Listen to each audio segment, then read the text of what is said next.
This boy woke up alone in the middle of the ocean. Terrified, he screamed for his parents, only to watch in horror as their ship vanished beneath the raging storm waves. Amidst the chaos of lightning and sinking debris, he spotted his mother floating face down. When he reached for her, he discovered a blood stain on her chest. She was already dead. Before he could process the shock, a wave engulfed him, pulling him into the abyss where he watched the bodies of the ship's crew and his parents sink into the deep. Luckily, his grandfather, Jin Seoko, the chairman of the powerful Cheongu group, grabbed him and pulled him to the surface. Despite being riddled with gunshot wounds, the old man focused entirely on Taiha's survival. He realized that the boy's parents hadn't drowned. They had been executed before the ship even began to sink. Knowing his own time was short, Seoko pressed a black fountain pen into Taiha's hand, instructing him to find a lawyer named Kim In-soo. He told the boy that no matter what, he must survive to inherit the Cheongu group. With a final act of sacrifice, the chairman strapped a life jacket onto his grandson and pushed him away into the night. By the next afternoon, a container ship belonging to the Salerno family, an Italian mafia syndicate,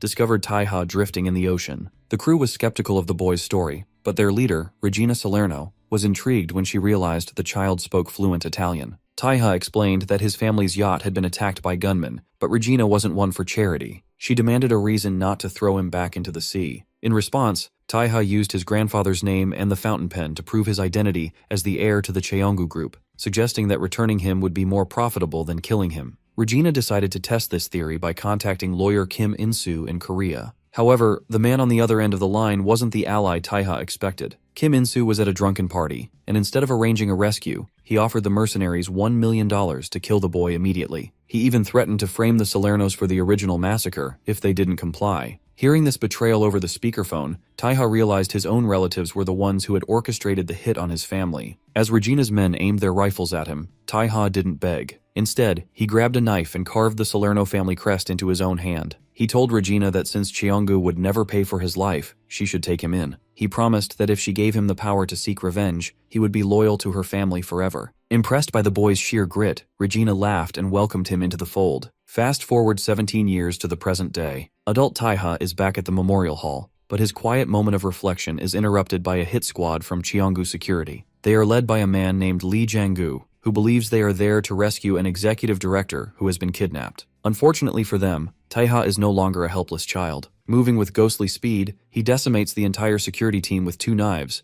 cutting through their bulletproof defenses as if they weren't there. Once the guards are dealt with, Taiha walks to the trunk of a car. Inside lies the executive director, the traitorous lawyer, Kim In-soo, now old and pathetic. The lawyer begs for mercy, claiming he was just following orders, but Taiha remains cold. He dumps a bag containing $1 million in cash over the man, noting that this was the blood money promised 17 years ago. Taiha explains that the boy who was supposed to be murdered that day died in the ocean, and he was reborn in his place. He drops a lighter into the trunk, setting the money and the traitor ablaze. As the car transforms into a funeral pyre, Taiha lights a cigarette, finally telling his parents and grandfather to rest in peace. He has returned to claim his inheritance, and the path is already paved in blood. Jin Taiha begins his mission by infiltrating AH Holdings, a private security firm that secretly acts as a contract violence organization for the Cheongu group. He moves through the building with lethal efficiency, quickly neutralizing several armed guards. After the room is cleared, our hero finds a cowering official in a green uniform. This man tries to intimidate Taiha by mentioning Cheongu's power, but the hero is already well informed. Because he knows this security firm actually handles kidnappings and murders of Cheongu's rivals, he ignores the threats and moves to a back room. Inside, Taiha discovers 3 bound captives. Rather than wasting time, he skillfully throws a knife to sever their ropes and instructs them to flee without mentioning his presence. Once the office is cleared of witnesses, our protagonist turns his full attention back to the man in green. He needs to know the schedule for Cheongu's top executives, especially regarding an emergency meeting he knows is coming. When the official refuses to talk out of fear for his family, Taiha loses his patience. He presses a knife to the man's eye, making it clear that the immediate threat to his life is far worse than any future retaliation. Later, our boy walks through the city, reflecting on the state of Korea. After 17 years away, he notices how the country has changed for the worse. He recalls that years ago, after a president who declared war on crime was assassinated, the nation fell under the thumb of corporate and criminal collusion. Specifically, the Cheongu group used violence and media manipulation to brainwash the public into seeing them as a people's company, even as they crushed their opposition. While adjusting to the local atmosphere, our hero stops at a convenience store to buy a pack of cigarettes. Coincidentally, he runs into a man with purple-tinted hair who is trying to buy the very last pack. To avoid a scene, Taiha politely lets the stranger have them. The man, seemingly grateful, follows him outside and offers him a single cigarette.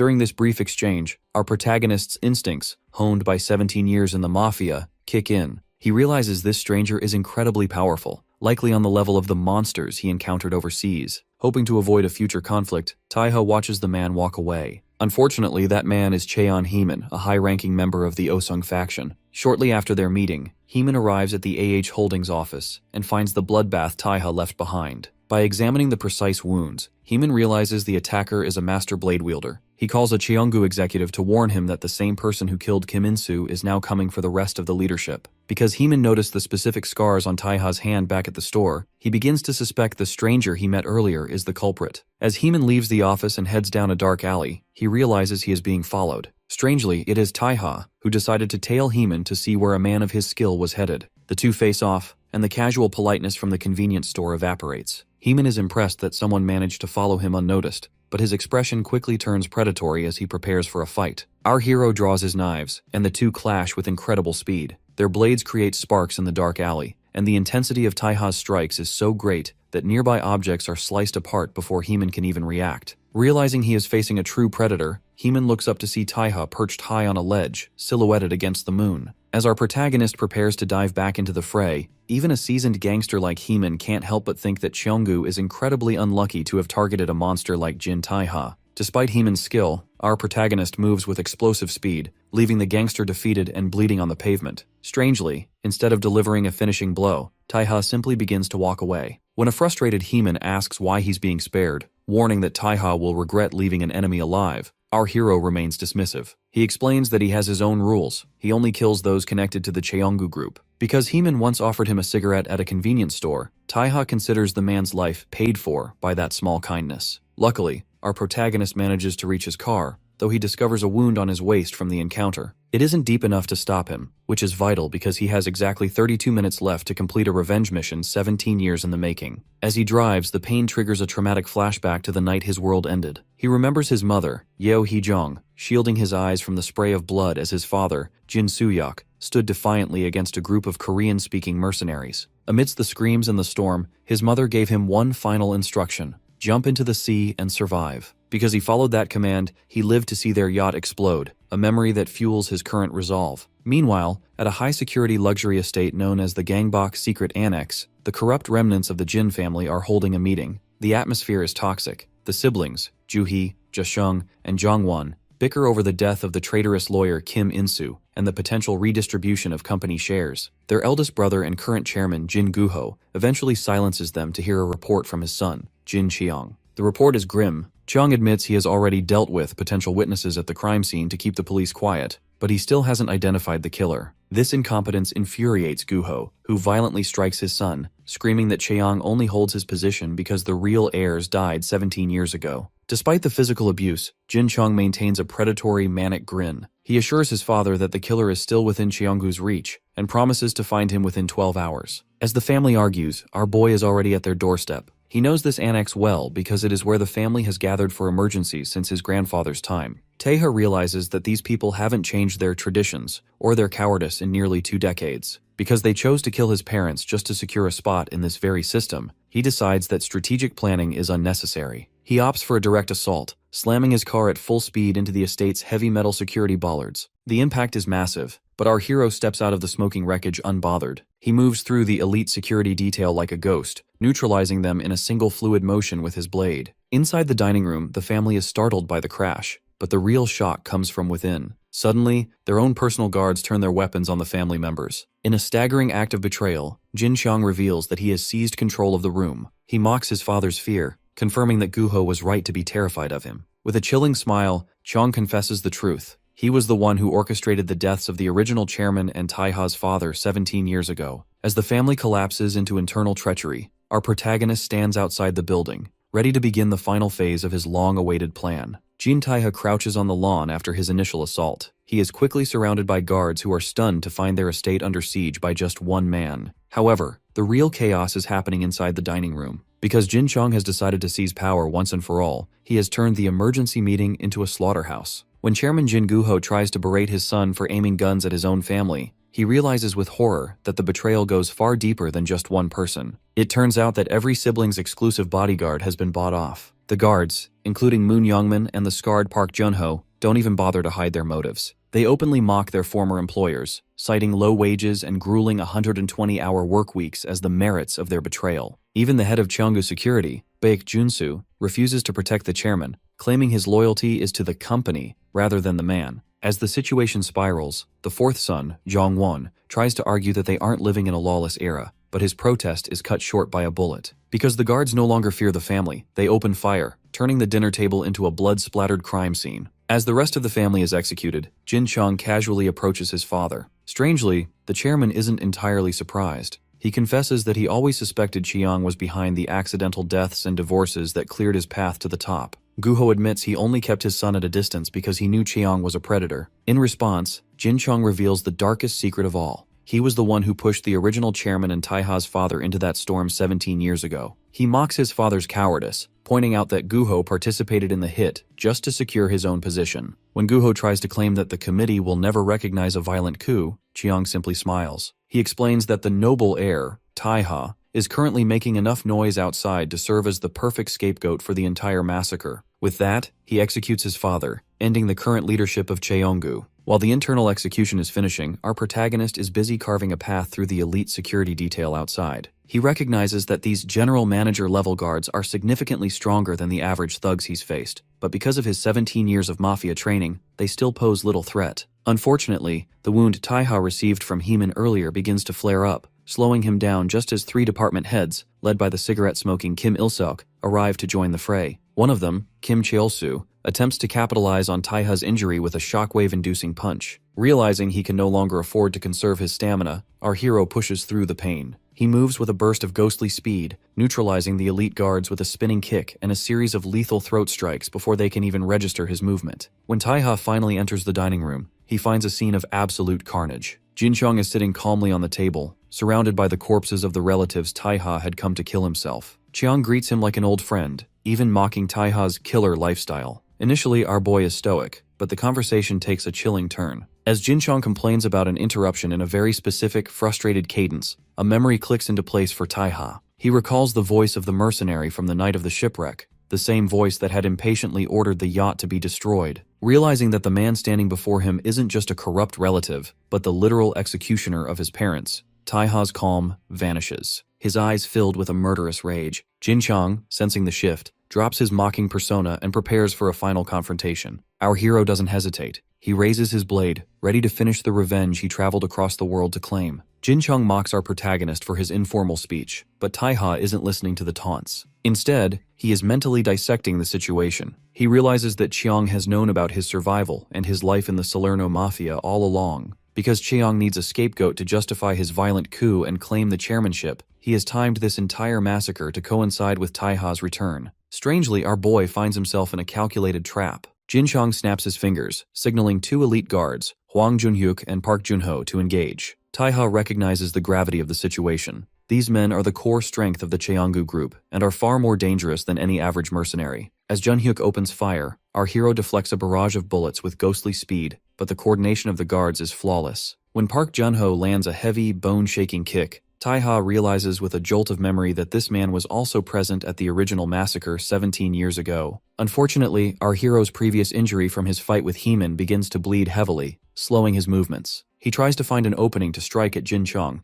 but the situation worsens when the chief security officer, Baek Junsu, suddenly joins the fray. Junsu delivers a downward strike that shatters the floor, and suddenly, Taiha is surrounded by 3 high-level combatants. Jin Chong watches with a dark satisfaction, explaining that these men were trained specifically to counter Taiha's speed. He intends to frame Taiha as the villainous killer, while he plays the role of the hero who stopped the massacre. As the guards pin him down, Taiha's mind flashes back to his training in Italy 4 years ago. He remembers a time when Regina Salerno scolded him for the artistic and horrifying way he executed traitors. Back then, Taiha explained his philosophy. A traitor must die in such a gruesome way that the rumor spreads like a plague, ensuring no one else dares to betray the family. Regina had noted that being a mere killer didn't suit him. He was something much more terrifying. Back in the present, that inner monster awakens. Moving with a speed that blurs the air, Taiha shatters Park Junho's face and slams him into a stone wall. He spins and slashes through another guard's defense, breaking a sword with sheer force. The guards panic, realizing they completely underestimated his true power. However, Baekjunsu remains calm. He orders Moon Dane to take Jin Chong to the helicopter while he handles the young master. As the helicopter begins to lift off, a desperate Taiha lunges for the door, screaming Jin Xiang's name.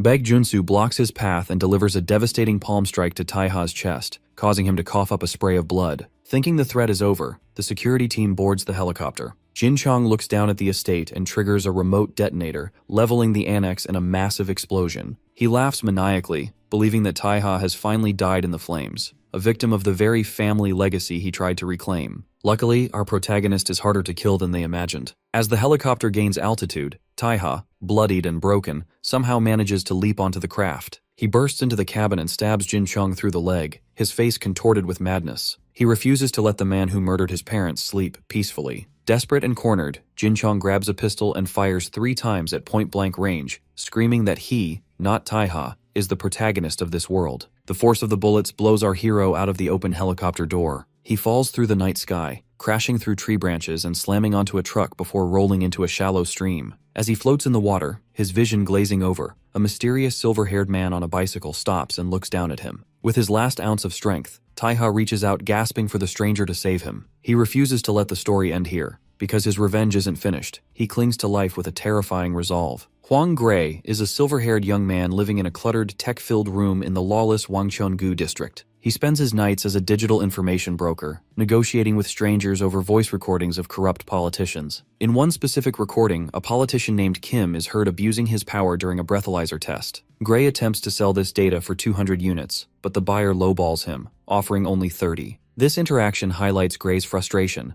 Despite possessing high-level dirt on the powerful Cheongu group, he is treated as a bottom-tier gossip dealer because he lacks the status to make the information stick. Gray lives above a small traditional restaurant run by Aunt Nana, a former medical school professor who took him in after he was orphaned. His father, a researcher at Cheongu Electronics, was killed in a staged car accident after trying to blow the whistle on the company's corruption. This trauma fuels Gray's resentment toward the corporate giants, but he is forced to live a quiet life, riding his skateboard to school to avoid suspicion. Unfortunately, the neighborhood is a redeveloped area, abandoned to lawless competition between the Cheong and Oseong factions. This instability brings the Yaburi faction, led by Choi Boksu, to Aunt Nana's doorstep. Because the gang wants to buy the building at half price for the redevelopment project, they harass Nana daily. When Choi Boksu stabs a knife into a restaurant table to intimidate her, Nana remains defiant, even pointing her own kitchen knife at him. However, the situation turns violent while Gray is at school. He returns to find Nana badly beaten, her face bruised and swollen. This assault pushes Gray to the edge. He decides to use himself as bait to get closer to the heart of Cheongu. He leaks a photo of Executive Director Yang Juhak with a leader of a rival organization, knowing it will trigger a response. As he expected, men in suits intercept him on the street, punch him in the stomach, and drag him into a black van. He is taken to an office where an investigator from Holdings, the firm Taiha attacked earlier, brutally interrogates him. The investigator mocks Gray's father's ridiculous sense of justice and prepares to pull Gray's teeth with a hammer. Strangely, Gray doesn't beg. He laughs through the blood, calling the investigator a rag.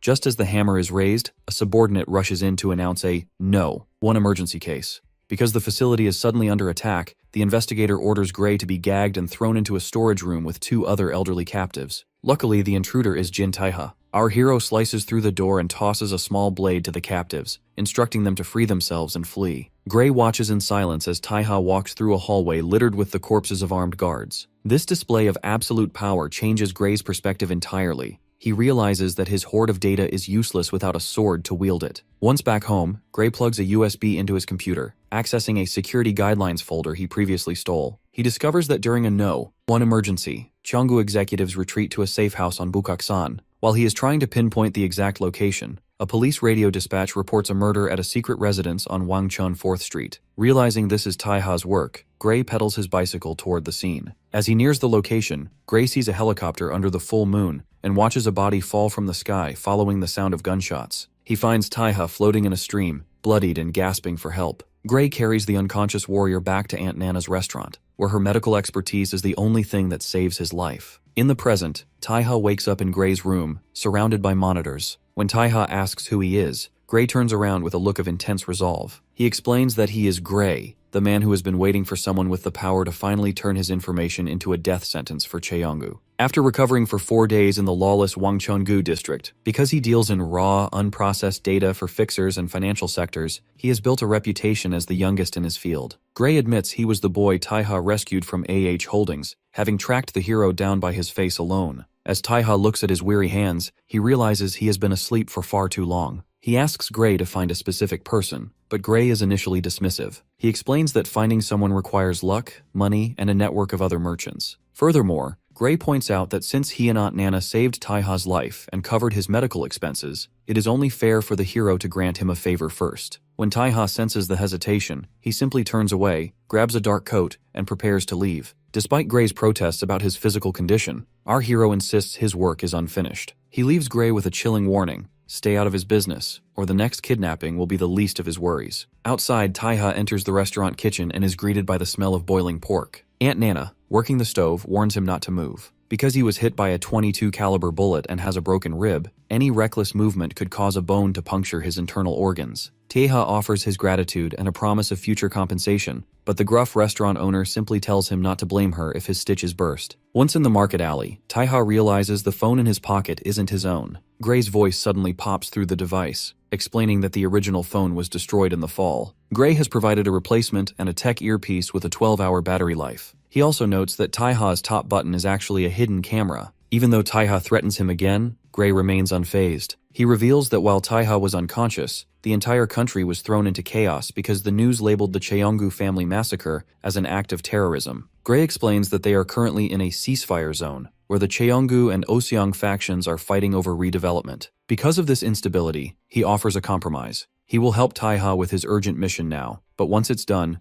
Taiha must handle a problem for him. If Taiha refuses, Gray threatens to call Cheonggu directly. Recognizing the boy's leverage, our protagonist agrees to test his skills. The mission leads Taiha to Guanghwaman Safe, a private vault company in the heart of Seoul. Because these firms rely on absolute trust and secrecy, they are the perfect place to hide illicit items. Inside a secure room, Taiha retrieves a bag containing fake passports, bundles of dollars, and a bulletproof vest. Gray, watching through the button camera, wonders why there are no guns, but he notices something more pressing. Blood is dripping onto the floor. Taiha is hunched over in agony, his body feeling as heavy as it did years ago when Regina Salerno used to beat him during training. Despite the pain, Taiha asks about Kim Pil-jung, the CEO of Moving at Night. Gray confirms that Pil-jung is the broker who helped Taiha enter Korea and is now desperately looking for a smuggling ship to China. Because the authorities have tightened supervision after the royal family was killed, even a famous broker is stuck. Taiha instructs Gray to bribe other merchants with 10 times the normal rate to trick Pil-jung into believing a ship is available. When Gray asks if Taiha plans to escape with him, the hero draws his knife. He is going there to kill a traitor. The trap is set at a dark cathedral. Kim Pil-jung arrives, nervously clutching a bag filled with 100 million won and $100,000. He meets a shadowy figure in a confessional booth, boasting about his past in Italy to hide his fear. Pil-jung admits he has lost everything to a gambling debt at a Cheonggu-owned house, which forced him to sell the information about Taiha's arrival. Suddenly, the cathedral doors burst open as Pil-jung's armed thugs enter to secure the room.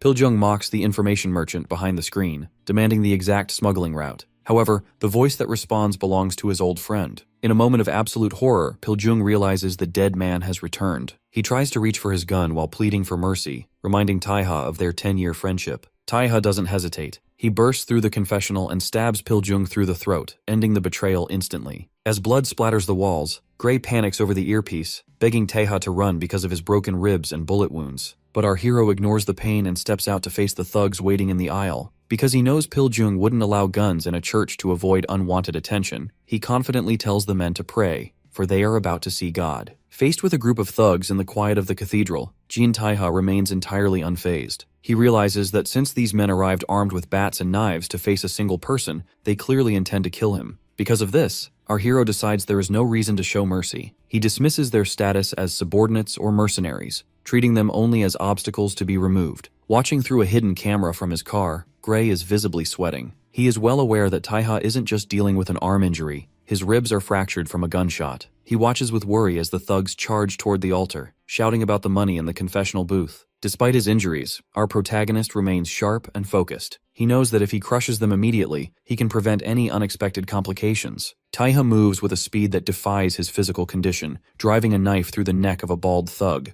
In a single, fluid motion, he slashes the throat of a second man and delivers a powerful back kick to a third. When another attacker lunges in a panic, our boy sidesteps and neutralizes him with a brutal elbow and a knee to the gut. As the thugs lie scattered and groaning, Taiha stands over them, pressing a hand against his bleeding side. He realizes that while they are terrified, the adrenaline from the nearby cash keeps them from fleeing. Strangely, one thug manages to bring a pistol into the church, something Taiha hadn't fully expected. Knowing he only has one chance to use his legs effectively, he pivots on his sneaker and executes a high, spinning kick. The strike is so fast that the armed man is sent flying before he can fire. As the gun clatters to the floor, Gray sits in his car, mouth agape, unable to fathom how an injured man could display such monstrous power. Once the room is cleared, Taiha wipes his blade and contacts Gray via the earpiece. Knowing the boy is nearby because of his earlier warnings about people being outside, he instructs him to come inside and retrieve the money. Gray cautiously enters the blood-stained sanctuary, walking past the bodies with a mix of awe and disbelief. He finds our hero slumped in a pew, pale and sweating from the exertion.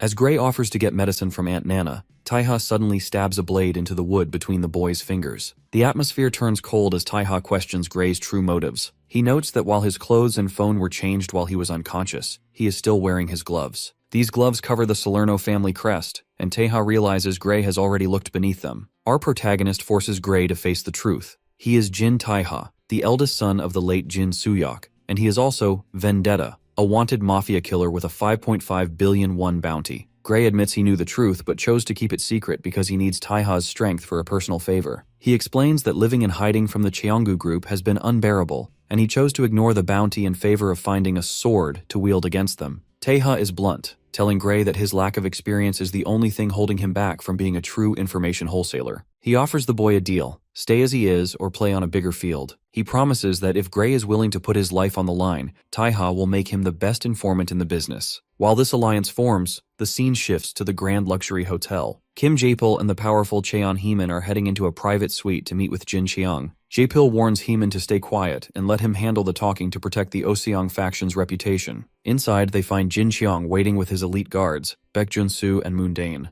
Back at the church, Taeha's eyes glow with murderous resolve. He agrees to work with Gray because his ultimate goal hasn't changed. He is going to use Gray's information to destroy the friends and family who betrayed him, once and for all. Back at the Grand Hotel, the atmosphere is heavy with unspoken threats as the Oseong faction leadership meets the new face of Cheonggu. Kim Jae-pil and Cheon Heeman have arrived to see Jin Cheong, with Jae-pil noting that he didn't expect an invitation so soon after the family massacre. He suggests that Cheong should have taken time to mourn before jumping into business, but his tone is more mocking than sympathetic. Because Cheong wants to establish immediate dominance, he raises a hand to silence them mid-sentence. He sits back, signaling for absolute quiet while a piano arrangement of Schubert plays through the room's speakers. Strangely, Cheong raises a fist into the air with an intense, dramatic expression that leaves the Oseong leaders exchange confused glances. To break the awkwardness, Jae-pil begins to clap, admitting that he should have listened to the music from the start. Cheong asks if he recognizes the piece, and Jae-pil identifies it as a specific arrangement of the Erlkönig, noting that the playing sounds slightly awkward, implying Cheong played it himself. Our protagonist's rival confirms this, explaining he won a competition with it in the 6th grade but quit because his wrists hurt. He then turns somber, noting that all the family members who attended that performance are now dead. When Heeman asks how they died, Cheong claims they were defenseless because he wasn't there to protect them. This strikes a nerve with Heeman, who firmly reminds Cheong that he called specifically to warn him that the attacker, our hero, Jin Taiha, wasn't normal and the meeting should be cancelled. Because Cheong is more concerned with hierarchy than safety, he ignores the warning and instead demands Heeman put out his cigarette, questioning his education. Cheong explains that emergency guideline number 1 is an unbreakable tradition that even he couldn't cancel. He claims he tried to handle the Oseong faction's stolen money quietly to avoid a scandal, but he ended up suffering for it, gesturing to his leg and his ornate cane. Heeman is skeptical of how Cheong survived a night where even the elite headquarters guards were slaughtered. When he asks why the attacker spared him, Cheong smirks, suggesting that perhaps the crazy terrorist has a rule against friendly fire. This insult enrages Heeman, who stands up and shouts that he would never do anything to dishonor his organization or his parents. Cheong mocks him further, stating he is jealous that Heeman still has parents to look out for him, while his own are gone. Seeking to move past the bickering, Jae-pil asks who finally took care of the attacker. Chiang gestures to Baek Junsu, the former chairman's exclusive bodyguard, who confirms he dealt with the man. Because of Bayek's legendary reputation, Jae-pil accepts this and asks what Cheong wants in return. Surprisingly, Cheong asks for no money or compensation. He only demands that the Oseong faction remain silent. He specifically wants Heeman to deny ever meeting the attacker, no matter who asks. This confuses Heeman, who wonders why Cheonggu is taking the lead in hiding the identity of the person who decimated them. As they conclude the meeting, Jae-pil lights a cigarette, but the tension spikes when Baek Junsu places a hand on Cheong's shoulder to stop him from speaking further. This public display of the bodyguard's influence frustrates Cheong, but he tries to maintain his dignity by warning the old people that he will be the next chairman. Jae-pil doesn't care. He tells Cheong to put his head on the ground like a punk before walking out. His final insult is a demand for a better ashtray next time,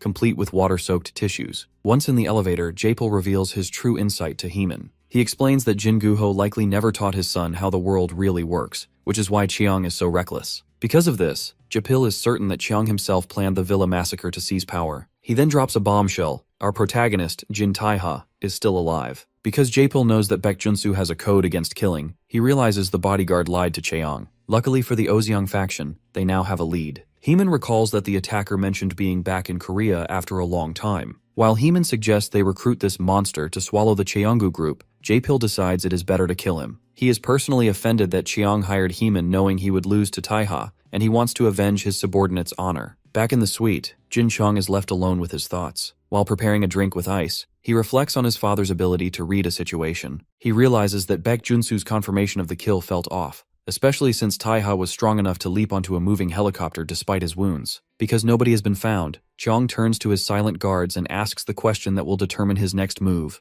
Is Jin Tae-ha still alive? Baek Junsu clarifies that he didn't let our protagonist go on purpose. Rather, he frames Tae-ha as the one who murdered the former chairman. Jin Chong, ever the opportunist, doesn't care about the truth of that night. Because he needs his path to the chairmanship cleared, he simply notes that they wouldn't have made it this far if Baek hadn't finished the boy properly. When Baek mentions that Tae-ha has grown surprisingly strong, Jin Chong loses his temper, shattering a glass in a fit of rage before refocusing on the upcoming board of directors meeting. He reminds Baek that regardless of whether Tae-ha is dead or alive, the bodyguard is now too deep in this conspiracy to ever betray him. Shortly after, Jin Chong prepares to depart by helicopter. He is intercepted on the rooftop by Moon Youngmin, a bloodied and desperate guard who feels insulted by a recent demotion. Because Youngmin was a bodyguard for the immediate family, he views being reassigned to a mere director as a disgrace. Jin Chong, however, shows zero empathy. He mocks the man for getting beaten so easily and tells him to be grateful he wasn't disposed of entirely. As the helicopter lifts off, a resentful Youngmin is left behind, while Baek Junsu tells him to wait for a separate call. The scene shifts to the Bowman Gukbab restaurant. Inside, our boy is finally eating a proper meal. Between bites of soup, he and Gray dissect the young informant's background.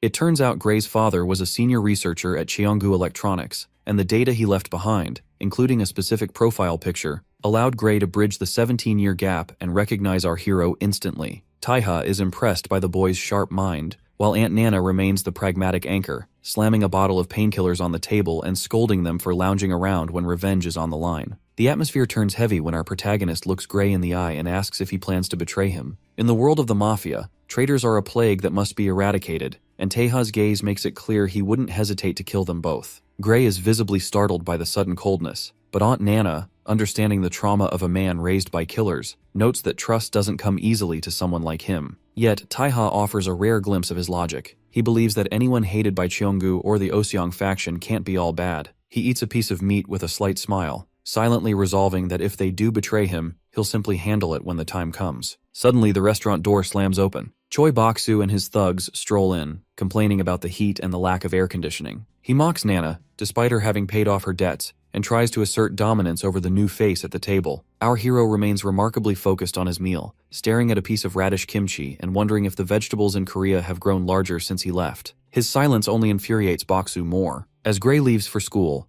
a flashback reveals the promise he extracted from Tae-ha. Don't ever kill or do anything of that sort to someone in this village. Gray had explained the delicate balance of the Jangseo district. Years ago, a brutal war between Cheonggu and Oseong was halted by a ceasefire managed by the local Yaburi faction. Now, this local gang is trying to force residents into a housing cooperative to gain leverage for the upcoming redevelopment. Gray sees through the facade. He knows the mayor is in the pocket of the Oseong faction, and the Yaburi protection is just a slow-motion robbery of the powerless. Back in the present, the situation at the restaurant boils over. When Choi Bok-soo ignores Nana's warnings and raises his hand to strike her, our hero's patience evaporates. Within 10 seconds of Gray leaving, Taeha blocks the blow and hurls the thugs out of the restaurant and onto the pavement. Gray turns to find the gang groveling in the street, much to his frustration at the broken promise. Taeha stands over the defeated thugs, his mind racing. He realizes that his previous 30 revenge strategies were flawed because they didn't account for Jin Chung's unique brand of madness. To win, he must strike where it hurts, the board of directors. Because the Jiangxiu district redevelopment is the key to the family's corporate power, Taeha decides to dismantle it from the inside. He demands to be taken to their leader, eventually finding himself in front of a building draped in protest banners. He is met by Yoon Sori, the pink-haired second-in-command of the Yaburi faction. She mockingly asks if he intends to start a war all by himself. Our hero simply lights a cigarette, flashing a confident smile. He isn't there for a massacre this time, he just wants to talk. Our protagonist stands amidst several unconscious guards outside the Yaburi faction headquarters, a scene that immediately puts the organization's second-in-command, Yoon Sori, on the defensive. Because the street is littered with her fallen men, she is understandably skeptical of Taeha's claim that he only came to talk.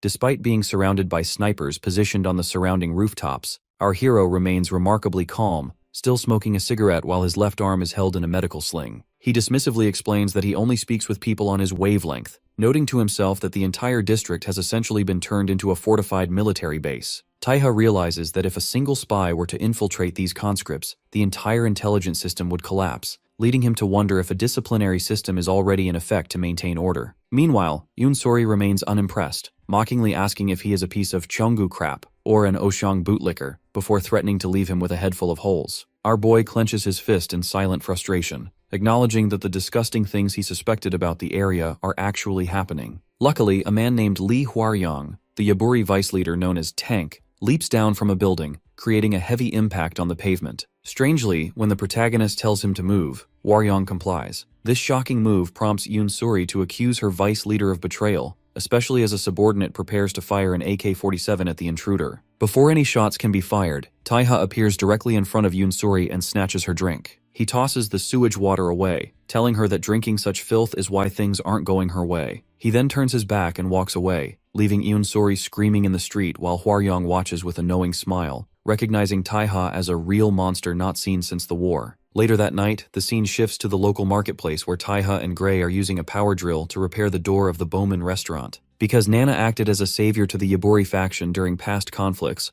Yoon Sori and Hwaryong eventually arrive at the shop. The atmosphere shifts instantly as Yoon Sori joyfully hugs Nana, calling her Unnie, only to have her cheeks aggressively squeezed by the restaurant owner for constantly messing with the shop's doors. While Gray explains that Nana is a savior to the faction for healing their previous boss, Taeha observes the interaction with narrowed eyes. He realizes that Yoon Sori might be a scarecrow leader because her own subordinates treat her with such rudeness. Suddenly, Yoon Sori flips onto the table and slams her boot down, shattering the peaceful mood. She tightens a high-intensity vibrating wire around Taeha's neck, mockingly asking the goody two-shoes to repeat himself. Our hero remains calm even as the wire vibrates against his skin. Yoon Sori reveals that the snipers he noticed earlier weren't aiming for him to protect her. They were actually targeting her, the boss. Taeha realizes the truce is a lie and that she is being controlled like a puppet. He catches the vibrating wire with his hand and asks the critical question, who is forcing her to buy up the local houses? When he mentions Cheonggu, her surprised reaction confirms his suspicion.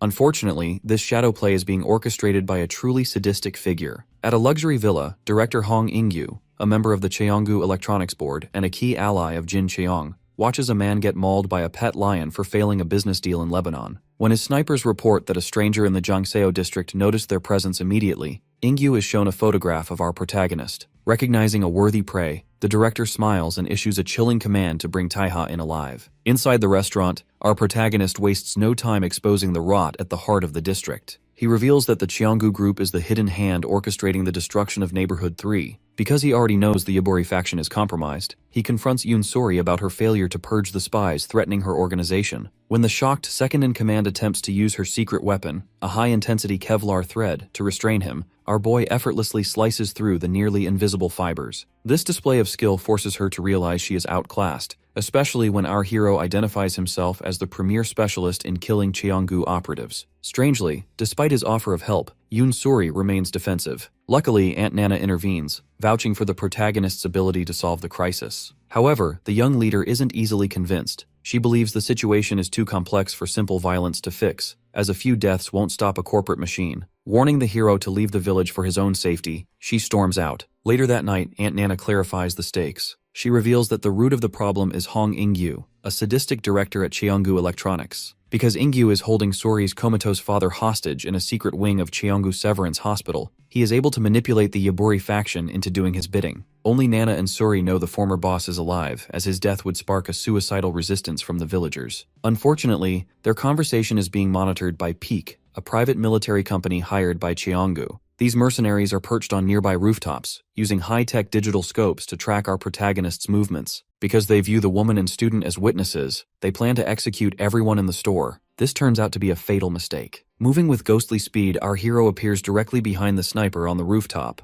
He neutralizes the man instantly, stabbing through his hand to secure his radio. Impersonating the fallen mercenary, the protagonist tells the rest of the squad not to worry, promising he will arrive soon. The next day, director Hong In-gyu is reveling in his power at the hospital. He treats Yoon-sori with absolute cruelty, mocking her father as a useless piece of meat and stabbing the unconscious man with a fork just to trigger a reaction from the heart monitor. Because he knows he has everything to lose, he forces Sori to stay obedient through sheer terror, grabbing her chin and labeling her as worthless trash. Before leaving, he shows her a photograph of our protagonist, demanding she bring the man to him by the end of the day. As In-gyu enters the elevator, he becomes frustrated that his peak mercenaries aren't answering their phones, labeling them as bugs. His arrogance is short-lived. Strangely, our boy is already waiting in the corner of the elevator behind him. Before the director can even register the threat, his ear is severed and sent flying. As In-gyu collapses in a bloodied heap, the protagonist steps on the severed ear and pulls down his mask. He reveals that he has already dealt with the mercenaries, holding up a fistful of their military dog tags as proof. Because In-gyu thought money could shield him from the consequences of his actions, our hero decides to provide a visceral reality check. He shoves the cold metal dog tags into the director's mouth, pinning him against the elevator wall. He delivers a chilling promise. From this day forward, he will visit In-gyu every single day to deliver a new wound. Director Hong In-gyu is currently living in a state of absolute terror. He attempts to frantically flee down a hospital hallway, but our protagonist intercepts him and sends him crashing to the floor. Because Taeha has already established a routine of violence, the director can do nothing but cringe and beg for mercy. Our boy kneels over him and drives a knife into his thigh, logically explaining that because the femoral region is mostly muscle, the wound is painful, but not fatal. He notes that compared to the previous stabbings, this is a relatively light injury before flicking the blood off his blade and promising to return the following day. Meanwhile, the power struggle within the Cheonggu group continues at a formal dinner hosted by Jin Cheong. He explains to his subordinates that the board of directors is split.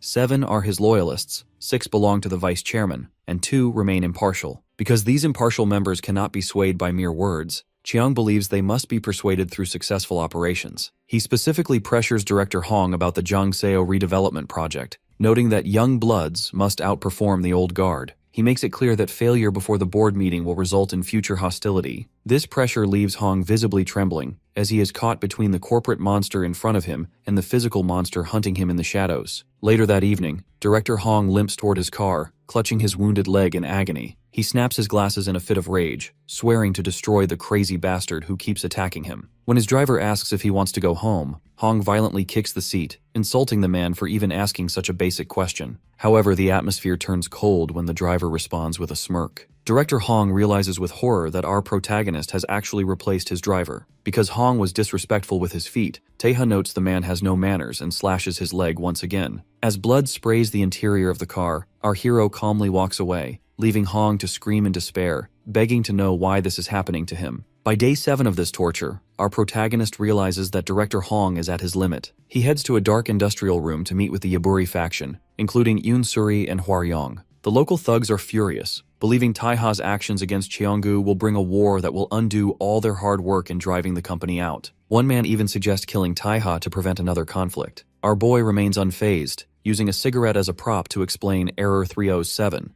a digital blockade Cheonggu uses to freeze the bank accounts and internet of journalists and opposition members. He points out that while the residents suffer with unusable internet and data breaches, the Yaburi faction has been too cowardly to use their weapons to actually protect their families. He tells them to prepare for a showdown, revealing his ultimate goal is to seize a director title at Cheonggu for himself. Luckily for director Hong, he isn't entirely without options. He meets with In-sik Go, the CEO of the private military company Peak. While Go eats a bloody steak, he mocks the director for being humiliated by an outsider. Hong refuses to report the attacks to the board because he is banking on Jin Chang's upcoming appointment as chairman to secure his own future power, a move he considers a stroke of genius for someone lacking connections. He warns the mercenary that if the redevelopment fails, their partnership is over. Strangely, Insik Go has done his own research. He reveals that our hero is actually Vendetta, the premier executioner for the Salerno Mafia in Italy. He describes Taiha as a monster whose name is undisclosed, known only as the best in the business. Because a nuke like Taiha has appeared in Korea, Go suggests they need a countermeasure of their own. He demands a massive sum of money from the director to bring in a professional who can rival the mafia killer's skill. Insik Go introduces his trump card, a man named Jerome, known as Aswang. Because Jerome is one of the few individuals to have crossed paths with our protagonist twice and lived, Go believes he is the perfect counter to the hero. Director Hong Ingyu, however, is visibly skeptical, as he questions why they would hire someone who previously failed to kill the man. To settle the doubt, Go explains that the reason Vendetta is so infamous is his relentless nature toward traitors. He recounts a flashback to a rainy jungle where a blood-splattered Taiha stood over a target. The man had fled to the depths of the Amazon, only for our protagonist to spend a month living off bugs in a suit just to emerge with the traitor's head. Because Jerome was able to escape a predator like that, Go justifies the staggering commission. $700,000 up front, $300,000 after, and a massive brokerage fee. When the director asks if Go's men will join the fray, the mercenary demands double pay. In response, Hong makes a phone call to arrange the delivery of 200 kilos of ammo to his basement. This is revealed to be a massive pallet of 50,000 won bills, totaling a mountain of cash that would allow anyone to retire. Hong notes that spending $1.3 million to deal with one man isn't the Cheonggu way, but he is willing to pay for a productive conversation that ends in blood. Meanwhile, back at the Bowman Gukbab restaurant, our protagonist is analyzing the mission. Gray has managed to secure a blueprint of Director Hong's estate by bribing a local security firm. Because most subcontractors have no loyalty to Cheonggu and are treated as replaceable, they were happy to go under the table for a bit of money. Taiha looks at the screen with a neutral expression, silently thinking that his grandfather would have risen from his grave if he knew how easily the company's security could be bought. While Gray analyzes the schedule, he notices a gap in the records. The first basement floor is missing from the blueprints. Based on the structural labels, he identifies B1 GRC, a reinforced soundproof concrete bunker often used for zoos or chemical storage. Before heading out, Taiha whispers a favor into Gray's ear that leaves the young informant in total shock. Gray springs out of his chair, questioning why the hero suddenly needs such an item, noting he has it at home but didn't think Taiha was the type to use it. Our protagonist simply tugs his jacket on, stating there is no such thing as a type for survival tools. He gives Gray a final instruction to keep his eyes on the CCTV for any intruders entering the town before walking out into the night. Outside, the vice leader of the Yaburi faction, Hwaryong, intercepts our protagonist. Because Hwaryong has been in the field since the Great Revolution of the 90s, he recognizes that Taiha is a real deal and demands to know who he is. When Taiha remains enigmatic, the gangster drops into threatening to eliminate him as a threat to Yoon Suri. Our hero remains remarkably calm, observing that Hwaryong must be a former Oseong member because he chooses a fair fight rather than a scheme. He gives a friendly tap on the shoulder, trusting him to protect the village while he's gone, and promising to pay him 10 times what Cheonggu offered for the redevelopment. By 10 p.m., Taiha arrives at the luxury villa in a suit. He neutralizes the guards and hacks the keypad, moving through the dark living room toward the hidden stairwell. As he begins to descend, a heavy metal door slams shut behind him with a bang, sealed by a motorized whir. Suddenly, a speaker on the wall crackles to life. Director Hong's voice fills the room, mocking the bastard, and admitting he knew Taiha was coming because he had been tracking his schedule. From the comfort of his car, Hong watches the video feed on his phone, laughing at how cheeky our boy was to think he could sneak up on him. To end the struggle once and for all, Hong opens a metal gate at the far end of the room. Two predatory lions emerge from the shadows. Through the speaker, Hong explains that while he had to play nice in the Jongseo district because of those Oseong thugs, he now has a perfect excuse to tear the place down. He reveals that while Taiha is busy being eaten alive, a squad of peak mercenaries is already marching to turn the district into ruins. He gleefully shouts for his pets, Mimi and Yunhui, to attack. As the beasts lunge through the air, Taiha remains remarkably calm,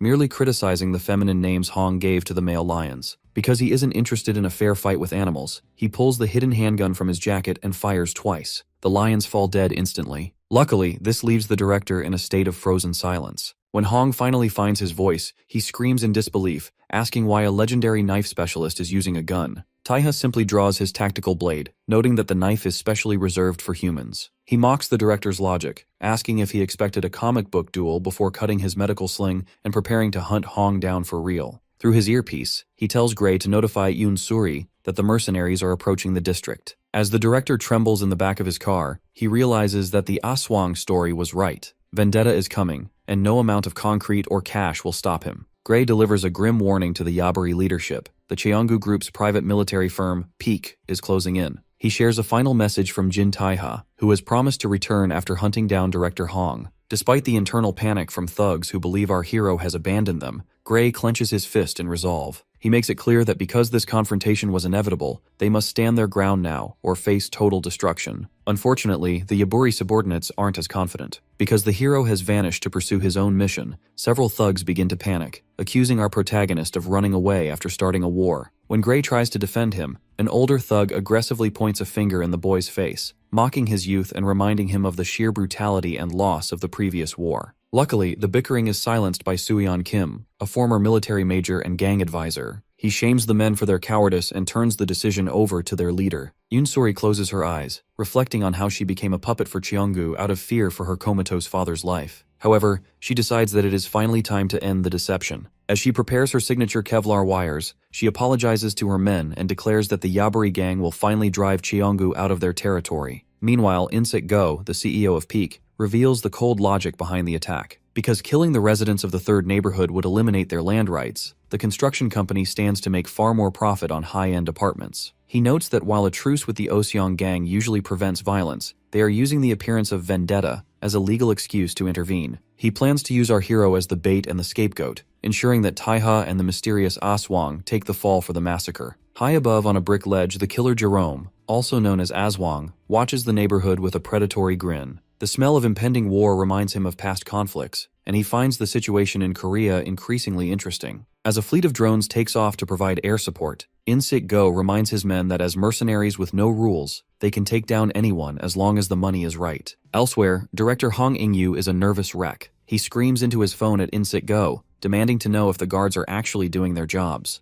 Even though Go tries to reassure him that he has as much protection as a president, Hong remains paranoid because of the repeated stabbings he has already suffered. He punches his car seat in a fit of rage, terrified that the man who threatened to hunt him down is already close. He is right to be afraid. Our protagonist is currently driving a black sedan, tracking the director's movements via the GPS devices he secretly installed on the Cheonggu vehicles. Although he is worried about how Gray and the Yaburi gang are holding up, he resolves to finish this hunt quickly. When the mercenaries in a nearby van spot the hero approaching, they are stunned by his fearlessness. They immediately open fire with heavy weaponry, shattering the glass of our boy's car. Taiha skillfully swerves and ducks to avoid the barrage of bullets. Because he is being squeezed by multiple vehicles, the situation becomes a high-speed game of survival. Our hero slams his foot on the accelerator, impacting one of the enemy vehicles before his own car skids and crashes violently into a wall. Strangely, the wreck doesn't stop him. Our protagonist slides out of the smoking car and immediately uses the detached door as a projectile, throwing it at an approaching motorcyclist to clear his path. He lands on another mercenary's head with a heavy blow, seizes a motorcycle, and accelerates down the road. Even as the mercenaries yell for their comrades to open fire from the left, Taiha leans low over the handlebars to perform a high-speed maneuver. Using a ramp-like truck to launch himself into the air, our hero leaps from the flying motorcycle into air. He lands in a perfect lethal crouch, shocking the men inside who thought they had him cornered.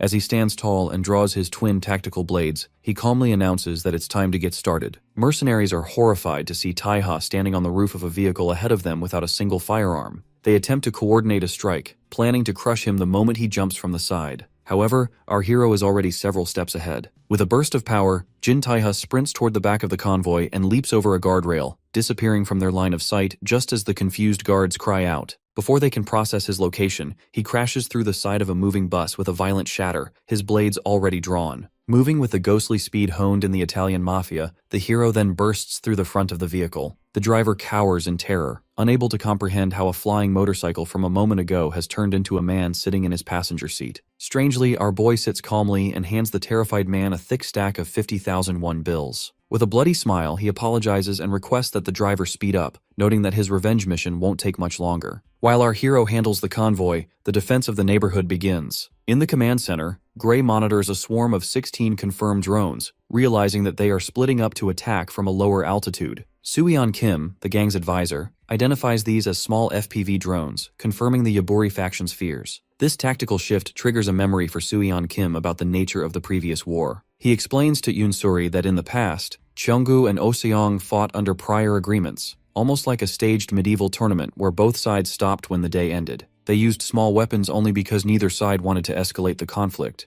largely because of the terrifying monster who once dominated the battlefield. Because Peak wants to seize the land quickly without reaching Oseong's radar, they have abandoned these old rules. Soo-yeon Kim realizes that while searching every building for the Yaburi men would take days, the mercenaries plan to use these drones equipped with RPGs or grenades for instant self-detonation. Luckily, the Yaburi thugs are prepared with electronic drone guns. From the balconies, they successfully jam the initial wave, watching as the drones wobble and crash to the ground. Unfortunately, this small victory is exactly what the mercenary captain, In-sik Go, expected. As he listens to his radio reports about the drone guns, his expression turns predatory. He mocks the idea that a few signal jammers could stop a professional military firm. Suddenly, Gray's laptop screen fills with icons, and he realizes with horror that the night sky is now filled with at least 100 drones. In-sik Go laughs, explaining that a drone gun has a limited range. Once it is aimed at one group, the others become active again. With 800 programmed drones spreading wide across the sky, the captain believes no one in the third neighborhood will survive. As the machines begin to infiltrate the houses through vents, Soo-yeon Kim panics and orders a general retreat over the radio. However, he stops when he realizes Yoon-suri has already taken her position on a high ledge. In a shocking display, the young boss stands amidst the swarming drones and reveals her true weapon, high-intensity Kevlar threads. During a flashback, she apologizes to her men for keeping this a secret,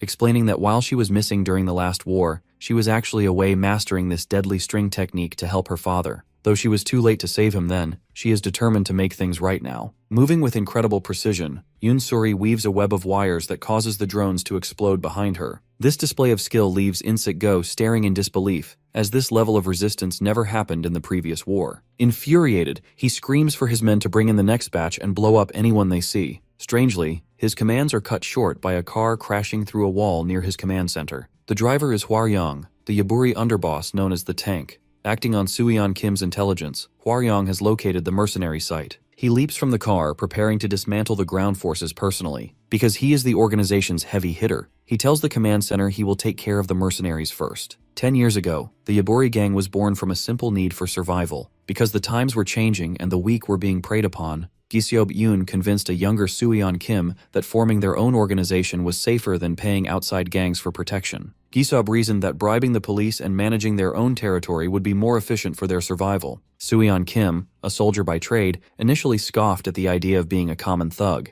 but he agreed to do the heavy lifting if it meant easier negotiations for the neighborhood. This toasted agreement over soda cans is what gave the Yaburi gang its name and its purpose. In the present day, the alleyways of the district have become a nightmare for the Peak mercenaries. Hwaryong Lee has successfully tracked down their position, throwing the gunmen into a state of panic because they didn't expect to be found. As Hwaryong performs a powerful dash toward them, Commander In-sik Go is forced to scream at his men to stop aiming for the head and instead target the legs to slow the giant down. This tactic fails completely. Hwaryong violently slams a mercenary into a brick wall with enough, then delivers a massive punch that leaves another target bloodied and slumped against the wall. Luckily, the ground forces aren't fighting alone. From the rooftops, Yoon-suri acts as a silent guardian. When a mercenary sniper spots Hwaryong through a thermal scope and prepares to fire, Suri leaps through the air and slits the sniper's throat with her wires. This coordination is overseen by the older Soo-yeon Kim, who uses his tactical military experience to direct the defense over the radio. Because the mercenaries are focused on the ground, Soo-yeon realizes they are vulnerable. He logically concludes that since snipers need clear lines of sight at intersections, the center of their cluster must be the drone station.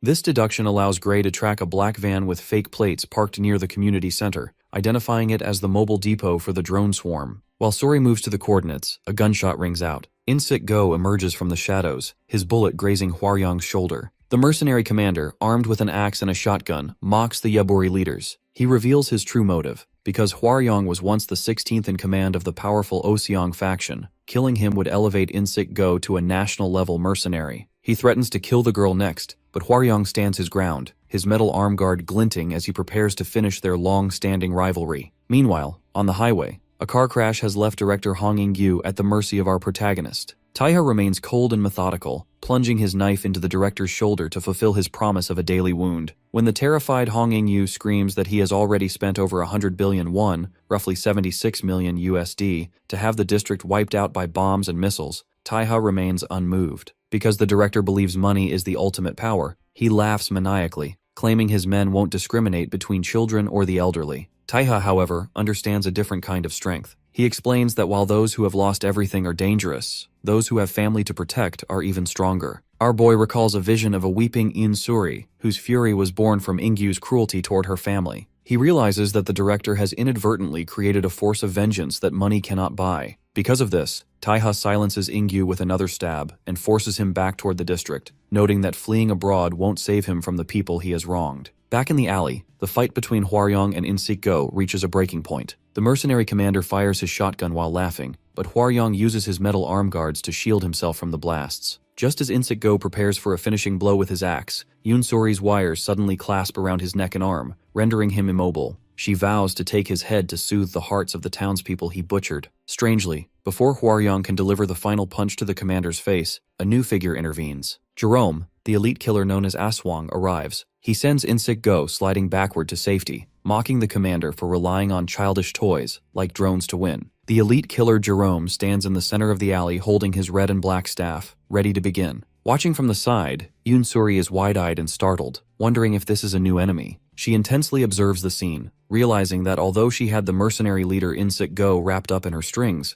Jerome managed to snag him by the coat and pull him out of the trap with ease. Luckily for In-sik-go, Jerome's arrival provides him with a mix of anger and relief. He begins to berate the punk for showing up late, but Jerome remains calm, pointing toward a rundown building 350 meters to the northwest. He identifies this as the Yaburi base and instructs In-sik-go to head there and do what he must. Suddenly, Hwaryong slams Jerome against a brick wall, catching In-sik-go by surprise. While pinned, Jerome looks directly at Hwaryong, telling the warrior to stay there so they can have a little fun. This gives In-sik-go the opening to press his communication device and frantically scream for all drones to be put in the air. When a mercenary on the radio questions the point of launching them without knowing the command center's location, In-sik-go explains that it doesn't matter because the town's best man is currently occupied with Jerome. He orders his men to kill everyone in the town while the distraction lasts. Meanwhile, Jerome pushes Hwaryong back with a massive kick, freeing himself from the wall. Hwaryong is left sweating and stunned, realizing that Jerome was able to send his 120-kilo body flying with just a leg strike. He concludes that if Jerome's kicks are this powerful, his staff must be even more dangerous. As Jerome walks forward confidently, dragging his weapon,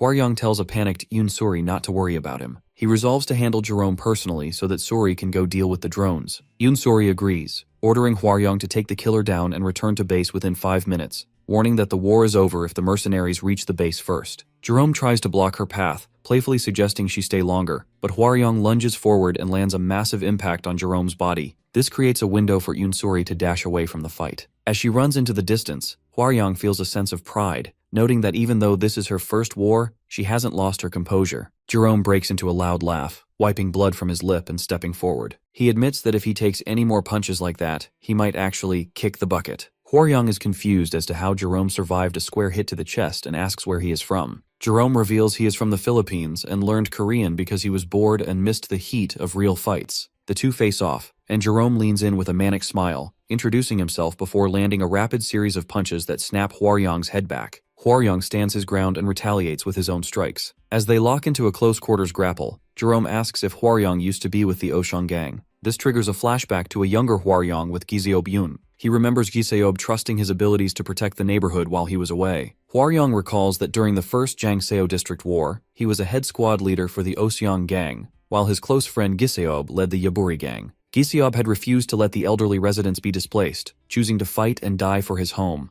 His final request was for Hwaryong to look after his daughter and the neighborhood. Back in the present, Jerome delivers a devastating slam that floors Hwaryong. Reflecting on his past, Hwaryong realizes he originally joined the Oseong gang to find strength, but the impossible mountains of real monsters there drove him to despair. However, he now understands that his strength doesn't come from those mountains, but from the people standing behind him. He stands up, bloodied but unbowed, declaring himself the tank who paves the way for others. He performs a ground-shaking slam on Jerome, whose eyes widen at the fist full of conviction. Jerome stops playing and gets serious, using his red-patterned staff to deliver a horizontal blood slash. Behind Hwaryong, a building wall crumbles into debris. He stands in the middle of the destruction, beaten and kneeling. In a sudden moment, a voice tells Hwaryong he did good work. Hwaryong is now wounded on the ground. Jin Taiha finally appears, looking down at Hwaryong and offers to take it from there. Despite the brutal beating the warrior just took, Taiha calmly offers a word of praise for his endurance. Standing just a few meters away is the source of that violence.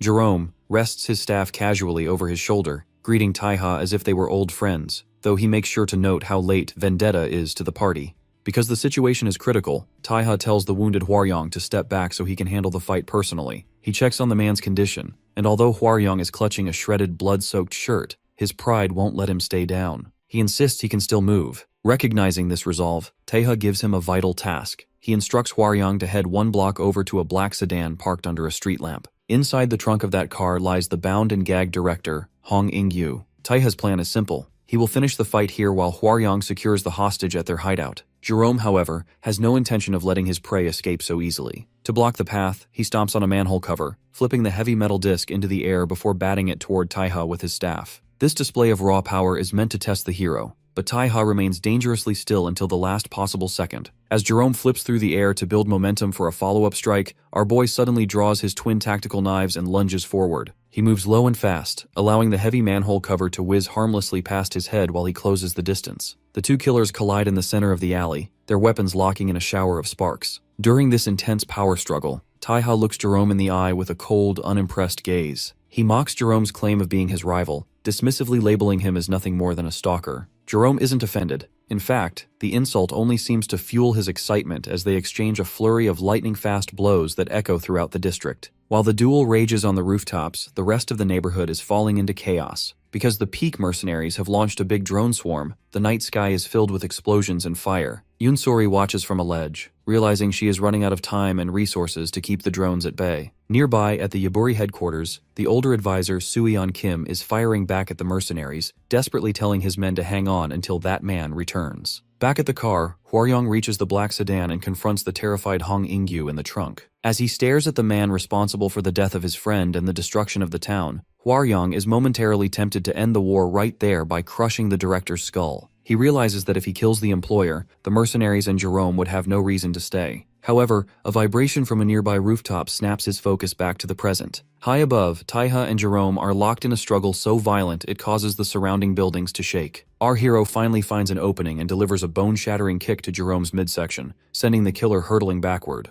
Jerome slides across the roof, wiping blood from his lip with a delighted expression. He tells Taiha that Korea has become a paradise for killers like them before launching a counterattack that sends our protagonist crashing through a window into the building. Luckily, the fall doesn't stop him. Taiha tumbles through the furniture and rolls back to his feet, leaping back onto the roof just as Jerome descends on him like a predator. While the two titans continue their clash, Gray explains the truth to a weary Suyeon Kim back at the base. When asked who the mysterious helper really is, Gray confirms that Taiha isn't just a terrorist or a mafia killer. Because he is the rightful successor to the corporate empire that started this war, Gray notes that the most accurate title for him is the heir to the throne. Because our protagonist happened to be hunting the same target in England years ago, he first crossed paths with Jerome in the claustrophobic darkness of a brick-lined train tunnel. The meeting was anything but civil. The silence was shattered when a figure was violently slammed into the wall. Strangely, despite the brutal impact, Jerome didn't stay down, looking up with blood-stained grin. Our hero didn't hesitate, swinging his blades in a wide arc that left a trail of blood in the air,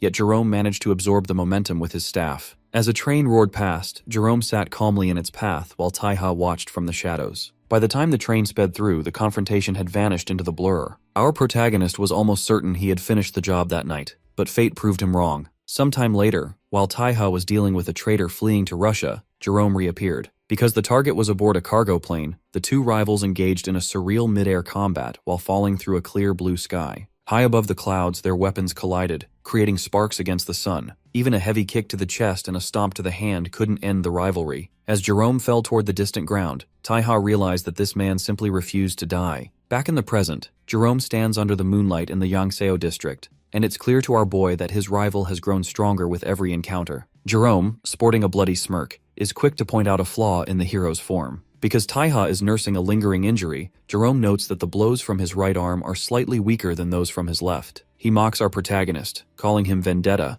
and questioning how a fighter of his caliber could let himself get injured in this lawless country. Jerome's obsession with Taiha has reached a fever pitch. He views our hero as his ultimate mentor, believing that Taiha is the only one capable of dragging him to the brink of death just to make him stronger. During the fight, Jerome delivers a overhead strike that shatters the pavement, creating a cloud of dust. For a moment, it looks like our hero has vanished, but that's just a tactical distraction. Strangely, Jerome thinks he has the upper hand until Taiha whispers directly into his ear from behind. Our protagonist has moved with such blinding speed that he appears only as a streak of light. Because Taiha also grows in the face of death, he has used the intensity of the fight to push his own limits. With a final strike silhouetted against the night, Taiha finishes the confrontation, leaving Jerome bloodied and defeated. While Taiha deals with Jerome, Yunsuri is busy scanning the streets for the last batch of drones. She needs to clear the area to protect the base, but her mission is interrupted when she spots a group of mysterious men unloading someone from a black car. As they noticed her on the rooftop immediately, she wonders if she's facing a new set of adversaries. Luckily, these men identify themselves as a special ops force of the Oseong gang,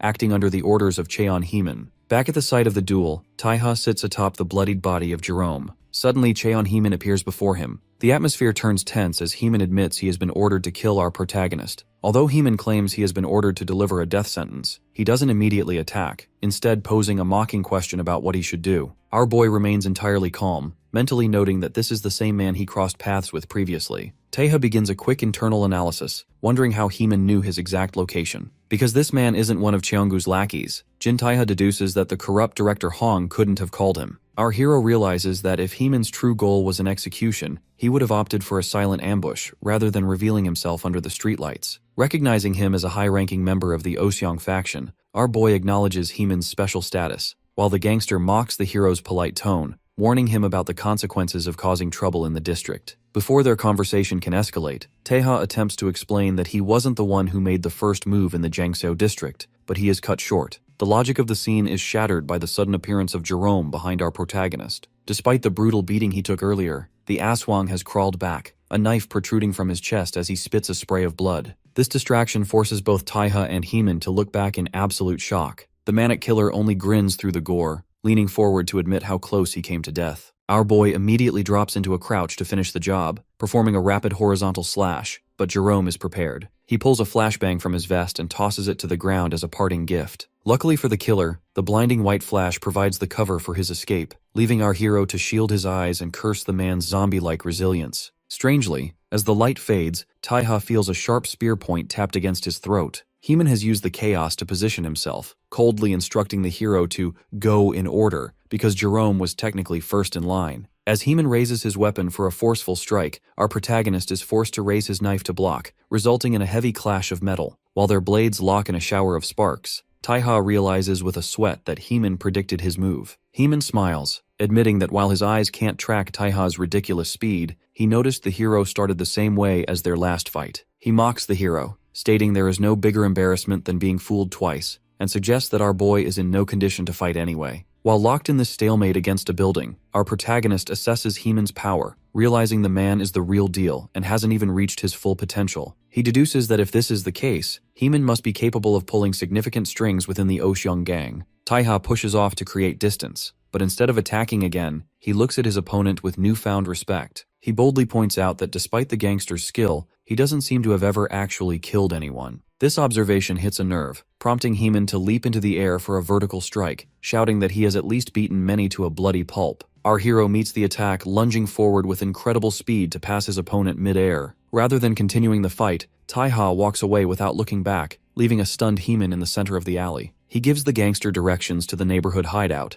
an abandoned building 450 meters northwest where the locals are camping. He promises that while Heeman won't get a kill, he will walk away with something just as rewarding. This leaves the Oseong representative standing alone, grumbling about how much he dislikes dealing with our boy. While these two were clashing, the rest of the district has fallen under the control of the Oseong gang's special ops. Radio transmissions echo through the city, demanding the immediate surrender of the remaining mercenaries and threatening total destruction. In a construction site littered with dead mercenaries, a bloodied In-Sik Go hears the broadcast and realizes with a curse that the Oseong faction must have had moles planted in the area. Nearby, Gray and a heavily injured Suyeon Kim hunker down in a dark basement hallway. Gray desperately pleads with the older man not to pass out, but Suyeon Kim remains determined, clutching his rifle and whispering for Gray to keep his voice down so they aren't discovered. High above the hideout, mercenaries monitor the scaffolding but are too terrified to move because of potential ambushers. When a subordinate begs to retreat, In-Sik Go screams into his radio, silencing the descent. Because there is over 10 billion won on the line, he views this as a once-in-a-lifetime opportunity he refuses to abandon. He vows to personally rip Giziobyun apart, believing Jerome will handle the rest so they can take the money and escape. Unfortunately for the mercenary leader, his arrogance is his downfall. Just as he reaches for a shovel to settle the score, a hand reaches out from the dark and snatches his face. Hwaryong has survived the earlier onslaught and is standing right behind him, heavily bloodied but conscious. Enraged that his life and the lives of the townspeople were valued at a mere 10 billion won, Hwaryong delivers a massive, bone-shattering punch that sends Insik-go flying through the air. The man crashes through a brick wall and falls through the center of the building. With their leader neutralized, Yoon Sori leaps through the air, using her signature wires to slice through the remaining mercenaries. As the dust settles, she stands on a metal walkway, realizing the war is finally over. 5 minutes later, Cheon Heeman walks up the stairs of the hideout, looking around in confusion at the aftermath. He enters a room to find a composed Jin Taiha sitting with Yoon Sori and the bound director Hong. Our hero welcomes him to the table, formally identifying the representatives of the neighborhood, the Cheonggu group, and the Oseong faction. With a confident smile, our protagonist announces that the time for violence has passed. Because all the necessary parties are present, he is ready to officially negotiate the redevelopment rights of the Jangseo district, intending for everyone to walk away happy. In a dark urban cityscape, Huimin Cheon stands on a blood-splattered balcony, frustratedly explaining to his superiors that he wasn't tricked into the current mess, but admits he isn't the right fit for the delicate negotiations ahead. As he wanders through the alleyway, sighing at the weight of his duties, Jin Taiha steps out to offer him a lighter. Despite their history, the two share a cigarette, with Huimin admitting he likely won't win a rematch today or even the next time. However, the gangster confidently claims that after 3 more fights, he will eventually find a way to win. Taiha remains unimpressed, noting that it's a shame Huimin only has 1 life to gamble with. Before their walk ends, Huimin questions how our hero is still alive after the elite enforcer Junsu Baek claimed to have killed him. Taiha tells him to hold on to his questions until their next meeting. As our boy descends a set of stairs, Huimin warns him to see if he can maintain that same arrogance with the man who is about to arrive. Shortly after, the vice president of the Oseong gang, Jae-pil Kim, arrives at a construction site with his guards. Hwaryong Lee, the former Incheon branch leader, greets him with deep respect, but Jae-pil scolds him for bowing. He reminds Hwaryong that even though he left the organization, he shouldn't lower his head so easily. Watching from the side, Hwaryong is stunned. He recognizes Jae-pil as the 11th in power, the political mastermind who transitioned Oseong from a violent street gang into a sophisticated, systematic organization. Because Jae-pil has a history of winning where violence fails, Hwaryong realizes this is a far bigger challenge than the Cheonggu group ever was. Inside, the meeting begins with Jae-pil immediately pointing a finger at the bound and gagged director Hong In-gyu. He refuses to negotiate or discuss anything until the Cheonggu executive is released immediately.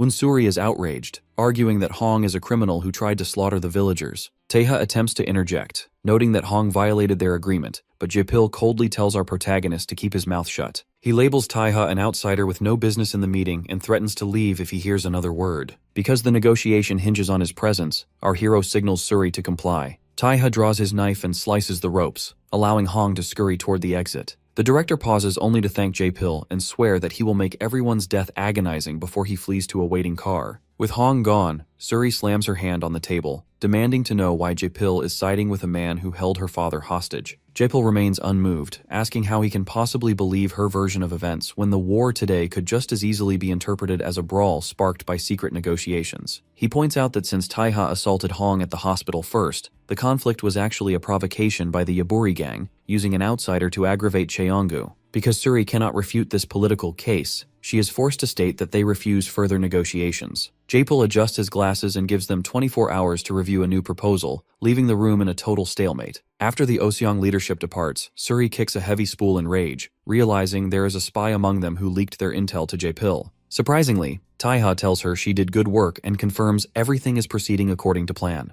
Outside, Jae-pil kicks Huimin out of his car, calling him a coward for losing his fight and refusing to give him a ride. This leaves the young gangster screaming in the street as the car drives away. Suddenly, Jae-pil's car is forced to screech to a halt because our protagonist is standing directly in the middle of the dark road. Taiha leans into the window and explains the true logic of his move. He points out that if the newly freed director Hong were to suddenly go missing, the power vacuum would prevent Cheonggu from replacing him in time for the board of directors meeting. This would weaken the alliance between the rival gangs. Taiha reveals that Hwaryong was actually waiting outside to apprehend Hong upon his release. Because our boy possessed the foresight to secure the hostage again, he now has a case strong enough to negotiate. Impressed by this tactical brain, Jae-pil's cold demeanor vanishes. He smiles and invites Taiha to take the empty seat next to him, finally acknowledging him as a peer. Jin Taeha agrees to the meeting, but he remains hesitant to enter the car, suggesting they speak through the window because they lack the familiarity for a shared ride. However, Jae-pil Kim remains persistent, explaining that he isn't setting a trap, but simply wishes to move the discussion to a high-end cigar lounge. Because Taiha is particular about his tobacco, he initially views this as a nuisance. Luckily, the vice president mentions that the lounge carries Toscanello Italian cigars. This specific detail appeals to our hero's history in Italy, and with a sudden slam of the car door, he is seated in the sedan before Jae-pil can even finish his sentence. The drive through the narrow alleys of Seoul is a study in contrasting temperaments. While Jae-pil Kim calmly notes the local speed limits are 31 miles per hour,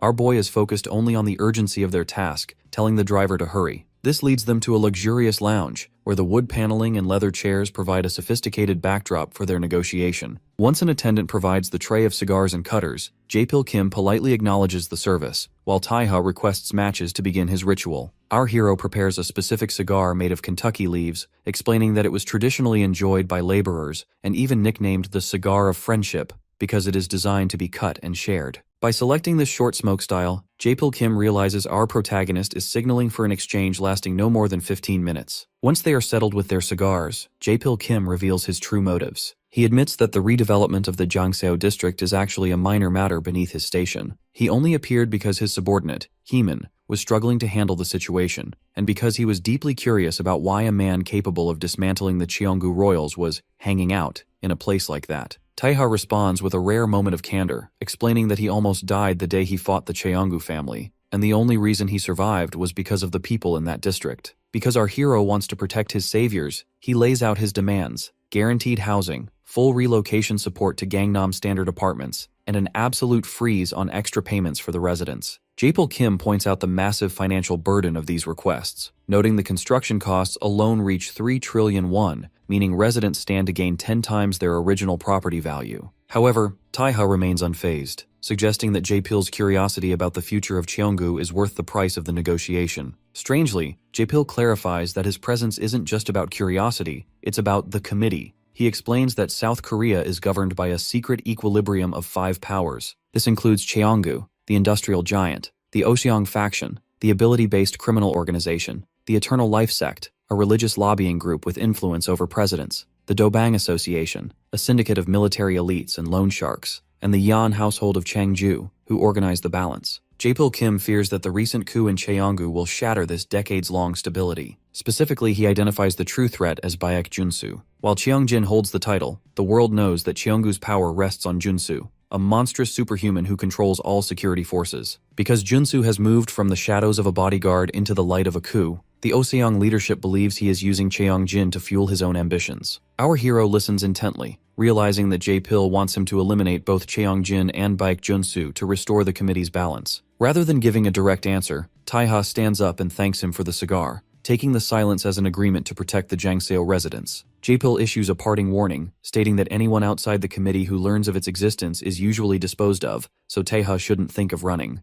Our boy merely smiles over his shoulder, telling the vice president to look forward to the upcoming Cheonggu board meeting. The focus then shifts to the 31st floor of Cheonggu Electronics headquarters. A routine day is interrupted by the whir of a fax machine, and a female employee is left in total shock after reading the incoming document. Meanwhile, at a remote waterfall, the vice chairman is training when a panicked director, Pyodo Jang, arrives with the news. He reveals that senior director Hong Ingyu will not be attending the vital board vote. Instead, he sent a fax stating a proxy will attend in his place. As the vice chairman's eyes widen in anger, he demands to know who this proxy is. In the heart of the Jangseo district, where protest banners still hang in defiance of demolition, Jin Taiha takes a moment to focus. Because he was raised in the high-stakes world of the Italian mafia, he treats his morning coffee with the precision of a ritual. Our protagonist carefully selects a 7-3 blend of Arabica and Robusta beans, grinding them darkly before pulling a ristretto drop by drop. He explains to the group that the light crema floating on top is the real deal, the mark of an authentic Neapolitan-style shot. Unfortunately, the Yaburi gang members don't share his refined taste. When Yoon Suri and Hwaryong Lee attempt to drink the coffee, they react with immediate shock, complaining that the liquid is both scalding and unbearably bitter. Because the shots are served pure, Gray even jokes that his throat feels like it's on fire. Our hero remains unfazed, sipping his own drink and explaining that he uses the intense energy boost to jumpstart his workday. When Suri asks if adding sugar is a crime in Italy, Taiha simply tilts his head, he didn't realize they wanted any. The cultural clash reaches a peak when Suri attempts to order an iced Americano to wash away the bitterness. This forces our protagonist to instinctively reach for his knife, visibly offended by the suggestion of such a drink. Luckily, Aunt Nana intervenes to move the conversation toward the actual status of the Oseong negotiations. Reflecting on his time at the cigar lounge, our boy details how Jae-pil Kim accepted the initial terms of the proposal. Because of this deal, residents will receive free rental of the new apartments with no extra financial burdens during construction.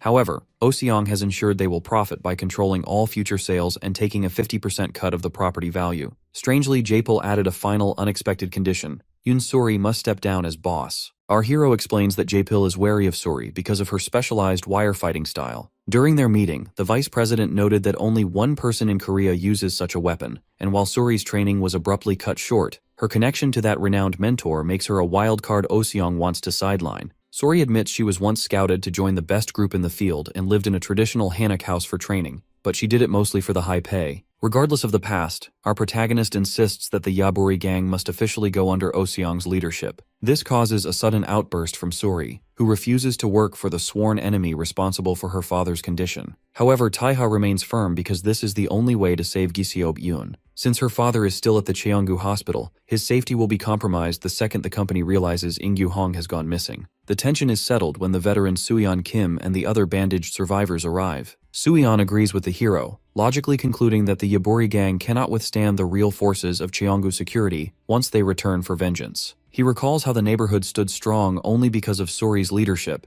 even when everyone else was too afraid to rescue Giseob from the hospital. Because the entire gang bows to her in a show of deep gratitude, Suri is moved to tears. To hide her distress, our hero's ally tugs her cap over her face and finally agrees to the deal. She shifts the mood by calling for a celebration at the Bowman restaurant. As the gang cheers and sets up for a night of drinking, our protagonist sits quietly in the background. Because he has successfully secured Ingyu Hong's fingerprints and stabilized the district, his preparation is complete. With a confident smirk, Taeha realizes it is finally time for him to enter the board meeting and take back what belongs to him. Inside a speeding black car, director Pyodo Jang is in a state of visible distress. As a key supporter of the vice chairman, he frantically demands updates over the phone regarding the whereabouts of director Ingyu Hong. Unfortunately, the news from headquarters is grim. Despite the HR and PR departments coordinating a search across all known affiliates in the Gangbuk area, Hong remains missing. The situation turns from suspicious to alarming when investigators reach Hong's residence. Because the director's two prized lions were found shot to death inside their enclosure, Pyeodojang realizes this isn't a simple disappearance, it is a violent removal. Adding to the chaos, the Oseong faction has officially reached out to declare that Hong's recent actions in the Jongseo district violated their long-standing armistice. As a result, Oseong has invoked treaty terms to seize all redevelopment rights, effectively stripping Cheonggu of a massive asset. Pyeodojang is left sweating, grappling with the logic of the situation. While he viewed Hong as an unqualified man who only rose to power through the favor of Cheongjin, he cannot fathom how the man could be so reckless. This leads him to a chilling conclusion. If Hong has been murdered, then the proxy scheduled to appear at the board meeting must be someone far more dangerous. He turns to the man in the front seat, Vice Chairman Gwang-hoo Yang. The vice chairman remains stoic, simply asking Pyodo to remind him of the specific name listed as Director Hong's proxy. In a dark industrial room far from the corporate high-rises, Ingyu Hong sits bloodied and tied. Our hero, Jin Taeha, stands over him, casually scrolling through his phone to confirm the layout of the Cheonggu headquarters in Uido. Because he is meticulous, he forces the terrified Hong to verify the structure of the directorate,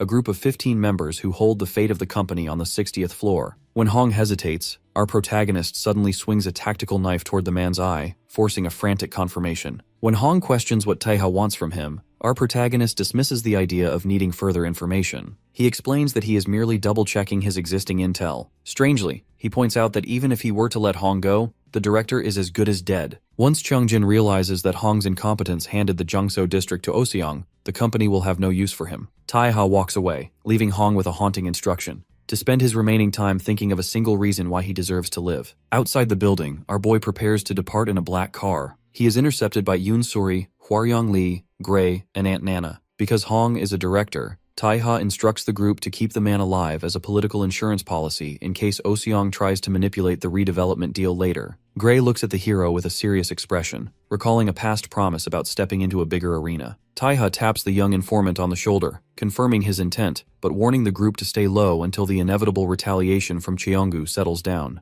With a final smirk, the protagonist drives off, heading toward the heart of the empire. At a bright airport tarmac, two executive bodyguards, Hwang Jun-hyuk and Moon Young-min, wait for a private jet. Young-min, who has picked up smoking again due to the stress, discusses the upcoming power struggle. Because Hong's proxy remains a mystery, the two neutral members of the directorate now hold the key to the chairmanship. They reflect on their own positions. Jun-hyuk recalls being denied a raise, while Young-min remembers a desperate, failed plea to stop a forced transfer. They conclude that their only path is to follow the captain. The first neutral power arrives in a massive display of force. Do-kyung-han, a tall man in a trench coat and Jun Soo-baek's official successor, descends from the plane. Because he is considered the idol of the security forces and possesses exceptional political insight, hundreds of guards stand at attention to welcome him. He represents the security seat on the board, a position granted only to those who excel far beyond typical combat duties. Meanwhile, in the Southern Sea, Jin Chung has traveled by helicopter to meet the second neutral board member, Harin Yan. Standing on her yacht, Harin represents the legendary Yan household of Changju, an organization of women rumored to rival Oseong's strongest warriors. As she shows off a 900-pound marlin caught with a spear,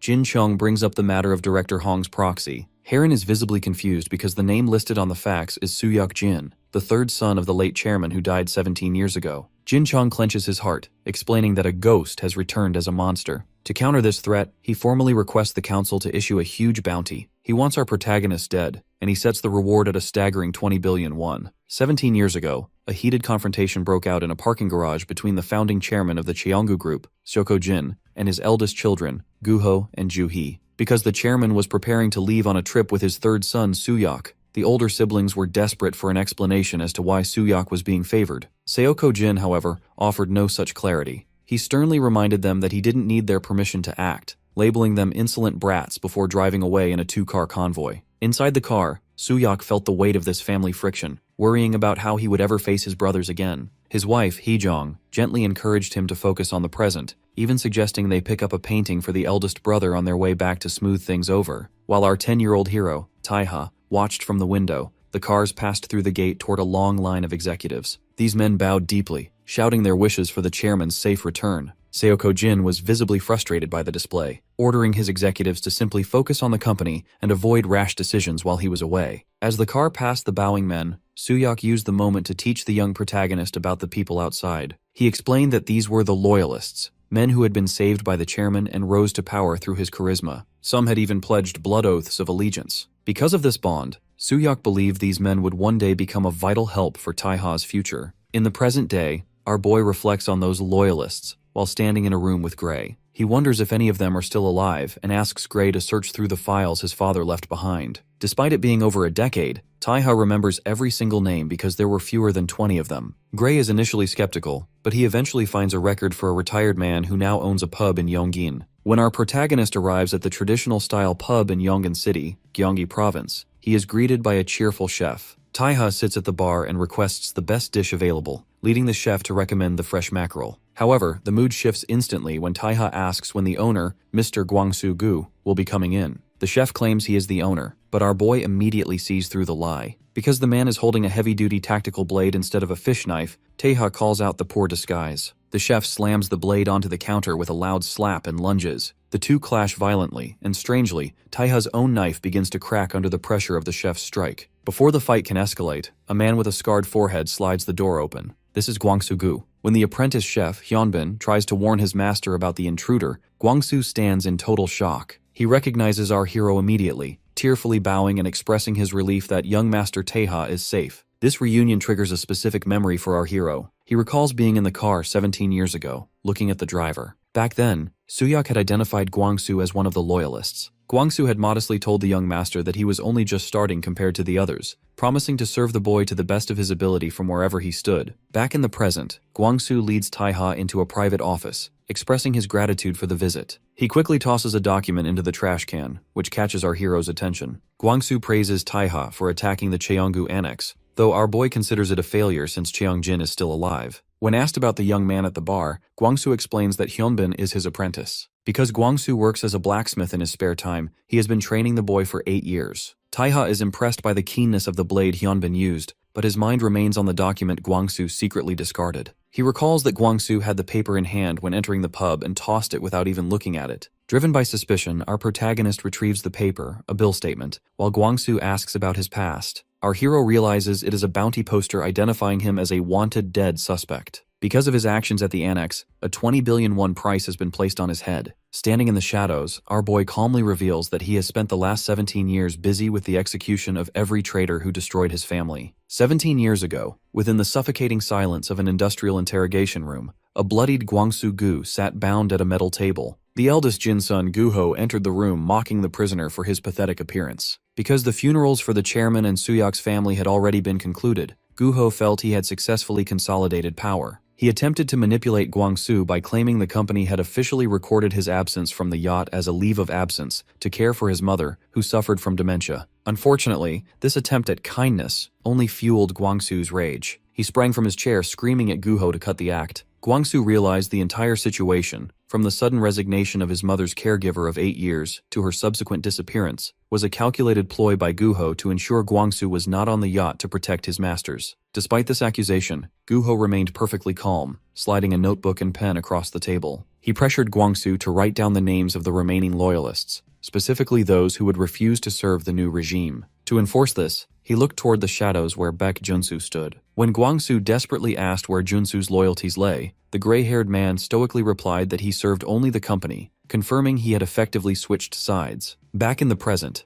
Gwangsu stands in his office, his frame trembling as he realizes the boy before him has become a professional killer. Because Gwangsu believes his failure to board the yacht 17 years ago constitutes a betrayal, he tells our hero that he should likely be the next target. Taiha draws his blade, declaring that he has no excuses for traitors. He lunges with a heavy step, delivering an impact that actually causes shards of metal to fly from his own blade. Our protagonist is surprised to see his weapon shatter, while Gwangsu simply smiles, noting the blade was in poor condition. Rather than stopping, our boy performs a rapid slip maneuver, moving past Gwangsu's defense and transitioning seamlessly into unarmed combat. As they exchange high-speed blows that create sparks of impact, Gwangsu watches with internal admiration. He realizes that despite the darkness, our protagonist's predatory focus and speed are remarkable. He wonders how much bloodshed the boy has endured to master such transitions. The tension finally breaks when Gwangsu suddenly yanks Taiha into a bear hug, declaring he would gladly face the young master, even if it meant his death. Once they settle into the office, Gwangsu clarifies the logic of his survival. He explains that after the yacht incident, Guho Jin carried out a large-scale purge of every loyalist who had pledged allegiance to the late chairman.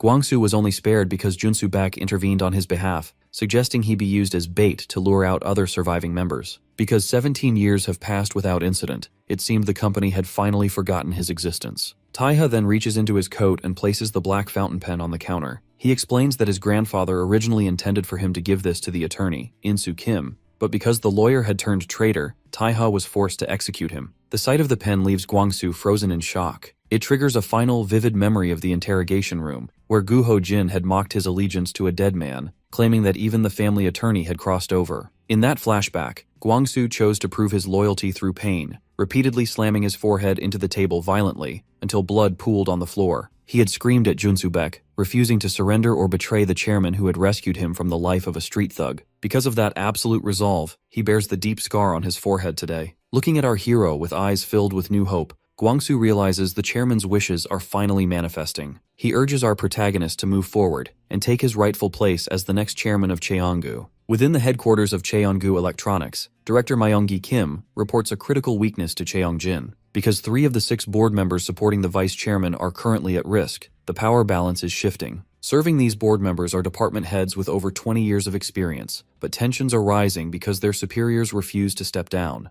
Cheongjin mockingly labels these veterans as rotten geezers and realizes the group is collapsing. To exploit this, he instructs Myung-gi Kim to arrange a dinner with the department heads. He logically concludes that since these men have served their leaders for decades, they must possess enough dirt to be leveraged for a betrayal. The plotting is interrupted as Vice Chairman Gwang Hu-yong enters. Although he is an older man, he carries the heavy title of acting chairman. When he requests a moment of Cheongjin's time, the younger director doesn't even bother to look him in the eye. Instead, he smugly tells the vice chairman to send an email, insulting the older man's age by questioning if anyone in his camp is even capable of drafting one. When Gwang Hu-yong tries to step forward to keep the discussion brief, he is physically blocked by the bodyguard, Moon Dane. She cites orders from Baek Junsu that forbid any engagement between factions before the board meeting. Because Cheonggu Security commands all forces and has sided with Cheongjin, even the vice chairman is expected to obey. Moon Dane takes a threatening step forward, warning that she will have no choice but to use force if he comes closer. Suddenly, the logic of the standoff changes when Gwang Huyang glares at her with an intense, stylized fury. The overwhelming aura of this small giant is so imposing that the bodyguard begins to sweat and visibly shake in terror. Chongjin simply looms over the shaken girl, mocking her lack of composure and docking her pay for 3 months. As Gwang Huyang walks past, he leans in to reveal his true hand. He ironically thanks Chongjin for eliminating the loyalist faction and his own father, Guho Jin,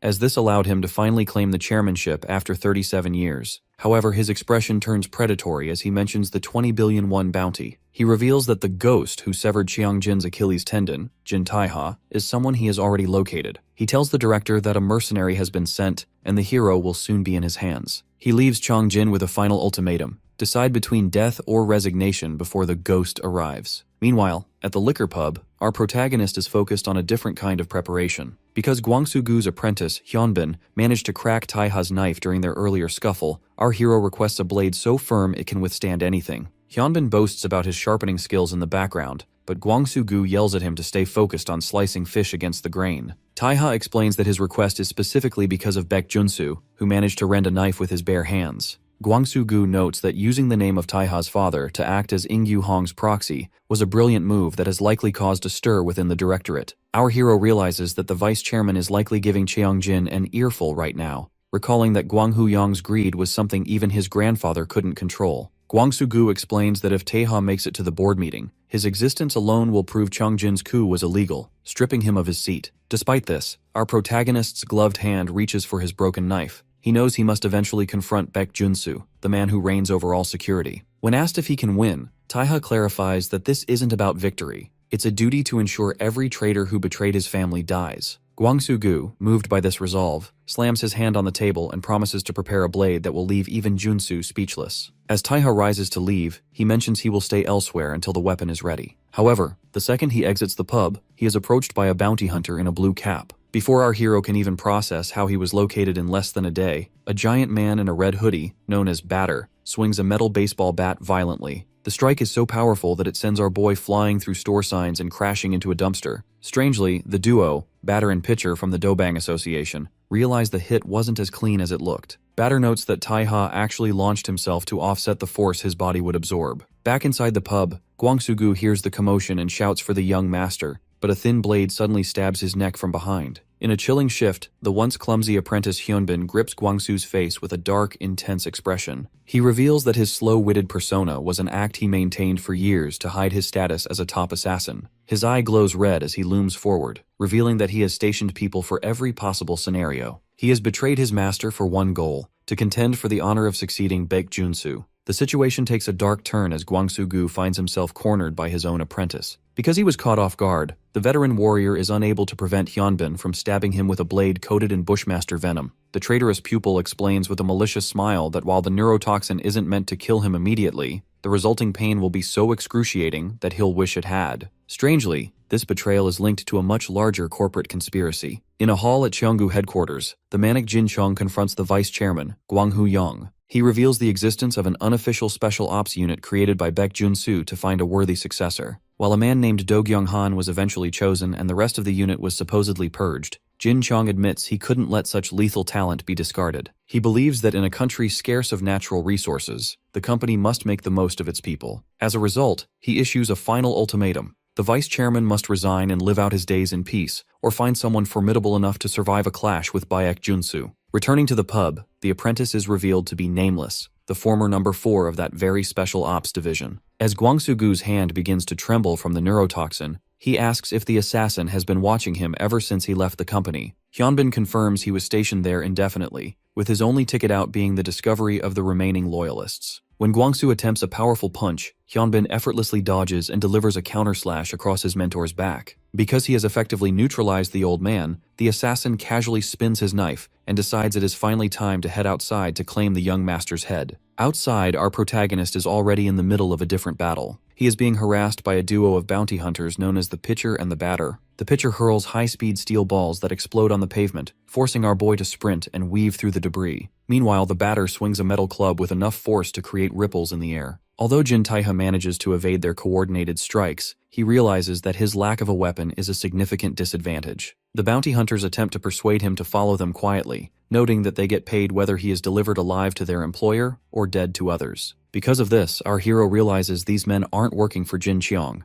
However, the fight is suddenly interrupted when Hyunbin lunges from the shadows. The batter is furious at the intrusion, but his anger is short-lived. Moving with incredible speed, Hyunbin slashes the pitcher's arm and cuts down the batter, dismissively labeling them as roaches and bloated maggots. Our protagonist immediately recognizes the clothes of the pub apprentice and asks why he was undercover. Hyunbin mockingly suggests that Guangsu is likely on his deathbed due to the venom, but he credits Taiha's arrival for saving him from his miserable stakeout. He explains that he has endured this mission for one reason, a chance to kill Do Gyung-han and seize the seat of the man who betrayed him, Baek Junsu. As Hyunbin leaps toward him with a manic grin, the scene briefly shifts back to the vice chairman's perspective. Gwang Hu-young reflects on Jin Chong's arrogance, realizing the young director is naive for thinking he can hide an assassin under Baek Junsu's nose. He understands that Junsu likely only feigned ignorance of the apprentice because he found the threat unworthy of a response. Back in the street, the confrontation reaches its peak. As Hyunbin closes the distance, our boy remains remarkably calm. Realizing that the time for unarmed defense is over, Jin Taiha calls out for a weapon.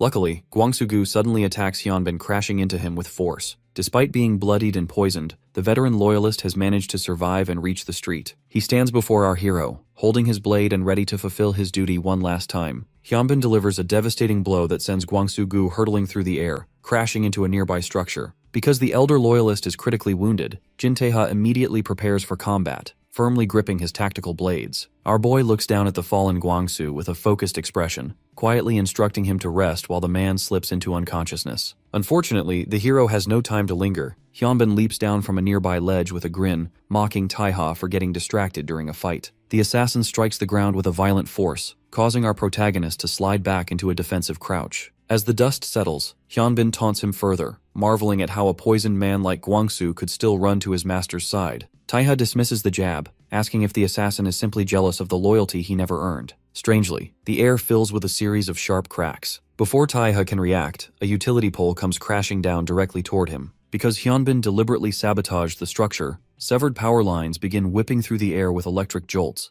causing the neighborhood lights to flicker and die. Amidst the chaos and the screams of confused residents, the assassin dashes forward, mockingly asking if our boy is good at tap dancing, while they dodge the live wires. Their blades meet in a shower of sparks and electricity. During the struggle, Hyunbin attempts to break the hero's spirit by reminding him of his previous failure against Baek Junsu. He questions where Taiha finds the confidence to return when he couldn't even land a single blow on the top enforcer. This pressure forces our protagonist to leap onto a nearby roof to create distance, but Hyunbin quickly follows, looking down on him from the sky and labeling him pathetically weak. The fight spills into a narrow building hallway, where the intensity of the clashes begins to take a toll. While catching his breath, our hero realizes that although the assassin is strong, his movements are bizarre. It feels as though Hyunbin is teleporting, consistently staying a step ahead of every maneuver. However, Taiha notices a vital contradiction. While the man's positioning is blindingly fast, his actual attacks are slow enough to counter. This triggers a flashback to an office where Regina Salerno sits with her feet on her desk. She explains to Taiha that while people think assassins and killers are the same, they aren't, because only one is a professional for hire. Regina explains that real assassination relies on science, from explosives and poison to drones. Because the options are limitless, an assassin must ensure no traces are left behind. When Taiha claims that sounds like his own messy work, Regina playfully kicks her desk, scolding him for painting walls with blood. She points out that the government uses assassination inquiries as traps to kill two birds with one stone,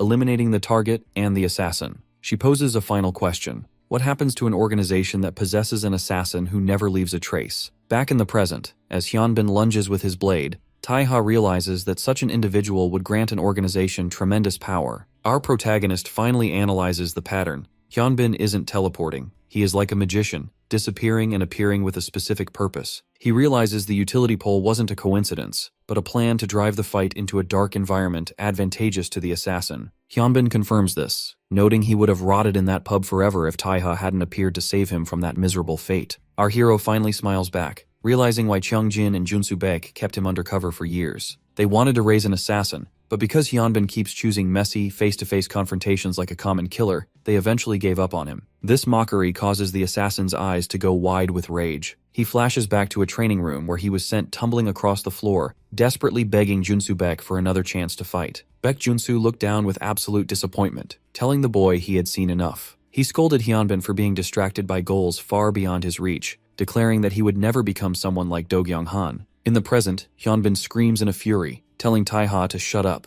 Our boy hits back with a final verbal strike, calling him an abandoned coward who ran away with his tail between his legs. This pushes the assassin over the edge. He lunges through the hallway, vowing to take the hero's head back to win everyone's acknowledgement. Hyunbin leaps into an elevator to pursue his target, but his eyes widen as the logic of the trap shifts. A gloved hand reaches out to press the button, and the assassin realizes he is now trapped. Jin Taeha stands in the red-lit elevator as the doors close, noting that he offered plenty of chances. Our protagonist draws his twin tactical blades and announces that it is finally his turn. Inside the red-lit elevator, our protagonist finally corners Nameless as the doors seal them in together. Because the assassin previously used a series of flashy distractions, like toppling utility poles, to lure Taeha into this empty building, Taeha was busy reading his hand. Because the hero has already identified every card the assassin plays, he makes it clear that the price for this game must now be paid. Suddenly, the confined space erupts into violence as Nameless lunges forward. Luckily, our hero is no longer feigning the slight sluggishness he showed earlier. He blocks the strikes and matches the assassin's frantic speed with a level of focus that leaves Nameless sweating in shock. Taeha maneuvers through the elevator with ghostly efficiency, moving so fast that he appears behind the assassin before the man can even register the shift. Because our protagonist sees through the assassin's teleportation tricks, he dismissively notes that the boy is an open book. As the elevator arrives at its destination with a heavy boom, the hero delivers a series of lightning-fast strikes. He mocks the assassin's desperation, noting that there was only one way out of the elevator, and he was already standing at the exit. This forced Nameless into a corner where his only option was a predictable, last-ditch struggle. The fight spills out of the lift, and strangely, our protagonist's knife snaps during a heavy clash. Nameless laughs manically, revealing that the weapon was actually a flawed piece he had forged himself during his undercover years. However, his triumph is short-lived. Because the hero doesn't rely solely on his tools, he suddenly grips Nameless by the mouth to silence him. With a powerful surge, our boy slams the assassin through a glass window, sending them both plummeting toward the street in a shower of shards. They crash onto the pavement, but the hero lands on his feet with practiced ease while Nameless lies broken in the dust. Taeha calmly flicks open a lighter to start a cigar, his silhouette stark against the darkness. He admits that Nameless is naturally gifted, but he points out a fatal flaw in the boy's character: betrayal. Because the veteran Gwangsu-gu took him in and treated him like family, the hero finds the assassin's treachery unforgivable. Furthermore, Taeha reveals a tactical irony. Since Nameless used a poisoned blade to strike the hero's knife repeatedly, the venom actually transferred back onto the assassin during the struggle. Luckily for the traitor, a brief flashback reveals that Gwangsu-gu's final request was for the boy's life to be spared. Out of respect for the old man's unwavering loyalty, our protagonist decides to let Nameless live this once. He leaves the broken assassin behind, walking into the daylight with a warning that this luck won't happen a second time. Meanwhile, inside the corporate high-rise, Jin Chung is celebrating what he believes is a total victory. He sips a drink dismissively while Myung-gi Kim confirms that the neutral board member, Do Kyung-han, has agreed to cast the deciding vote for the chairmanship. When Cheong's phone vibrates with an incoming call, he arrogantly assumes it's a confirmation of Taeha's death. He tosses the phone to Baek Junsu, ordering the security chief to ensure the hero's body is dissolved for a clean disposal. He even instructs Junsu to dispose of Nameless at the same time, viewing the failed assassin as a dog that can't be retrained. Baek Junsu walks into the hallway and answers the call, but the voice on the other end isn't a mercenary. It is our protagonist. Taeha explains that he is glad that it is Junsu on the phone because he knew Jin Cheong would be too cowardly to stay on the line. As he stands outside the Cheonggu building looking up at the lights, Taeha gives him a final choice: come out and face him, or wait for the hero to head inside.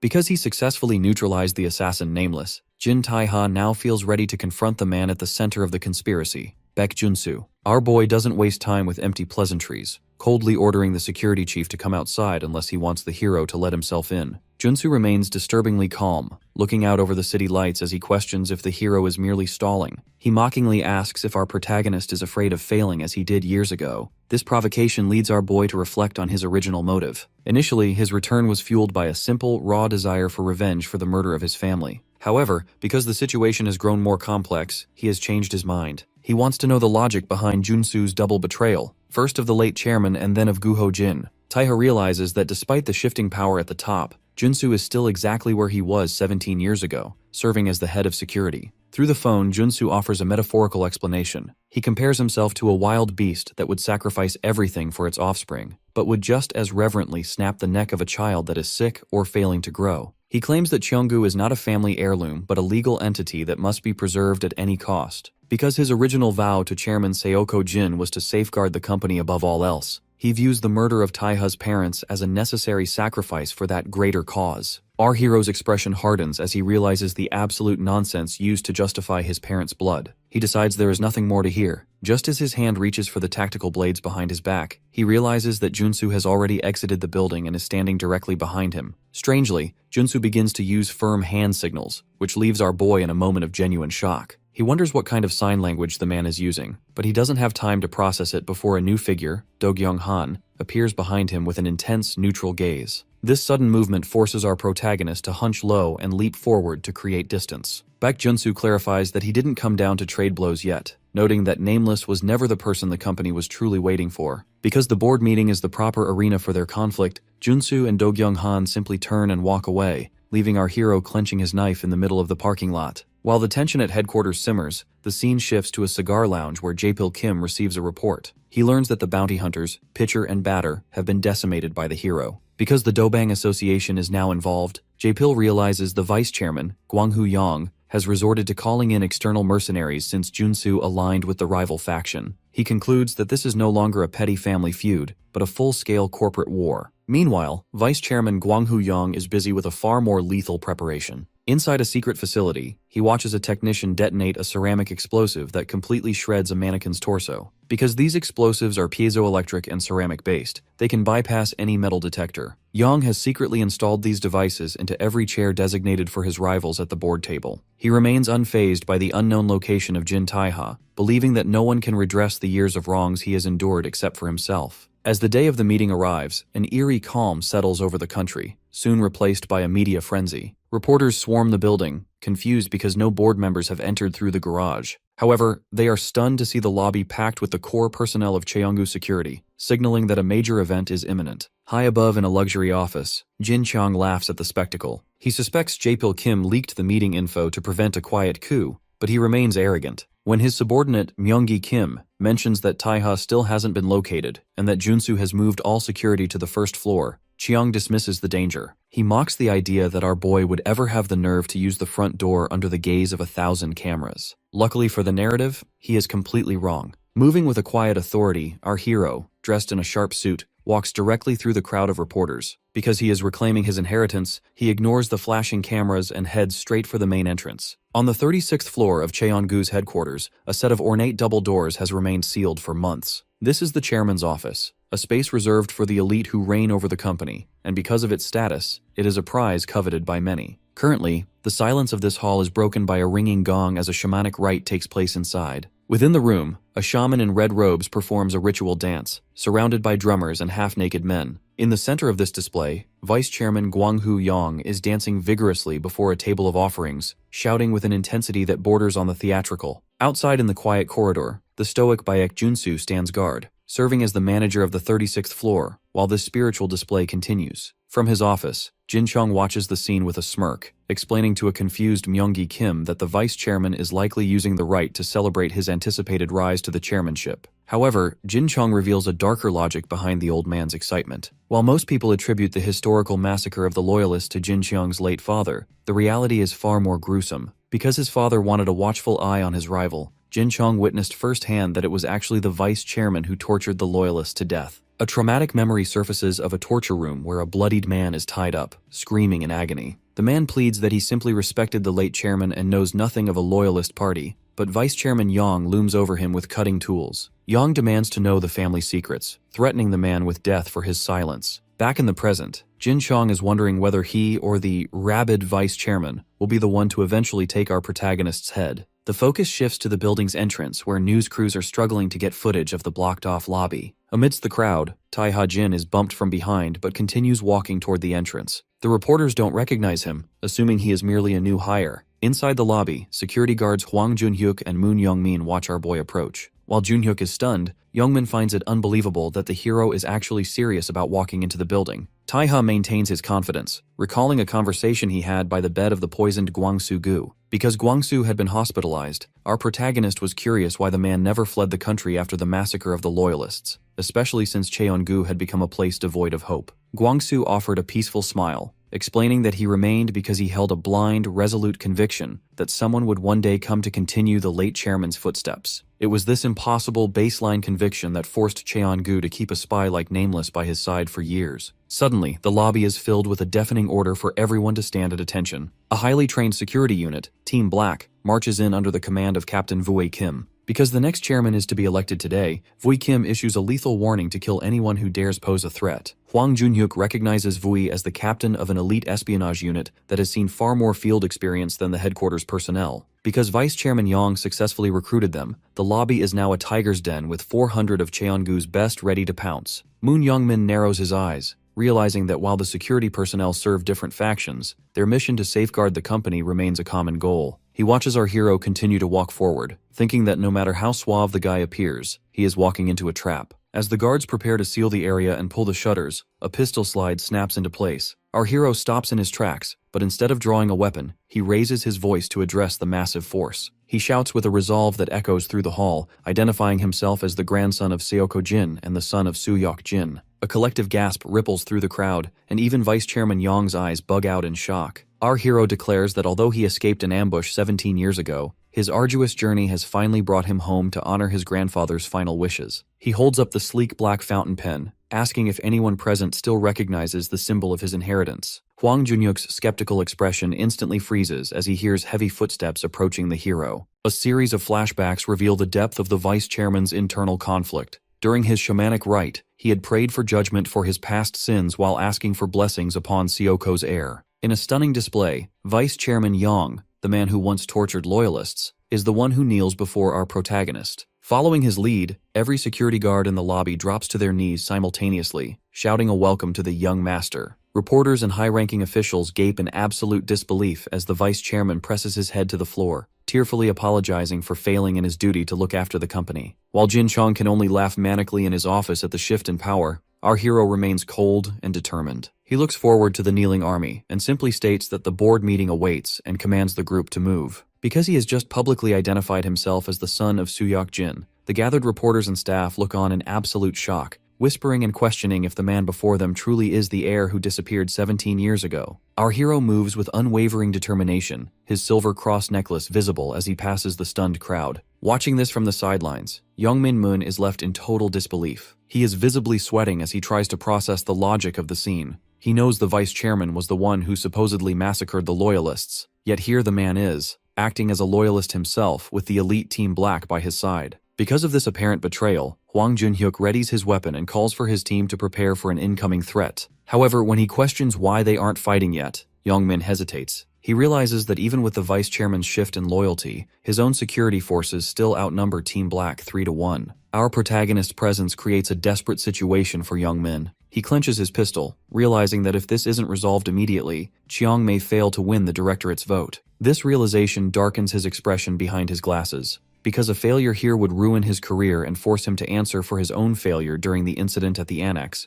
He feels his life is effectively over if he doesn't act. Strangely, the tension is interrupted by the arrival of Harin Yon. As an external director for the Cheongu group, she approaches the chaos with a smile, asking what all the ruckus is about. Vice Chairman Gwanghu Yong remains stoic, explaining that he has urgently summoned our boy as a key witness for the board meeting. He clarifies the stakes. Because our hero witnessed both the yacht incident 17 years ago and the recent Jin family murders at the Gangbuk Annex, his testimony is vital. He warns the security teams that if these incidents are traced back to the company, they must be treated as a deliberate, organized coup for power. Luckily, Harin Yan finds the situation interesting and decides to lead the way. She notes that ensuring Cheongu plays by the book is her official business, and she mockingly addresses our protagonist as young master as they head toward the elevator. Inside the VVIP elevator, the air is thick with questioning. Harin leans against the wall asking the vice chairman if his hunger for power was all an act. She wonders if he spent decades pretending just to prove his loyalty to a dead man, or if he was simply biding his time for the heir's return. The vice chairman admits that he was actually unaware of the hero's survival until the former vice president of security, Gwangsu, contacted him. Because he saw the photo released for the bounty hunt, he finally realized his long vigil had been rewarded.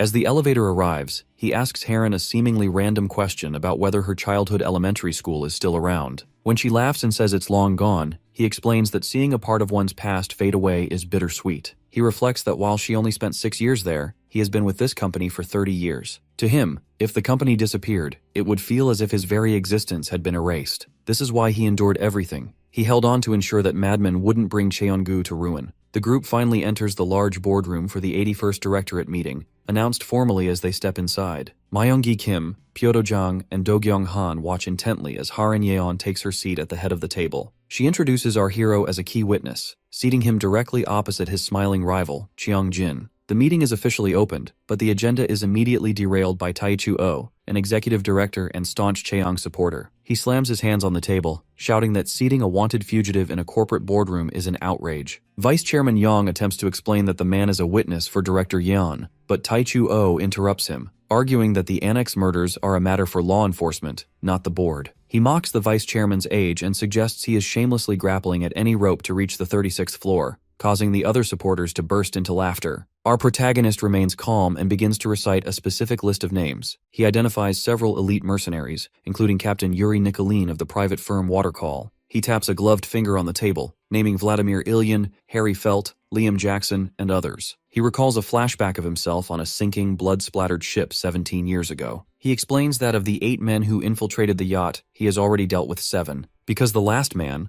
a Korean speaker, escaped him that night. Our boy is surprised to find him sitting right there at the Cheongu board table. Tae-chu-oh breaks into a sweat, frantically demanding proof and claiming our hero might as well say he fought 7,000 men. Our hero looks at him with a cold gaze, stating that proof isn't how he works. He points out that Tae-chu is failing to read the room. Because In-soo Kim is dead, the Jin family has been massacred, and Director Hong is missing. Tae-chu has no ground left to stand on. Having effectively silenced the room with this visceral reality check, our protagonist looks directly at the terrified director and prepares to speak. As Gwang-soo-gu has a debt of loyalty to repay, he prepares for his mission at the liquor pub by snapping a tactical knife into its sheath and holstering a handgun. He conceals these weapons under his suit jacket, but before he can depart, a blue van arrives. Suri-yoon and Gray offer him a ride, noting that he looks ready to head toward Cheongu. Gwang-soo is initially shocked to see the pair from the town that treated his injuries, and he warns them that this is a life-or-death situation rather than a game. Suri simply tips her cap and interrupts him, explaining that they understand the danger perfectly because they have dealt with our hero's reckless ways before. Inside the boardroom, the atmosphere turns clinical as Jin Tae-ha critiques the country's revised inheritance and gift tax law. He explains that Article 1 of this act, which fosters national wealth by exempting intangible assets like stocks from taxation when passed to blood relatives, was passed just 2 months before the yacht ambush. Because of this timely legislation, Guho Jin was able to inherit the combined 28.5% holding of Cheongu shares without a tax burden. When Tae-chu-oh tries to dismiss this as a common legal benefit, Vice Chairman Gwang-hoo Yong silences him. The Vice Chairman slams the table, reminding Tae-chu that the Emergency Committee purged the Loyalists and handed Guho the chairmanship just 1 week after the funeral, a coup that only allowed Tae-chu to sit at the table because his seniors were dismissed. Our protagonist then challenges the board to consider a string of suspicious events as mere coincidences. He notes that the broker who smuggled him into Korea was Cheongu affiliated. The unguarded In-soo Kim was his first target, and the Jin family just happened to hold their meeting at the exact villa from his childhood. He points out that Jin Chong was the only survivor of that massacre and questions the chance encounter with Huimin of the Oseong faction. Because the board is stunned by the mention of Oseong, Tae-ha provides the missing logic. He reveals through flashbacks that Jin Chong hired Huimin to find In-soo Kim's killer to avoid using Cheongu security. Our hero explains that this was a move to gain leverage. By involving an established council member like Oseong, Jin Chong was securing future support for his own chairmanship. Ha Eun-yeon realizes this was a solitary power play, as Cheong wanted to join the council alone. This revelation forces Vice Chairman Yang to his feet. He screams for a point of order, moving to adjourn the meeting and form an emergency committee to investigate the yacht incident and the recent murders. He insists on summoning Huimin for questioning, noting that the board's legitimacy is currently in doubt. When Ha Eun-yeon asks for a response, Jin Chong initially sits in a silent, sweating rage while wiping his forehead with a striped cloth. Suddenly, Jin Chong shifts into a dramatic, emotional performance. He looks up with a pained expression, accusing the vice chairman of turning away from the truth out of a greed for power. He clutches his chest and trembles while gripping his ornate cane, asking who spilled the blood of their allies and who tore through his own Achilles' heel. He shouts at the board, demanding to know why his sacrifices for the company are being ignored. Our hero watches the display, realizing that Chiang is far more dangerous than the board understands. A red aura begins to rise around Chiang's hand as he grips his cane. With a demonic grin, Jin Chang makes a move that no one expected. He declares that since he is accused of killing his father for wealth, he will return his entire inherited share, including his grandfather's portion, to the state. This calculated act of corporate sabotage leaves Vice Chairman Yang in a state of absolute terror. This calculated move is framed as a philanthropic gesture to support the National Pension Fund, but the logic behind it is far more sinister. Because this donation would prevent equity depreciation from a sudden supply shock, it allows Chiang to appear selfless while effectively weaponizing his grandfather's legacy. Vice Chairman Yang watches in grim suspicion, realizing that by threatening to give away the shares, Chiang is testing the loyalists' resolve. Strangely, Yang begins to wonder if Chiang has secured backing from the powerful Eternal Life sect to maintain his influence even without those shares. Jin Taiha remains cold and unimpressed by the performance. He dismissively tells Chiang to do as he pleases with the money, but he demands that the board immediately reopen investigations into the recent villa massacre and the yacht incident from 17 years ago. This demand triggers an outburst from director Jae-soo Cheon, a supporter of the vice chairman, who slams his fists on the table. He argues that Chiang's eligibility to inherit anything must be determined before the shares are discussed. The confrontation turns visceral when director Cheon accuses Jin Cheong of being a monster. He reveals a horrifying secret.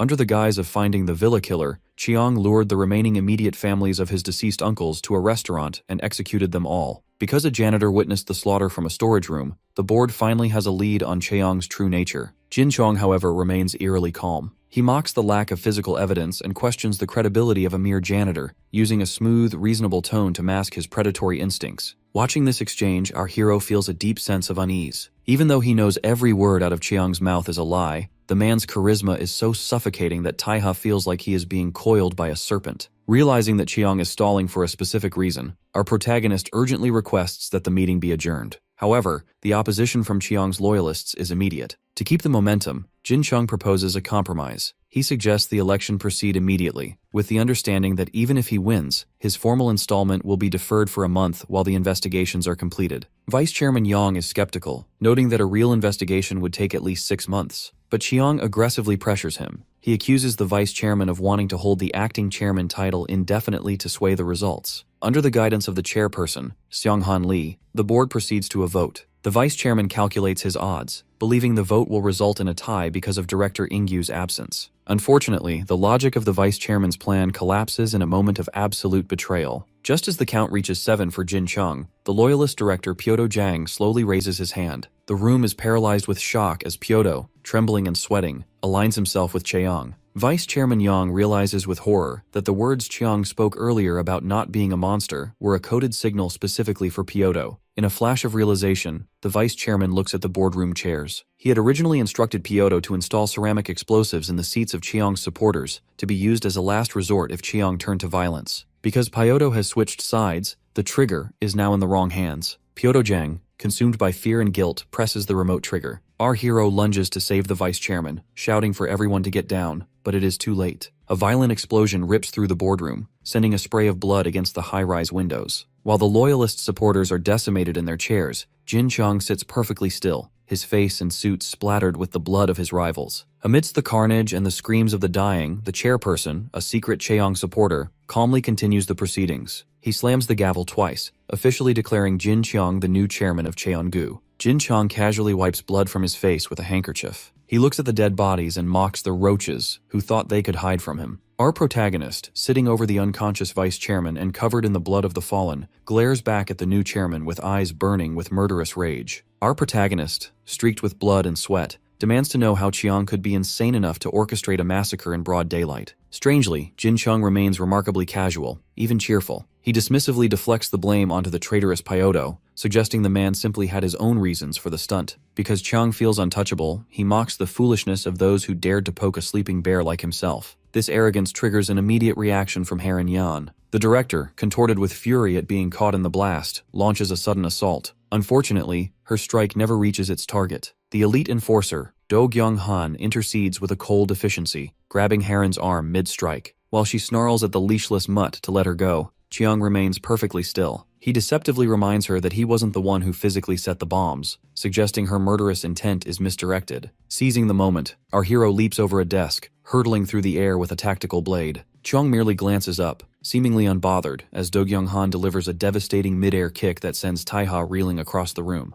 Haerin Yeon, pushed back by the shockwaves of the struggle, decides to shed her outer garment and prepare for a real fight. She declares that rather than reporting this to her sisters in the Yeon household, she will simply finish Cheong right here. Our protagonist stands tall, face to face with the new chairman, vowing that their conflict ends today. However, the intervention of a pained groan from behind breaks his focus. Luckily, Vice Chairman Yang has survived the blast. While the injured elder struggles to his feet, Jin Cheong is already moving to the next phase of his plan. He places a call to Junsu Baek, issuing a command to alert the entire building that Taiha and the Loyalists have orchestrated a suicide bombing. Because of this lie, the lobby transforms into a kill zone. Moon Young-min, hearing the announcement, realizes the civil war has officially begun. A Loyalist guard is shot through the head instantly, spraying blood across the lobby glass. Hwang Junhyuk, casually blowing a bubble of pink gum, draws his handgun and accepts the grim reality. It is now open war. Back in the boardroom, our protagonist assesses his rapidly shrinking options. He realizes that if he doesn't kill Cheong now, he might never get another chance,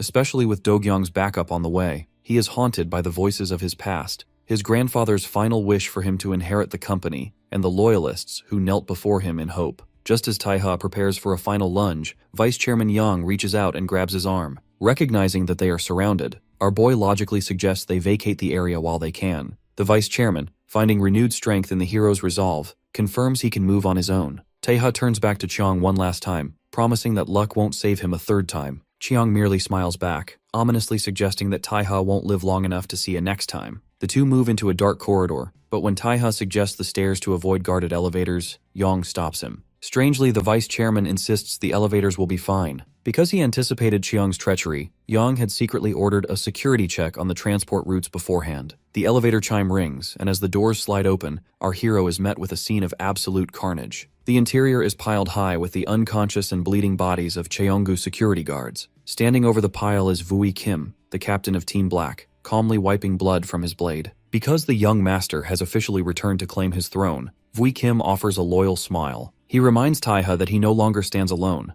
apologizing for the delay before inviting the hero to begin their escape. Outside the Cheonggu headquarters, the situation has escalated into a public lockdown. Police officers have cordoned off the area, using traffic batons to force the media away from the sealed main entrance. While journalists grumble that the security is overkill, their skepticism vanishes when a heavy gunfire echoes from behind the tightly closed metal shutters. Inside the lobby, the building has transformed into a war zone. A massive brawl is underway between rival security factions, with the area descending into a chaos of physical strikes and close-quarters combat. Youngmin Moon attempts to maintain the advantage by ordering his forces to spread out, utilizing handguns to prevent the opposition from closing in. However, Team Black is not easily deterred. Group 2 leader Ozra is forced to take cover behind a desk as bullets shred the furniture around him. He realizes with gritted teeth that the opposition has officially lost their minds, declaring an all-out war in the heart of their own headquarters. Luckily, the Loyalists coordinate their counterattack with clinical precision. When a Team Black member is staggered by a bullet that grazes and mangles his ear, he doesn't retreat. Instead, he holds the side of his head as blood sprays from the wound, using himself as a human shield to clear a path. This allows Ozra and another member to dash forward. The brutality of the lobby fight intensifies as a bald security guard is neutralized by a headshot, while Team Black members use brute force to shove enemy guards backward, clearing the corridors for their advance. The tide continues to turn as Eri Kang, a scarred Team Black leader, lunges into the fray. He uses a tactical knife to slash through multiple opponents simultaneously. This entry into the battle leads to a direct metal-on-metal clash with Youngmin Moon. As their blades lock, Youngmin glares, mocking Eri for returning to Korea after being booted overseas. Eri Kang notes that it's been a long time, but mockingly points out that Youngmin should have listened to his advice about losing the glasses, since he's finally gone and lost an eye. While the lobby burns, a building-wide intercom broadcast confirms a large-scale terrorist attack, sending terrified employees scurrying for safe rooms.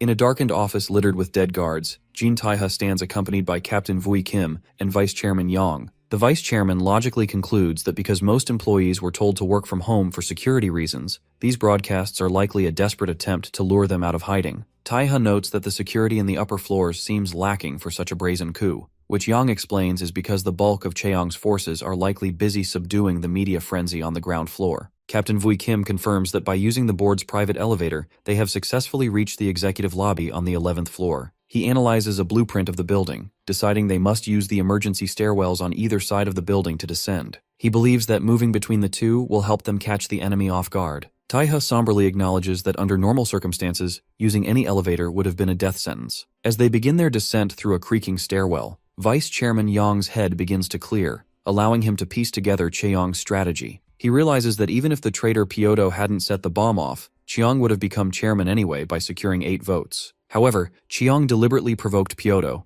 a devoted family man, into pressing the detonator by threatening him. Yong concludes that Cheong cannot allow any loyalists to live because reinvestigations into the Villa massacre and the yacht incident would strip him of everything he's gained. Captain Vui Kim realizes that their survival is a direct hit to Cheong's legitimacy, making it imperative that they escape. While the others focus on flight, our hero walks in the shadows, silently wondering if simply running away is the best way to land a blow on the new chairman. Meanwhile, on the 36th floor, Jin Chong walks toward the chairman's office with Moon Dane. He is annoyed that the elevators weren't shut down in time to catch the rats. Moon Dane boredly admits she stayed away because she knew she would lose the fight. Chong finds her honesty almost amusing, noting he can't even cut her pay since there's nothing left. The new chairman finally meets with the stoic Baek Junsu. As Cheong steps forward, he demands the keys to the 36th floor, celebrating the fact that he has delivered on his promise. Baek Junsu drops the ring of keys into Cheong's hand with a warning not to disappoint the company. Moon Dane watches silently as Cheong clenches the keys, eager to finally see the famed office. When Junsu suggests they evacuate via helicopter due to the danger, Cheong refuses with an arrogant smirk. He is the chairman now, and he refuses to run away from his own building like he did before. Instead, he issues his first official command. He wants Baek Junsu to kill Taiha and every loyalist bastard, demanding their heads by the end of the day. In the center of the Cheongu lobby, the chaotic civil war reaches a fever pitch as security forces engage in a brutal melee. Because the red-haired Ozra, a leader of Team Black, understands that their opponents are largely gym brats, trained for corporate protection rather than war, he orders his men to close the distance. He knows that these sheltered guards are vulnerable in close-quarters combat,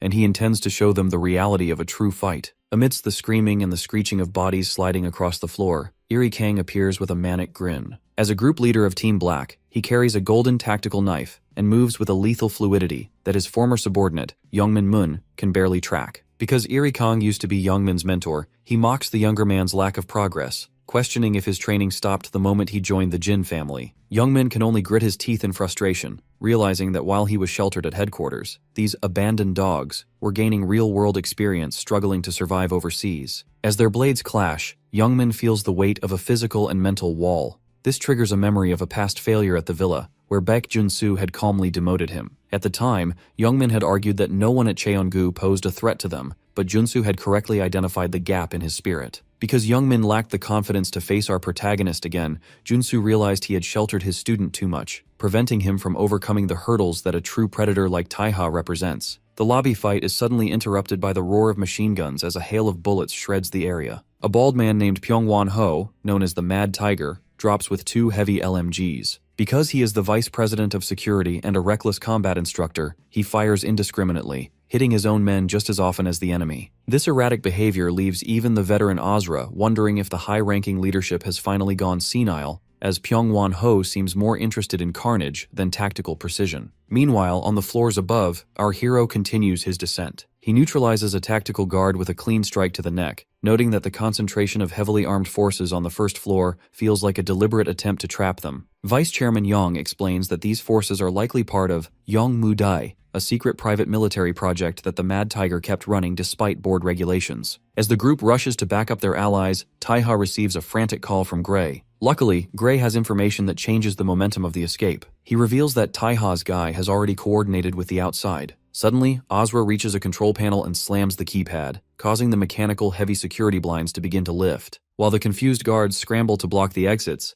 Pyongwon Ho attempts to taunt Ozra for quitting without notice. Strangely, Ozra merely smiles back, because he knows the reinforcements have arrived. A blue van, driven by Yoon Suri, comes speeding through the entrance with a violent crash. The impact sends the Mad Tiger flying into the stairs, clearing the path for a new arrival. Gwangsu Gu, the former co-president of security and a legendary loyalist, steps out of the van and clicks his gun into place. After 17 years away, he looks at the crumbling headquarters with a grim expression, noting that the hellish nature of the company hasn't changed a bit. Ozra looks toward the vehicle with a confident grin, asking if the timing was deliberate. Gwangsu Gu, stepping back into the company that once ousted him, dismisses the idea of a planned entrance, noting that no one would intentionally time a return to such a mess. As the smoke clears, the rival security guards begin to sweat in panic. While the younger men wonder if this is a new enemy, the veteran Hwang Junhyuk admits he hasn't seen that face in years. Suddenly, machine gun is raised through the lobby, immediately spraying a barrage of bullets. This forced the guards to scramble for cover as Pyong Won-ho snarls at the sight of his direct senior. Pyong Won-ho stands up with a heavy firearm, mockingly identifying Gwang-soo as the man who was fired for backing the wrong people. Gwang-soo-gu remains calm, retorting that he prefers to be known as the loyalist who resigned instead.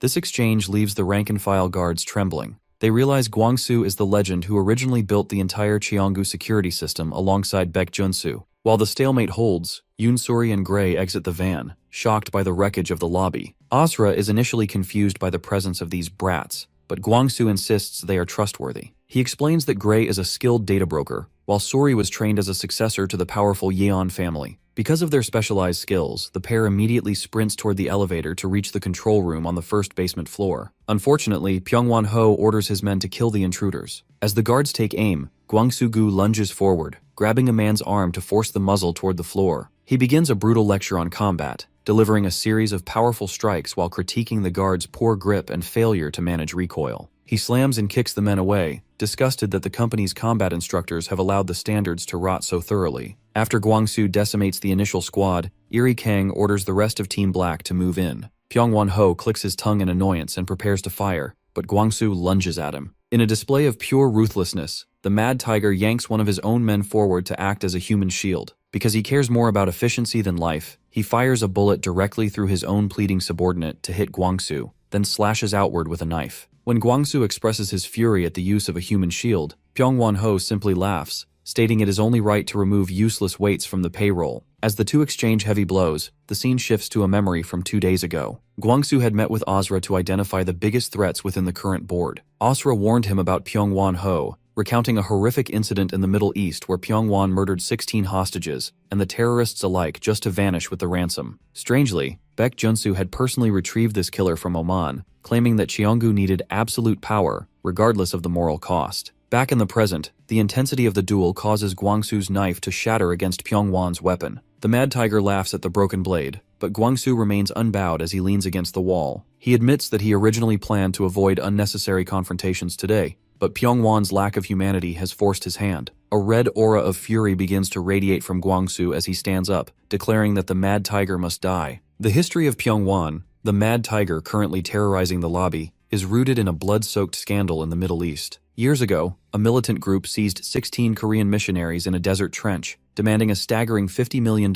for their release. Because the Korean government refused to pay such an exorbitant sum, the terrorists began executing hostages every hour to prove their resolve. During the subsequent negotiations, 2 government officials desperately tried to lower the price, but the militants remained indifferent, executing another hostage mid-conversation to show they weren't bluffing. While the negotiators panicked over the budget, Pyong Won, then a member of the covert Team Red, grew disgusted by the cowardice on both sides. He viewed the terrorists as oxygen wasters, and the negotiators as fools ready to squander his precious tax money. As a result, Pyong Won abandoned diplomacy entirely. He opened fire, slaughtering everyone in the room, hostages, terrorists, and negotiators alike. The media later covered the incident as a deadly shootout, resulting from high tensions, reporting that all parties were found dead, except for one Team Red operative. Crucially, the $20 million arranged for the negotiation went missing from the scene. 6 months later, Pyong Won was living in a luxury villa in Oman, believing he had successfully swept everything under the rug.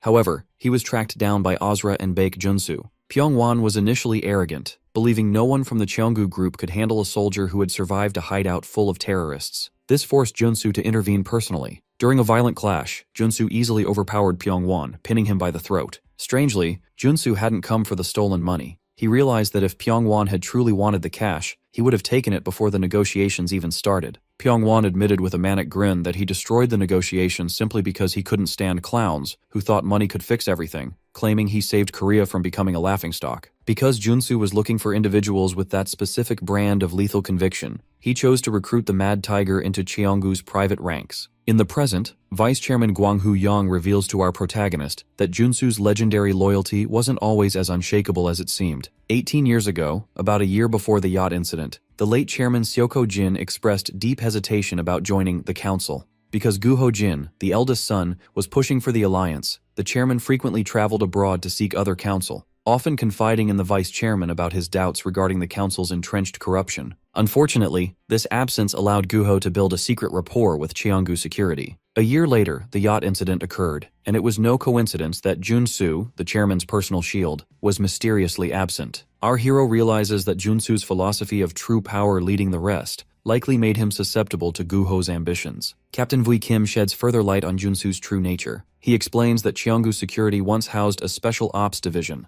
a brutal training ground where each cohort competed to become Junsu's worthy successor. While Junsu appeared to be a devoted mentor who won loyalty through physical and mental training, he actually viewed his men as mere stock. To him, the security firm was a ranch where he could breed and identify the single best warhorse. Because Vui and the other Team Black leaders were disposed of overseas once they were no longer useful, they know the cold logic behind Junsu's mask. They understand that the very chairmanship of Cheonggu only exists because Junsu allows it. He is the great power that defines the company, and he is a beast that will mercilessly snap the neck of any offspring or leader that falls sick or fails to grow. As the group moves through the stairwell, our protagonist suddenly stops. He asks Vui Kim to buy him time, a request that causes the vice chairman to panic. Guanghu Yang begs our boy to hide and bide his time, fearing that facing a monster like Junsu now will result in certain death. However, our hero refuses to run. He reflects on the legacy of his grandfather, his parents, and even his godfather, Regina Salerno. Because none of them taught him to abandon his family or his convictions, he decides that if Junsu is the force that defines Cheonggu, then Junsu is the one who must die. With a deadly focus in his, our protagonist prepares to confront the heart of the empire, no longer willing to play the role of the hunted. In a flashback from 17 years ago, a young Jin Taiha returns home from school, calling out to his mother. Because he is covered in bruises, his mother is immediately struck with worry, asking if he has been bullied again, suggesting that they transfer schools immediately before his father sees his condition. However, our hero remains remarkably stoic despite the large bruise on his cheek. His mother is left bewildered, questioning why on earth he insists on putting up with such persistent bullying. Back in the present day, our boy stands in a dark stairwell, shocking Vui Kim by declaring his intent to head back up and kill Baek Junsu. Because the majority of the security forces, including the vice president of security, are currently occupied on the first floor, Taiha realizes this is a rare window of opportunity. He asks Vui and the vice chairman to buy him some time, promising to return in just 10 minutes once the job is finished. Vui is skeptical, noting that the dangerous first floor is just around the corner, but our protagonist remains firm as he begins to ascend the stairs. Strangely, Vui stops him with a personal revelation, leaning into the hero's ear in the dark hallway. He reveals that the only reason he and the others became loyalists was because they believed it was the only way to eventually kill Junsu. Vui explains that those discarded from Cheonggu's Special Ops Division joined Team Black simply to stay alive. While they were sent overseas to handle the company's dirty work, their family members were systematically eliminated in accidental deaths to keep Cheonggu's secrets hidden. Because their desire to see Junsu dead rivals his own,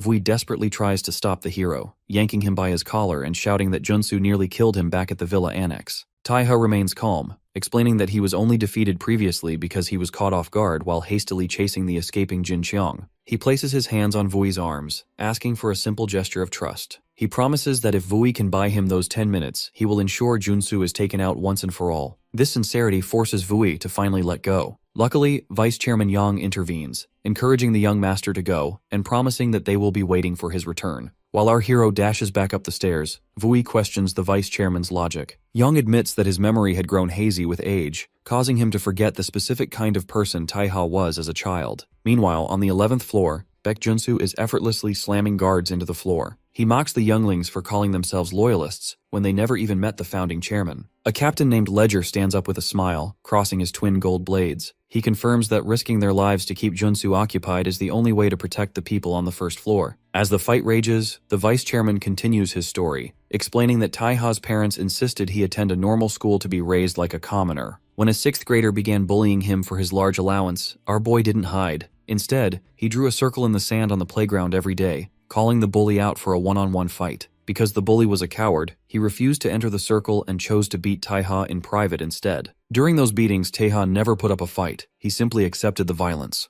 The flashback returns to the kitchen, where young Taiha explains his logic to his mother. He tells her that the bully cursed his family and friends, saying things he couldn't repeat. He insists that he can handle the pain as long as she believes in him. In the present day, the adult Jin Taiha finally arrives in the boardroom, surrounded by fallen enemies. Because he carries that same intense resolve, he walks toward Junsu with his blade in hand. He swears that as long as his allies believe in him, he will always win, no matter who he is up against. The hall falls into a lethal silence as Baek Junsu stands perfectly composed. Opposite him, our protagonist stands ready holding a tactical blade with a focused expression. This sudden meeting throws the guards, Ledger and his companion, into a state of total panic. Because their original plan was to keep Junsu away from the young master, Ledger frantically demands to know why our boy is there. As the pressure in the room spikes to a terrifying level, Ledger begins to sweat and tremble, desperately screaming for the hero to leave before the situation turns fatal. Ignoring the frantic warnings, our hero lunges forward with a massive slam. Junsu blocks the knife strike with his bare palm, and the resulting shockwave proves the immense power behind the hit. Leaning into the struggle, Junsu reveals that he has actually been waiting for this moment. Ledger, watching from the background, is frozen in shock. He cannot process how a human can move with such incredible speed. Taeha unleashes a flurry of rapid strikes to keep the enforcer occupied, but he soon instructs Ledger to head to the first floor. Because he is determined to handle the burden himself, our protagonist declares that he will be the one to deal with this man. This allows Ledger to flee, though he looks back one last time in disbelief. As they move dynamically through the hall, Junsu stands with his back turned, mockingly questioning if our boy actually came with a special plan. Suddenly, Junsu reaches for the hero's face and pins him to the ground in a dark silhouette of power. He dismisses Taiha's efforts, noting that as far as he can tell, the hero's strategy is nothing special. Taiha struggles, his eye visible through Junsu's fingers, before he uses a violent shove to push the enforcer back. Now bloodied from the struggle, our hero reflects on the words of Gwangsu-gu. Because Junsu is a man revered from an era of chaos and bloodshed, his reputation alone keeps the entire council on edge. He is legendary for being the only man to ever face the head of the Oseong faction and survive. In a flashback to their time at the bar, our protagonist recalls telling Gwangsu that any human can be defeated. Gwangsu had laughed and praised that spirit, noting that those who view Junsu as invincible only do so out of self-preservation. Gwangsu then brought up the incident at the villa where Junsu shattered the hero's knife. He explained the logic behind the weapon break technique, which requires striking the blade's precise bevel angle with monstrous brute strength. Strangely, Gwangsu revealed that this impossible technique was actually his own creation. Back in the present, Taeha slashes through the air, but Junsu catches the blade between two fingers. Our hero realizes that Junsu's talent lies in his ability to copy any move he sees, meaning he will only use techniques he is already familiar with. Junsu snaps the metal blade once more, standing amidst the shards with eerie eyes. He moves with a blurring speed, launching a high-spinning kick that our protagonist is forced to duck. Junsu looks back over his shoulder, questioning if a mere replacement blade was supposed to be enough. This triggers a memory of a young, bruised Taiha on a swing set. A younger, empathetic Junsu had offered to step in and help with a bully, but the boy had refused. Instead, young Taeha had asked Junsu to visit his school at noon, just to tell his mother how he won. Back in the present, that same indomitable spirit resurfaces. Taeha lunges forward, refusing to let the same technique defeat him twice. The collision is so violent it creates a burst of energy, and for the first time, Junsu's satisfied expression falters. As blood splurts from Junsu's arms, the enforcer realizes he had forgotten the true nature of the young master. While Taiha's moves may appear reckless, they are actually driven by a calculated purpose and an unwavering conviction. Our protagonist stands his ground, gripping two bloodied knives with eyes emitting murderous resolve. He formally declares that because Junsu became the sworn enemy of his grandfather and parents, he is finally here to claim his vengeance. A flashback to the protagonist's childhood reveals that his tactical ruthlessness was forged long ago. Even as a small child, young Taiha faced bullies who relentlessly struck him. But because nothing could break his spirit, the older boys resorted to shaming his family with hateful graffiti. Our boy didn't just endure the abuse, he provoked a direct confrontation by drawing a circle in the sand. An older boy, 3 years his senior, viewed this as a loss of face and charged in with a plan to end the fight with a single punch. Unfortunately for the bully, our protagonist had already prepared the battlefield. Taiha had hidden a wooden plank beneath the sand, and as the older boy lunged, a quick kick revealed the wood and caused the bully to slip. Because the boy was falling, Taeha was able to launch a sudden, coordinated attack, driving his knee violently into the boy's nose. This move brought the bully to his knees, but our hero didn't stop there. He pulled a rock from his pocket and began to relentlessly pummel the fallen boy. He committed this assault to ensure the insults against his family would never happen again, proving to the other children that he was no longer a victim. Watching from over a fence, a younger Baek Junsu observed the entire ordeal, later reporting to Taiha's parents that the boy had stood up for himself remarkably well. In the present day, the adult Taiha continues his high-speed assault, sliding across the floor with his blades drawn. He launches a slash that Junsu barely dodges, resulting in the blade slicing deeply into a marble pillar behind the enforcer. As Junsu examines the cut, he is internally surprised. He realizes the blade cuts through stone like paper and maintains its sharpness despite the extreme wear. He credits the young master's skills for the ability, but finds the quality of the knife itself to be truly remarkable. The enforcer suddenly counters by catching Taeha's arm and violently twisting his wrist toward the floor. Because the hero aimed too low, Junsu finds the opening to force a flip and a retreat. He mocks the hero's current progress, recalling how the young Taeha once used meticulous planning and patience to topple a playground bully. He questions if 17 years of planning and a mafia life have truly only resulted in this single-blade strategy. The pressure from Junsu becomes clinical as he unleashes a barrage of heavy strikes. He eventually grabs our hero by the chest. Junsu mocks our protagonist, asking if he honestly believed that the strength he gained overseas would be enough to defeat someone like him in a country where bloodshed is a daily occurrence. This assault concludes with Taeha being sent flying into a wall with a massive impact. Strangely, as Junsu stands in the center of the room, blood suddenly splatters across his own chest. The enforcer is stunned, wondering when the hero managed to land the strikes. As our bloodied protagonist lies on the floor, he recalls the teachings of Regina Salerno. She once explained that some people are simply God's favorites,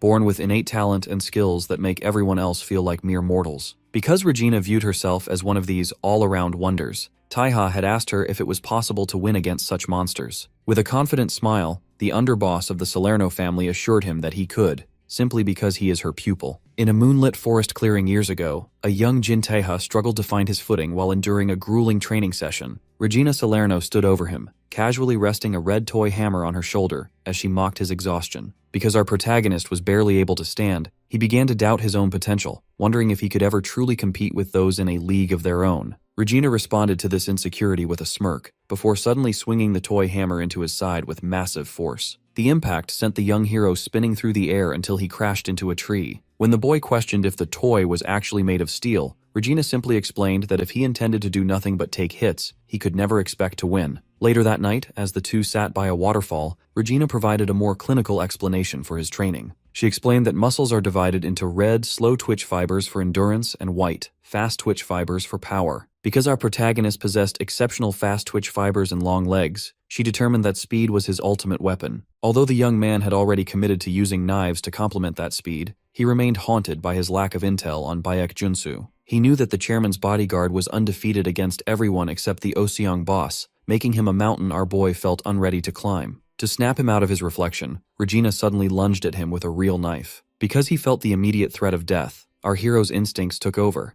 allowing him to dodge a strike he usually failed to avoid when it was just a toy hammer. Regina revealed the cold logic of her teaching. Taeha was the type of person who only truly improved when his life was on the line. She recalled how he once stabbed his own hand to show his grit, proving he only acts when death is near. She told him that his only path forward was to treat every encounter as a kill or be killed fight. In the present day, adult Taeha stands on a blood-stained floor, clutching those memories as he faces his own mortality against Baek Junsu. Meanwhile, the lobby of the headquarters has descended into a brutal slugfest. The Mad Tiger, Pyongwon Ho, launched a blow of strikes at Gwangsu Gu, screaming for the older man to die. Luckily, Gwangsu remained steady, catching the Mad Tiger with a massive punch to the face and following up with a rapid sequence of heavy blows. Unfortunately, Pyongwon's stamina proved to be unbelievable. He retaliated with a punch that sent Gwangsu sliding across the room, prompting the red-haired ally, Ozra, to rush to his side. While Gwangsu admitted he was no longer in his prime, he noted that Pyongwon was a brute whose strength far outweighed his actual skill. Desperate to turn the tide, Pyongwon screamed into his radio for the Youngmu division to reinforce him, but his subordinates reported that they were trapped. This was because Yoon-suri and Gray had successfully taken over the control room. By hacking the building's systems, they lowered heavy containment barriers, effectively blocking the armed forces coming down from the 8th floor. As Gwangsu listened to the update over his earpiece, his relief was short-lived. Gray reported that our protagonist was currently on the 11th floor, engaged in a solitary duel with the white-haired Baek Junsu. This revelation left both Gwangsu and Ozra in a state of pure shock. Ozra frantically asked about their captain, who had gone to rescue the others, but Suri struggled to keep up with the chaotic reports. While trying to identify the mustache captain on the monitors, her eyes suddenly widened in disbelief. On one of the screens, she spotted a woman, Lady Heron, with her arms chained high above her head, held captive within the very building they were trying to dismantle. As Suri was once a trainee at the Doyusa, she recognizes the high-ranking lady and uses the intercom to reach out. At first, Heron is skeptical of this stranger, but her eyes widen when Suri reveals herself as the successor who famously ran away after breaking a sacred tree. Luckily, the shared history bridges the gap. Harin realizes that Suri is likely in the building because of her connection to Jin Tai-ha. However, Heron remains a realist. She warns Suri that the girl isn't skilled enough to mount a rescue. Because the monster Baek Junsu raised, Do-gyung Han, is currently stalking the dark corridors toward them, Heron issues a final desperate command. She instructs Suri to deliver a vital message to the head of the Yan family, realizing that the current situation has escalated far beyond a simple kidnapping. Meanwhile, the lobby has descended into absolute carnage. Asra and Gwangsu-gu are hunkered down behind a desk, struggling to survive a relentless barrage of pistol fire from rival guards. Asra is frustrated, shouting that while our hero is off fighting the legendary Baek Junsu one-on-one, they are stuck in a stalemate on the ground floor. Gwangsu-gu reflects on the sheer gravity of the moment, finding it almost unbelievable that our boy is actually holding his own against the strongest man in the company. Strangely, the pressure on the loyalists is relieved when a silhouette blurs through the air behind the enemy lines. Captain Vui Kim appears like a ghost, spraying blood across the floor with a lethal horizontal slash that decimates the guards. Because Vui Kim and the vice chairman have finally linked up with the lobby team, the group feels a momentary surge of relief. However, the situation remains dire. Vui Kim reports that they are still dangerously outnumbered. He reveals that our hero promised to finish his duel and return in 10 minutes, and only 5 minutes remain. Vui makes it clear that if our protagonist isn't back by then, they must pull out immediately, even if it means leaving the heir behind. Unfortunately, their window of escape is slammed shut when Pyongwon-ho arrives with a new nightmare. A squad of elite soldiers in full tactical gear, the Yongmudae, appears from behind the security barriers. Gwangsu-gu is horrified to see this unofficial armed force, as their presence is a flagrant violation of the committee's rules. Pyongwon-ho issues a command to take no hostages and kill everyone in the lobby. Realizing they can't win a head-on fight against a small army, Vui Kim orders Asra to escort the vice chairman to the main gate. Despite Asra's worry about our hero upstairs, Gwangsu-gu and Vui maintain a baseline conviction. Because he is the master they've pledged their lives to, they believe he will inevitably win and return. High above on the 36th floor, the atmosphere is disturbingly quiet. Jin Chong has finally breached the chairman's office, only to find it is a modest, cluttered space filled with old electronics and a simple fan. He mocks his father and grandfather for maintaining such a dump, though he notes their drive to stay humble was likely their only virtue. Moon Dane stands guard, urging the new chairman to flee before the loyalists reach the top. Because Do-kyung Han is still making his way down after dealing with Harin, she realizes that if Jin Tai-ha reaches this floor, she cannot protect Cheong alone. Jin Cheong remains arrogant, laughing at the idea that Baek Junsu could ever fall. He sits at the desk and picks up an old red rotary phone, explaining to Dane that this device is a direct line to the 4 remaining emperors of the committee. When Dane asks about his ultimate goal, Cheong reveals that he has no intention of simply being one of 5 rulers in a small country. Instead, he plans to merge with the Oseongpa by winning over powerful figures like Cheon Huimin and Baek Junsu. Because these organizations value raw power above all else, Cheong intends to use them to wipe out the other committee members. His plan is to become the one and only emperor of the nation, and he reveals that this was the secret contract he made with Baek Junsu from the start. Back at the 11th floor executive lobby, the human cost of this ambition is visible. Jin Tai-ha is covered in blood and gasping in agony as he grips a bloodied knife. Standing over him is the white-haired Baek Junsu, his face splattered with gore but his posture remaining unshakable. Meanwhile, in the chairman's office, Moon Dane stands before the new chairman, expressing her disbelief at his current strategy. She is concerned because Cheong is considering a partnership with the 5 Stars faction, the very group responsible for assassinating the president and destabilizing the nation. Because this syndicate operates purely on a hierarchy of strength, Cheong remains composed as he dials a red rotary phone. He explains the logic of his plan by comparing the faction to a group of beasts. He believes that to rule them, one simply needs to eliminate their leader. As he smirks and twirls the phone cord, he notes that even a man as disciplined as Baek Junsu understood this necessity, which is why the enforcer spent years grooming a successor in the Special Operations Division. Meanwhile, the executive lobby is consumed by the sound of clashing metal and shattering wood. Our protagonist and Baek Junsu are locked in a high-speed duel, their movements leaving trails of dust across the dark floor. Because Junsu possesses overwhelming physical power, he delivers a sweeping kick that connects with the hero's side, sending him reeling.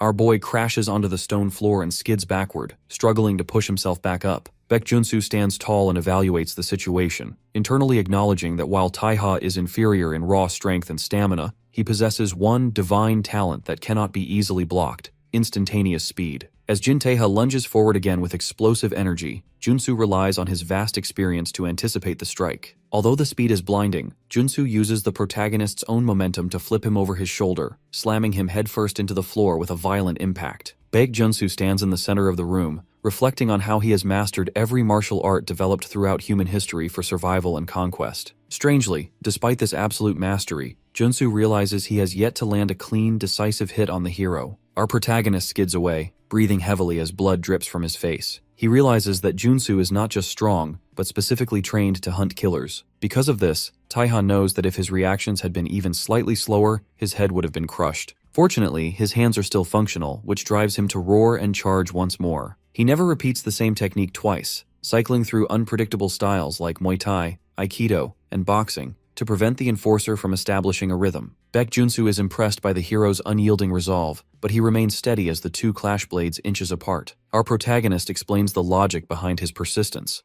While Junsu spent years honing skills in a training hall, Taiha has spent 17 years risking his life in a quest for revenge. Because of this gap in life-or-death experience, the hero is able to execute a calculated gamble. Junsu suddenly realizes he has been played when a knife, which appeared to be lost earlier in the struggle, drops perfectly into Taiha's palm. The enforcer realizes the hero didn't lose the weapon. He threw it there on purpose to create this exact opening. This moment triggers a memory of Regina Salerno, who once taught a young Taiha to endure until the very last flicker of his life's candle. She explained that by hiding his emotions and waiting for a single 0.1 second window, he could unleash a power that none could oppose. Back in the present, our hero grips his knife and delivers a massive leaping slash. A giant cross of blood erupts as the blade finally strikes Baek Junsu across the torso. Surprisingly, as blood pours from the massive wound, Baek Junsu begins to smile. He looks toward the ceiling and speaks his final words, acknowledging that after 17 years of walking a thorny path of blood, the young master has finally found his answer. Despite his own defeat, the enforcer views this as a victory for the late chairman Jin Seoko, as the rightful heir has finally proven himself to be the ultimate predator. In 1988, while thousands of snow-white balloons were being released into the sky to celebrate the Seoul Olympics,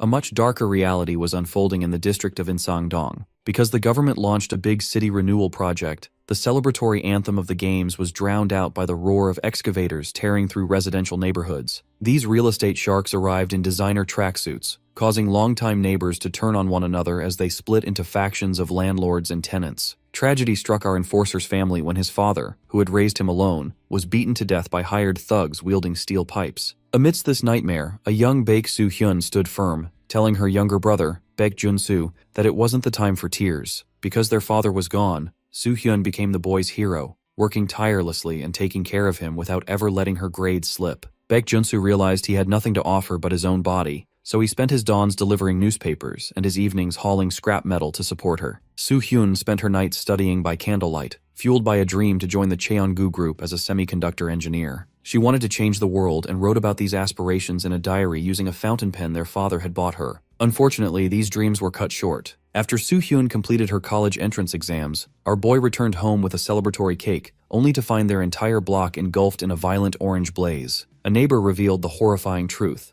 Hired punks had intentionally torched the neighborhood, starting with Soo-hyun's home. Junsu sprinted toward the fire, but he arrived too late. He found a young passerby, the future chairman Jin Seok-ho, kneeling in the dirt and covered in raw, charred burns. Even as the flames ate the flesh off his back, Seok-ho had tried to pull Soo-hyun from the inferno. Ultimately, he was left to cradle the charred remains of his sister, screaming into the night sky. The day after the fire, the grief-stricken Junsu transformed into a force of vengeance. He single-handedly charged a line of demolition crews and riot police, leaving 8 thugs and 3 officers dead from ruptured organs and skull fractures. Strangely, the government chose to bury the case and erase Junsu's records to protect the image of the Olympics. This led to Baek Junsu sitting in a dark interrogation room, where a woman known as a scouter approached him. Because she recognized his raw, untapped strength, she snatched him from the gallows and sold him to an elite overseas kill squad known as Ordo Nox. For 10 years, Baek Junsu rose through the ranks of these elite assassins, eventually reaching an executive level under the nickname Tacitus. He eventually retired on one condition: he must never leave South Korea again. Because he had nothing left but a desire for justice, he returned to Seoul to hunt down those who colluded with the government to build luxury apartments over his sister's grave. His mission led him to the high-rise headquarters of the Cheongu Group. He infiltrated the chairman's office, a shabby trailer that served as a remnant of the company's early days, and pressed a knife to the throat of Jin Seok-ho. However, the logic of the revenge shifted when Seok-ho saw Junsu's reflection and immediately burst into tears of relief. Because the chairman had searched for Junsu for a decade, he begged for death to ease the grudge of the sister he failed to save. When Junsu pulled back Seok-ho's collar, he discovered the horrific burn scars the man had earned while trying to rescue Soo-hyun 17 years prior. This revelation forced Baek Junsu to listen to the truth. Seoko explained that while he had been in talks for the redevelopment, the state had rushed the demolition without his knowledge. He had rushed to the site and pulled Soo-hyun from the fire with his own hands, an act that had haunted his dreams ever since. Baek Junsu recalled his sister's dream of joining Cheongu to change the world. Because he saw that Seoko still possessed that same crazy ambition, he chose to spare the man. He handed Seoko the fountain pen, telling him to stop crying and instead use it to prove he could change the world without selling his soul. Jin Seoko pledged to cherish the pen forever, viewing it as a vessel for the noble intentions entrusted to him by his sister and Baek Junsu. Because he wanted to honor those memories, he vowed to build a company that truly served the people. Watching from the shadows, a younger Baek Junsu listened to these vows before walking away. He felt he couldn't keep the pen as a namesake, despite his sister's memory. Because he had spent a decade as an assassin, spilling countless lives, he felt the weight of his sins ran too deep. He feared that holding such a pure keepsake would cause his sister to haunt his very dreams, dragging him back toward a light he no longer deserved. Instead, Junsu focused on the raw violence of his present. He entered a restaurant and confronted two men, Kim Cheol-min and Jang Hong-sik, identifying them as members of the Insang crew. Because they were part of the group he sought, he neutralized one of them instantly. As a woman's scream pierced the air, a group of aggressive thugs rose to challenge him. Junsu looked at them with a cold detachment, realizing that the 10 years he spent training for revenge against the men who burned his home had become a hollow pursuit. He beckoned the entire group forward, and within moments, the restaurant was a ruin of overturned tables and unconscious bodies. As Junsu stood amidst the carnage, a mysterious man in a white suit entered the room. This was Park Du-cheol, the first in command of the Oseongpa. He noted that Junsu clearly knew how to play and asked for his name. When Junsu asked if Du-cheol was the boss of the thugs he had just decimated, the man confirmed it with a broad smile. Junsu lunged with a punch, but for the first time in his life, his attack was blocked. Park Du-cheol caught the fist in his palm with ease. Because his strike was stopped, Junsu finally looked at his opponent clearly, noting that the man's eyes radiated an incredible, tiger-like vitality. They fought for over 40 minutes, an intense duel that left the restaurant's other executives as mere spectators. Eventually, Junsu fell to his knees, panting and defeated. He had never encountered a human who possessed such monstrous strength using only bare fists. Expecting death, Junsu told the victor to kill him. However, Park Du-cheol laughed, claiming the fight made him feel like he was at an amusement park. He demanded to know Junsu's story. Exhausted, Junsu explained his quest for revenge, only to learn that his original enemies, the Insang crew, were already gone, swallowed up by the consolidation of the Oseongpa. When Junsu dismissed the man as just another thug, Du-cheol roared with laughter. He argued that their status didn't matter as long as they had the power to achieve their purpose. He explained that they used force to stop corrupt politicians and loan sharks when the state had failed the people. Surprisingly, Du-cheol let him go, silencing his subordinates' objections by acknowledging Junsu's right to seek his own path. After completing his revenge, Junsu returned to Jin Seoko and volunteered to be his bodyguard. He was curious to see how the man would grow the Cheongu group. For years, he watched as Seoko built a company beyond reproach, showing deep loyalty to his loyalist faction, while his own incompetent children,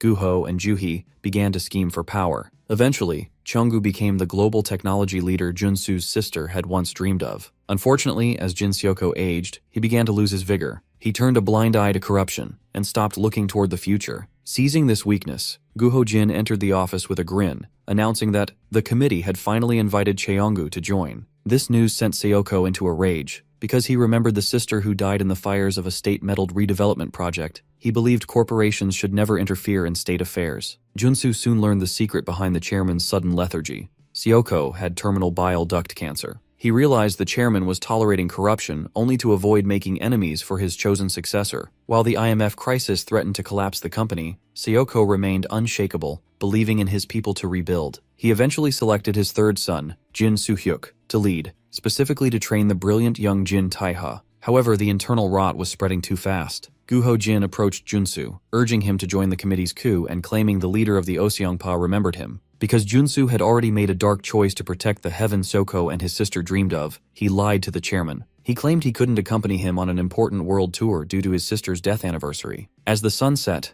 Junsu stood alone, accepting that his place would be in the deepest pit of hell for the betrayal he was about to facilitate. Because he felt he had to protect the legacy at any cost, as the yacht exploded into flames amidst a pouring rain. He swore to safeguard the dream, even if he had to suffer eternally in the blackest flames for his sins. Years ago, Jin Seoko stood alone in an autumn forest, surrounded by falling red maple leaves. Because he was weakened by the incurable approach of death, the chairman worried that his empire would collapse. Baek Junsu, standing by his side in the forest clearing, acknowledged that no one else could grow the company like Seoko had. He realized that the chairman's children and subordinates remained loyal only to him because no one had the strength to leap over the colossal mountain that Seoko represented. This vulnerability was dangerous. Junsu feared that if a monster like Park Du-cheol decided to devour the firm, there would be no one to stop him. In the present day, Baek Junsu stands in a dark hall, blood dripping from the stump of his severed arm. He realizes that the only way to safeguard the legacy is to join the committee until he gains the power to protect it himself. Because of this singular focus, he delivers a massive shadowed kick that sends our protagonist flying through the air. Taeha's ribs crack internally, forcing a cry of agony as he realizes that despite his own growth, the enforcer has somehow gotten even faster.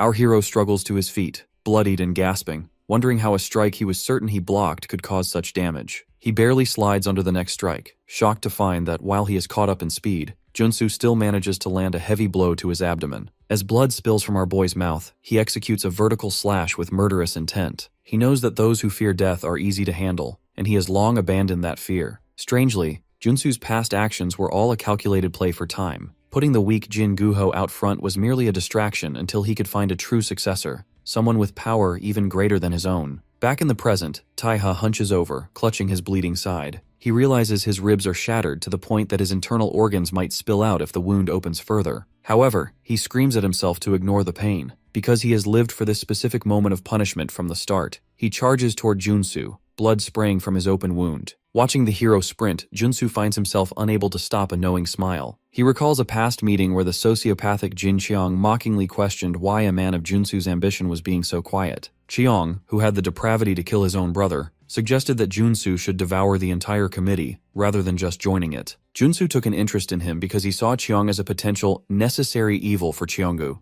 a man willing to leap over the walls of the established power. During that meeting, Chung revealed he had footage from an armed helicopter proving our protagonist was alive. Because Taeha was found on a Salerno family ship, Cheong viewed him as a troublesome loose end that needed to be measured for death. Junsu, however, closed the laptop and insisted they leave the boy alone, noting that the mafia was ruthless enough to handle him. Back in the present, the duel reaches its peak. Baek Junsu performs a high vertical kick, but our hero counters with a desperation that defies logic. Taeha bites down violently on Junsu's neck, creating a window to lunge behind him. He stabs the enforcer through behind from both sides with his tactical blades, twisting the steel until a spray of blood erupts. As the life begins to fade from Junsu, he recalls a final moment on a private jet with a maniacally laughing Jin Cheong. Cheong had ordered him to kill the old-timer, and then eliminate the hero to cover their tracks. Junsu had lied, and told Cheong the task was finished, but in reality, he chose not to kill the boy. He believed that if Taeha was the real one, he would survive the state where survival was difficult and escape the flames. Now as blood splatters his face, Junsu realizes he has won. He sees that the bloodline of the master he followed has splendidly inherited a brilliance that does not fear death. Because our hero endured hellish trials and leaped over every scheme,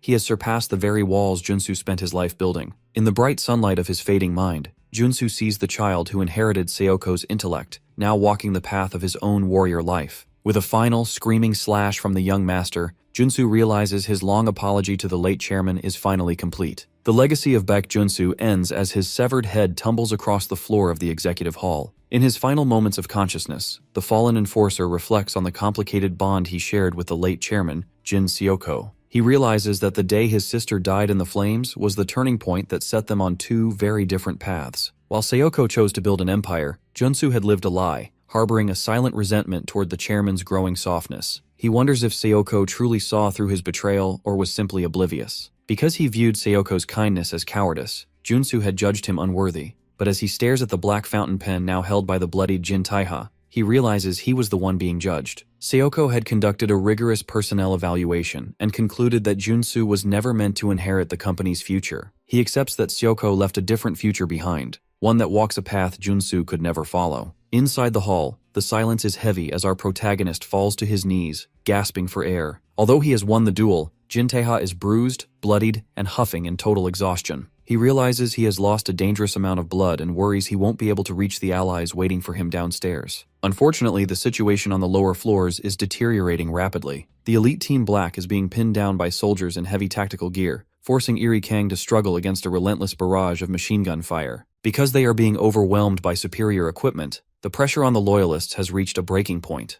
Vui Kim looks at his watch and realizes that 11 minutes have passed, exceeding their agreed-upon time. He logically concludes that because our boy hasn't returned, the mission has failed, and the young master must be dead. This forces him to issue a heartbreaking order to retreat to save the remaining men. Gwangsu-gu reacts with pure shock, shouting that they cannot leave yet, but Vui Kim remains firm. He believes that the moment Baek Junsu comes through those doors, the entire team will be finished. As the elevator doors rings and the sinister Do Kyung-han stands inside, our bloodied hero sits slumped, desperately pleading with his own body to move because he knows someone is coming. Suddenly, a figure stands tall over him, and Taiha looks up in recognition. Downstairs, the panic peaks as Gwangsu-gu tries to hold the line for just one more minute, only for Vui Kim to yank him back, screaming that they have to face the failure. Strangely, the retreat is interrupted by a dash through the lobby. Nameless suddenly appears, carrying a bloodied and unconscious Jin Taiha on his back. He screams at the team for their hesitation, announcing the impossible truth. Baek Junsu is dead, and Taiha is the one who killed him. This revelation leaves Pyongwon-ho and the rival guards in a state of frozen disbelief and total disbelief, as the pillar of their power has finally collapsed. While the loyalists scramble to escape, the scene upstairs remains chillingly quiet. Do Kyung-han stands alone before the severed head of his mentor. He touches his chest with a puzzled expression, wondering if the death of the man who raised him finally means he is free. Rather than showing grief, he merely smirks through the blood splatters on his face and walks away, leaving the past behind him. Outside, the escape is nearly thwarted by the pressure of the pursuit. Vui Kim offers to stay back and hold the line as a penance for doubting the hero, but Gwangsu-gu refuses to let him play the hero. Because the company's future now rests on the younger generation, Gwangsu reminds Vui that he needs to remain and serve the young master. The veteran loyalist decides to make a final stand alone,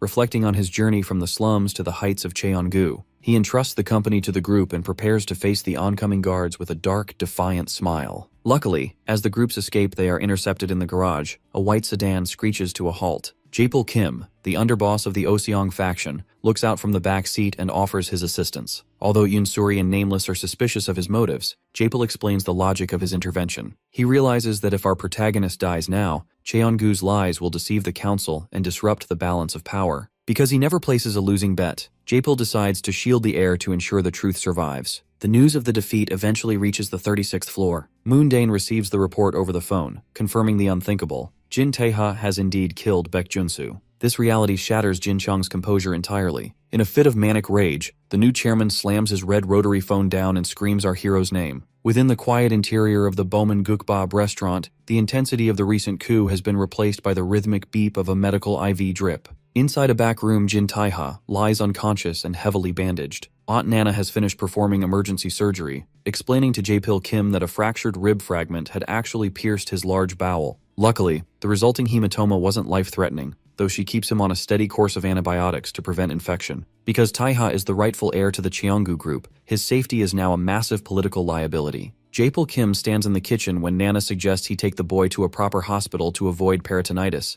Jaepil logically concludes that he cannot move the protagonist. If Oseong were seen providing medical care to the man who dismantled Cheongu's leadership, they would be accused of orchestrating the coup themselves. Nana mocks the idea of thugs caring about politics, but Jaepil remains focused on the blood they would lose if they didn't use their brains. Before stepping out into the alley, he even offers Nana a prestigious university professorship, an offer she flatly rejects by slamming her knife into the cutting board, stating she prefers saving lives as a hobby. Outside, Jaepil meets with Vui Kim's men in gray, reassuring them that our boy just needs rest. As he drives away, he leaves a message for the hero to join him for a smoke once he wakes up. However, as the luxury car speeds through the market, Jaepil's inner monologue reveals a darker calculation. He reflects on how Taeha isn't just an extraordinary killer, but a royal, with the eloquent negotiation skills and the tactical mind to swallow the entire corporate world whole. Because Taeha has now killed the legendary Baek Junsu in the very heart of Cheongu, Jaepil realizes the boy is the real deal. This leads him to a chilling question. If our hero is powerful enough to overthrow the entire system, would it be safer for Oseong to just kill him now? Driven by this urgency, Jaepil calls for an immediate meeting with his executives. Back at the restaurant table, the atmosphere is heavy with paranoia. Gray urgently argues that the group needs to evacuate the district immediately. When Vui Kim and Nameless question the logic of moving a wounded man, Gray points out the suspicious nature of their hideout. He asks why Oseong, who manages 30 hospitals, would bring a patient to a gray zone restaurant that serves blood sausage. Because this area is a lawless neutral ground, Gray realizes they are only safe as long as Oseong finds them useful. The moment that utility fades, they will be wiped out. To secure their future, Gray holds up a USB drive containing the past month of CCTV footage from Cheongu's secret basement control room. As a data broker, he knows that this information is a currency he can trade for weapons, money, or a truly safe hideout. Meanwhile, a different kind of negotiation is happening on a K-rail subway train. Vice Chairman Gwang-hoo Yang is forced to ride public transit, standing over a man lounging across the seats. This is Minchung Heo, the vice chairman of the Dobang Association. Heo mockingly asks if the fancy corporate cars are all gone, but Yang ignores the insults. With a wide-eyed desperation, the vice chairman begs Heo for help in placing our protagonist on the chairman's seat. Heo initially laughs, demanding compensation for the pitcher and batter incident first, which Yang agrees to pay at a staggering rate of 1.3 billion won. However, the tone shifts when Yang offers a dangerous trade. If Heo assists the young master, Yang will help Heo eliminate the current Dobang chairman to seize that position for himself. This cold ambition causes every man on the train to draw a gun on the vice chairman. Heo pulls down his sunglasses, his one eye revealing a predatory interest in whatever is making the old man so gutsy. Elsewhere, night falls over the traditional estate of the Yan clan of Changju. High in the air, Yoon-sori is held suspended by nearly invisible wires, a signature restraint of the clan's chiefess, Baekchung-yeon. Watching from the rooftop, Baekchung mockingly notes that her dear former disciple has finally returned. Because Sori fled the clan years ago, the chiefess suggests she has only come back to die for her past wrongs. Luckily, Sori isn't intimidated. Despite being bound in midair, she looks up with a fierce expression and tells the deranged hag to cut the act and open the door. Under the traditional eaves of the Yan clan's foundational training ground, a tense negotiation unfolds over a cup of high-grade Hadong tea. Baekchung-yeon, the clan's chiefess, praises the refined taste of the tea, noting that once someone experiences such quality, they can never return to cheap street coffee. Despite the hospitable offer, Suri-yoon refuses to relax because she is on a strict mission from the imprisoned Lady Heron. She demands to speak with the head of the clan personally, but Baekchung is skeptical. The chiefess finds it hard to believe that a high-ranking officer like Heron could be bested by the Cheongu group, though she wonders if Heron's lack of a sword at the board meeting was her downfall. Suri explains that she witnessed Haren's predicament via the CCTV in the control room, but Baekchung remains dismissive, labeling Haren's attempts to help a man named Taeha as foolish. To move forward, the chiefess sets a firm boundary. As a second-rank official, she must be the one to judge whether Suri's message is worthy of the clan head's ears. When Suri resists, Baekchung's gaze turns cold, and she threatens to rip the girl's tongue out for playing games. She points out the flaw in Suri's logic, noting that if the message were truly from Heron, Suri would know the protocol requires speaking to the second-rank official first. This pressure forces Suri to recall a flashback where Lady Heron gave her these specific instructions. Heron had emphasized that the message was of the utmost importance and must not be shared with anyone below the third rank. Crucially, Heron told Suri that if she weren't welcomed, she should ask for Baekchung specifically, knowing the chiefess would respond. Realizing her attempt to make her former master squirm has failed, Suri finally delivers the cryptic phrase, "Seobiol stands overturned." Baekchung immediately recognizes the weight of these words because they signal that a coup has occurred. She agrees to inform the clan head, but instructs Suri to head inside and rest, making it clear the girl is not permitted to leave. Suri realizes she was never going to be allowed to walk away, which Baekchung confirms with a smile. The chiefess explains that the Yan clan has maintained its exclusivity for over 1,000 years, dating back to the legendary Manhwa cadets. She admits she only tolerated Suri's rebellion because she knew the defector would eventually return. Suri clenches her fist but agrees to stay under two conditions. She must be allowed to visit her father twice a week, and the clan must help Taeha just once. She explains that this request is a personal plea to Baekchung as her master, fueled by a debt of gratitude for Taeha saving her hometown. Baekchung finds the request self-righteous and questions why a high-ranking official would care about such petty matters. However, Suri catches her master's interest by suggesting that Baekchung keeps her around simply because she wants her. To demonstrate the reality of the clan's power, Baekchung leads Suri through the garden where young trainees, aged 4 to 6, are practicing. She explains that the clan scouts children with exceptional potential, training them to become either elite warriors in the Western Division or intellectual diplomats in the Eastern Division. Because only those who possess beauty, strength, and intellect are chosen, they are brought in young.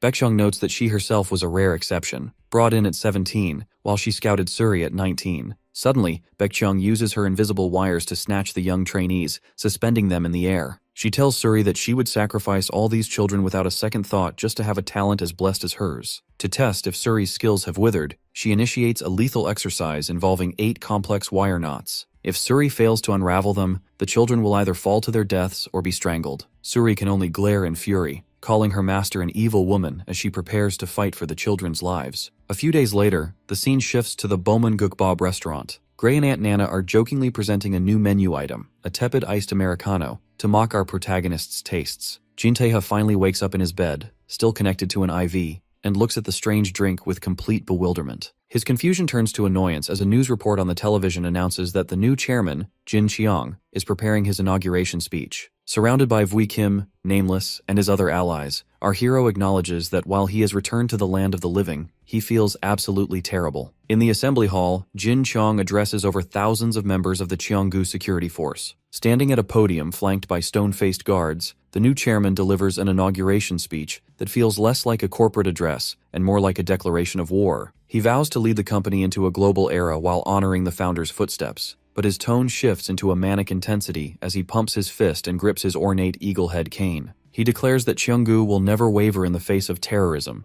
and promises that no matter how deep the darkness descends, the light of the company will never fade. Back at the Bowman Gukbab restaurant, our protagonist watches the broadcast alongside Vui Kim, Gray, and Nameless. Gray mocks the aggressive nature of the speech, but Vui Kim realizes the logic behind it. With the core executives gone and Baek Junsu dead, Cheong is desperate to rally the remaining forces. Despite the bandage on his cheek and his lingering wounds, our boy is focused on the fate of Gwangsu-gu. Because Gwangsu is not on the official casualty list, Taiha instructs Gray to continue the search, hoping to at least find his body if he hasn't survived. While the hero recovered, the rest of the team remained active under the directive of Vice Chairman Yang. Vui Kim explains that the vice chairman has gone to seek help from the Dobang Association, leveraging his personal ties. The logic is simple. Assuming the chairmanship is meaningless without the support of the council members who control the country. Simultaneously, Yoon Suri has returned to her roots at the Yan clan of Changju. Gray reveals that she is on a double mission to reveal that Cheonggu is holding one of their own captive while seeking the support of the very people who taught her those wire techniques. Amidst these shifting alliances, a message arrives from Jae-pil Kim of the Oseong faction,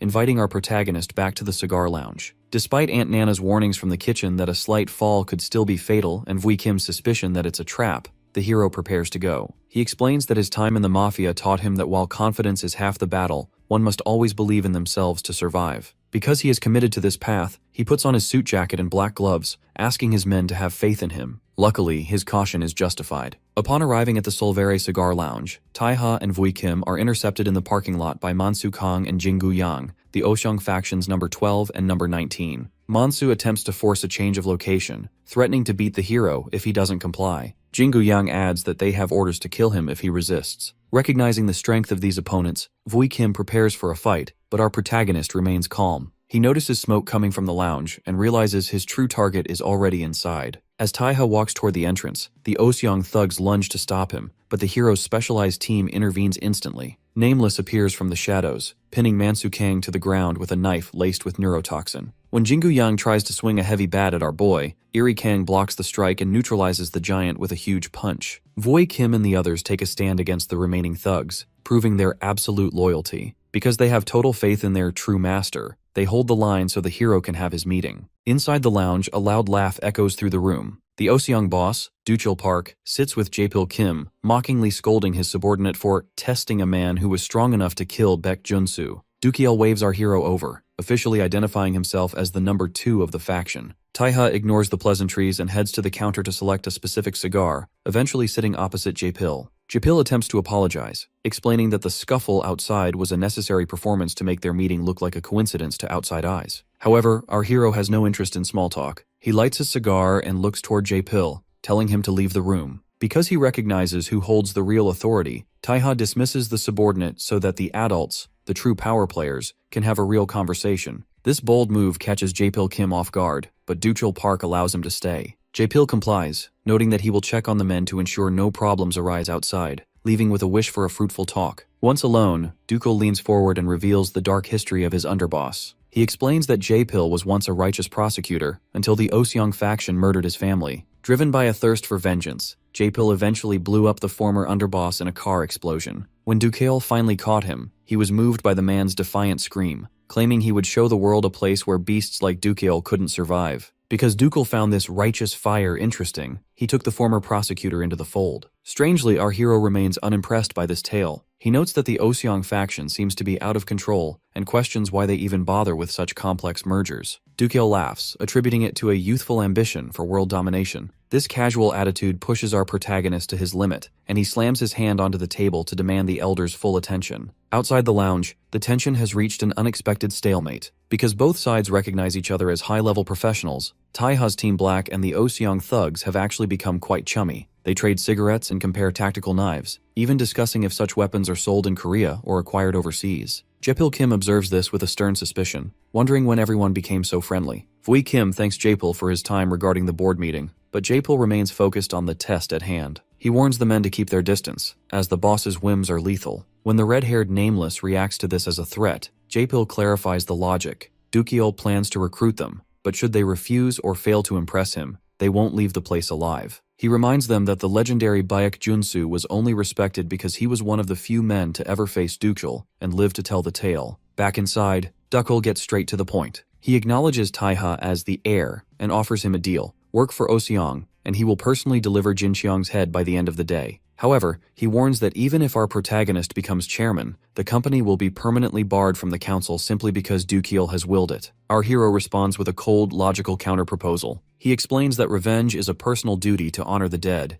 meaning the death of Jin Xiang is only meaningful if he delivers the blow himself. Furthermore, he clarifies that his roots now lie with the Salerno family in Italy. Because he has determined that Oseong likely won't interfere with his revenge, he boldly offers to let Dukiol leave in peace. This arrogance triggers a massive surge of murderous aura from Dukiol, who looms over the table like a monstrous silhouette. He screams at the arrogant bastard for thinking he stands a chance while still recovering from his wounds. Taiha doesn't flinch, exhaling a calm puff of smoke and noting they aren't monsters or monkeys who should make a ruckus in a nice establishment. The arrival of a startled waiter breaks the tension, forcing Dukiol to dismiss his excitement with a laugh. Because he recognizes the genuine, predator-like conviction in our boy's eyes, the Oseong leader decides to spare him, noting that he can tell the hero is genuine. As the meeting concludes, Dukiol instructs the hero to relay the truth of Cheong's coup to the council. Taiha stands his ground as he makes it clear that while they can handle the politics, anyone who dares to block his path to revenge will be eliminated without hesitation. The funeral hall is a somber landscape of white lilies and rising incense, all centered around the memorial portrait of the fallen master, Baek Junsu. Because the pillar of Cheongu's security has finally crumbled, Do Gyung-han stands alone before the altar, bowing his head in a silent, solemn tribute. Behind him, a sea of guards in suits press their foreheads to the floor. This display of absolute grief, however, cannot mask the growing anxiety among the survivors. Moon Young-min and Hwang Junhyuk exchange hushed, panicked words, wondering if the company can even survive now that their legendary shield was defeated in a one-on-one duel. Strangely, the funereal silence is shattered by the heavy stomp of a black shoe. The mourners turn in alarm as Dukiol Park, the formidable boss of the Oseong faction, strolls into the room while casually smoking a cigar. When a terrified official tries to demand respect for the dead, the number 2 ranked gangster simply sneers, demanding a bottle of soju instead of an apology. His presence causes a ripple of awe through the crowd. Even in his embarrassment, Huimin Cheon recognizes that the boss personally coming to pay respects confirms the rumors of the legendary rivalry between Du Cheol and the deceased master. Dukiol Park's tribute is as violent as his reputation. He drops into a cross-legged position before the altar and plants his lit cigar directly into the incense pot alongside the green sticks. After shattering the top of a soju bottle with his bare hand, he drinks deeply from the jagged glass, offering a grim grin to the portrait. He notes that because a real deal opponent took Junsu out,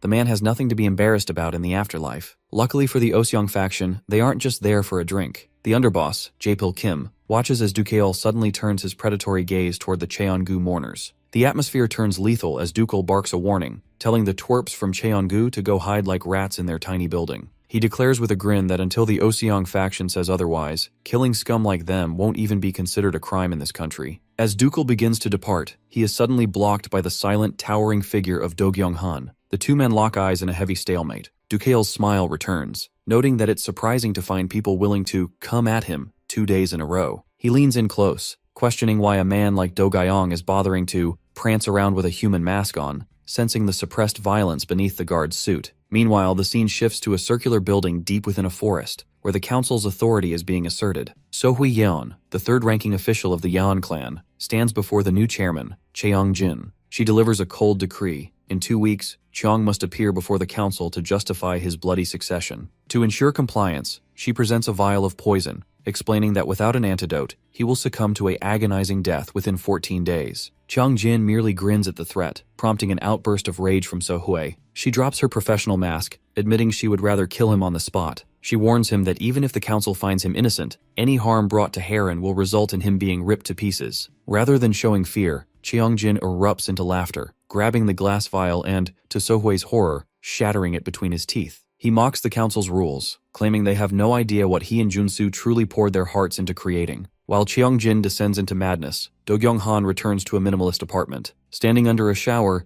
he reveals a back and shoulders covered in a roadmap of jagged scars. These marks are the physical remnants of his past under Baek Junsu, who once commanded him to forget freedom and spend his life bound by obedience. Because Junsu once forbade him from killing, noting that Do-kyung enjoyed the act far too much, the guard has lived a life of forced restraint. However, the logic of his world is changing. Do-kyung places his palm against a hidden wall, revealing a lit display of 3 Japanese katanas. In the dark room, surrounded by dozens of surveillance monitors tracking the faces of his enemies, he slowly draws a blade. Back in the circular hall, Cheongjin stands with blood dripping from his shredded lips. He issues a final, terrifying message for the council. He will play their game for now, but if any of them dare to assist Taiha, they are already dead. In a dark urban alley, the silence is shattered by a sudden and lethal ambush. Do-kyung-han, moving with a speed that defies the human eye, utilizes twin blades to cut down 2 thugs before they can even finish a threat. This efficiency leaves Azra, the Unit 2 leader of Team Black, in shock seeing his men coughing up blood. Because Azra has spent years overseas in deep cover operations, he is stunned that anyone managed to track his team's movements so easily. However, a glance at a nearby brick wall reveals the simple logic of his defeat. He had forgotten to account for the local CCTV cameras. Black doesn't hesitate to capitalize on this lapse, charging forward with a curved blade.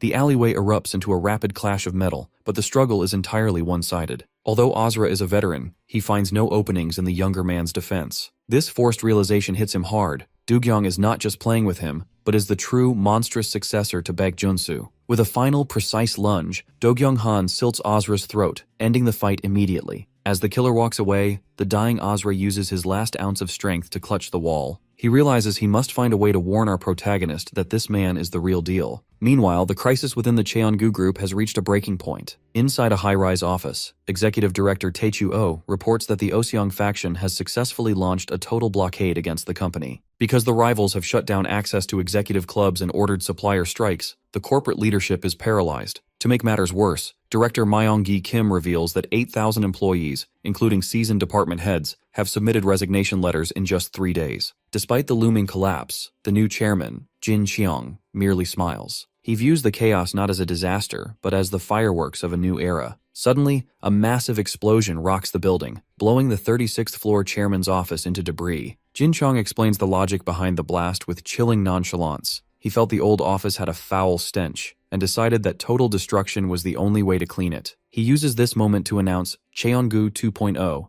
a radical restructuring designed to shed all outdated traditions. As part of this purge, he officially disbands Cheongu security and transfers all personnel to the Youngmu Corps. Pyong Wan-ho confirms that the era of fighting with knives is over, as the group has been rebranded as the heavily armed PMC, Black Tech. Jin Cheong warns his remaining executives to stop whining and get the staff back in their seats, threatening to treat them like useless cattle if they fail. Later that night, the tension shifts back to the chairman's office, where Do-kyung-han arrives carrying a blue cooler box. He thumps the container onto the table, revealing Azra's severed head inside. Jin Cheong is revolted, not by the violence, but by the smell lingering on his expensive suit. He mockingly questions if Do-kyung is satisfied now that Junsu is dead, but the guard responds by lunging forward and grabbing the chairman's face in a vice-like grip. Jin Cheong remains unfazed, reminding the killer that his training specifically ensured he could never kill the chairman. He mocks Do-kyung's anger, suggesting the guard is actually furious that our protagonist stole the chance to kill Junsu personally. Because a premature assault on the Jangseo district would trigger an unwinnable war with the Oseong faction and the Yan clan, Jin Cheong orders Do-kyung to stay away from the office for 2 weeks. He instructs the killer to focus on picking off anyone who leaves the district, biding their time until the Youngmu Corps is fully prepared. However, he gives a final, sharp permission.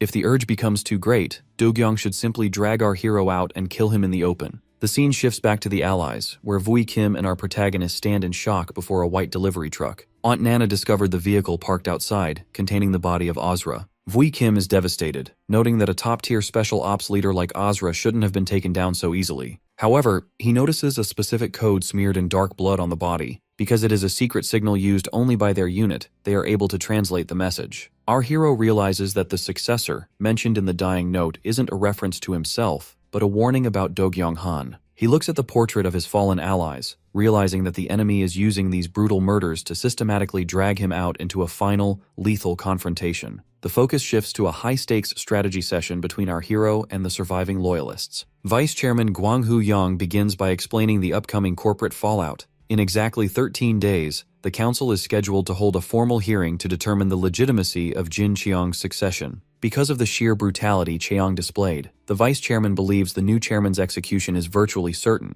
especially since the Dobang Association is now convinced that Cheong instigated an illegal coup. Unfortunately, the legal path isn't quite as simple as it seems. Suri Yeon, who has recently returned from her negotiations with the Yeon clan, reports that they are facing a similar situation with a few added complications. During a flashback to the clan's traditional estate, Chief S. Baekchung Yeon explains the logic of the council's regulations. They move strictly by established rules, following only those they trust without exception. While the CCTV footage provided by Gray is an important resource, the chiefess warns that it isn't conclusive evidence that mandates an execution. When a surprised Suri points out that she delivered the message of a literal prisoner, Baekchung remains dismissive. She notes that Heron's confinement doesn't appear to have direct ties to the coup, meaning Cheong's death isn't 100% guaranteed. Consequently, Suri suggests threatening Cheong to secure Heron's release. Baekchung quickly rejects as she explains that because Cheonggu remains a member of the council until the hearing, Heron will be in immediate danger if Cheong dies prematurely. To ensure the situation doesn't go sideways, the chiefess insists that Heron must come to the council to testify as an eyewitness. She offers a specific stipulation.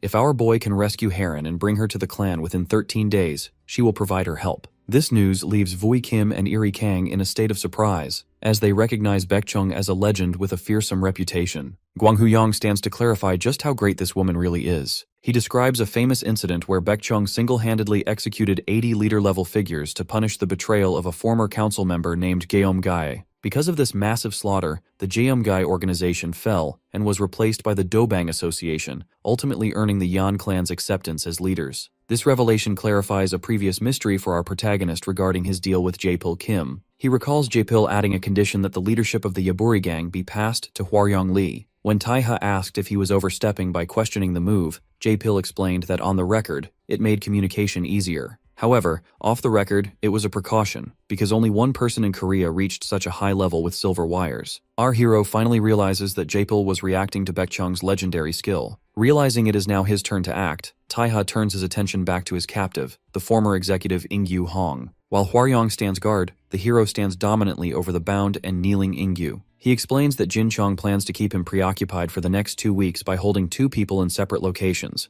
Lady Heron and his mentor, the former vice president of security Gwang-soo-gu. Because Ingyu spent years climbing the ranks at Cheonggu, Tae-ha demands to know every secret hideout where the two could be held. Ingyu is terrified, stuttering that Cheong is a merciless bastard to traitors and will surely kill him. However, Gwang-hoo Yang interjects, calling him a fool. He points out that since Do-kyung-han has raised a blade, Ingyu's head is already at risk. The mention of the deranged bastard Do-kyung causes Ingyu to groan in horror, noting that even Baek Junsu could barely control him. Our boy leans in with a threat, noting that if Ingyu wants to live, he must prove his worth. He adds that the local residents of the Jeongseo district are quite eager for the director to lose his value, which finally forces Ingyu to scream for them to stop and promise to talk. Later that day, Tae-ha meets Gray outside a cafe to test his professional abilities. He instructs Gray to use Ingyu's info to find the locations where the two are being held. Although Gray is initially overwhelmed, arguing that the search isn't as easy as it looks and that Ingyu might be lying, our hero makes the priority clear. They have 13 days. He tells Gray that he plans to trust him with this, officially naming him as the first member of his team. As night falls, the group prepares for the next phase of the mission.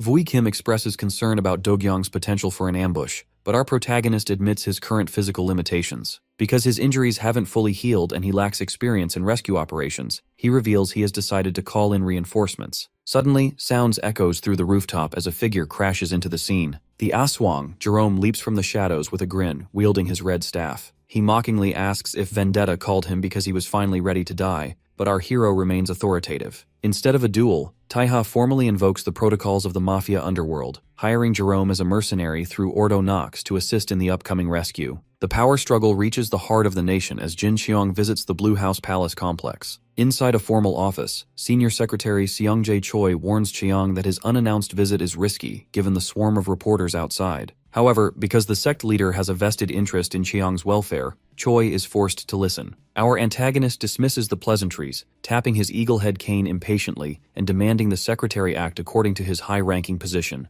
Chiang reveals his true intent. He has a specific prisoner he needs to move out of the country immediately. Meanwhile, the Jiangxio district has become a fortress of digital surveillance, with active cameras and tracking systems monitoring every card payment and internet search. Because of this intense pressure, only 2 men manage to bypass the net. The first is Guanghu Yang, who receives protection from the Yan clan as a volunteer witness for the upcoming council hearing. Although he was sidelined by the company, the vice chairman held his position for 30 years, meaning he knows too much about the council's shady internal affairs for Chiang to ignore. The second man is Nameless, who is spotted walking through the alleys for a secret meeting. He meets a black tech agent, Junyak Huang, on a park bench beneath a high-rise bridge. Junyak is annoyed, noting that Nameless cut all contact after joining the Special Ops Division. Because he is a corporate agent, Junyak threatens to call the company to have the fugitive caught, but Nameless knows the man too well. He realizes Junyak only views the call as a hassle, because there is no compensation involved. To fix this, Nameless hands over an envelope containing cash equal to the agent's annual salary. Luckily, the money works. While Junyak counts the cash and wonders how a fugitive is richer than a working man,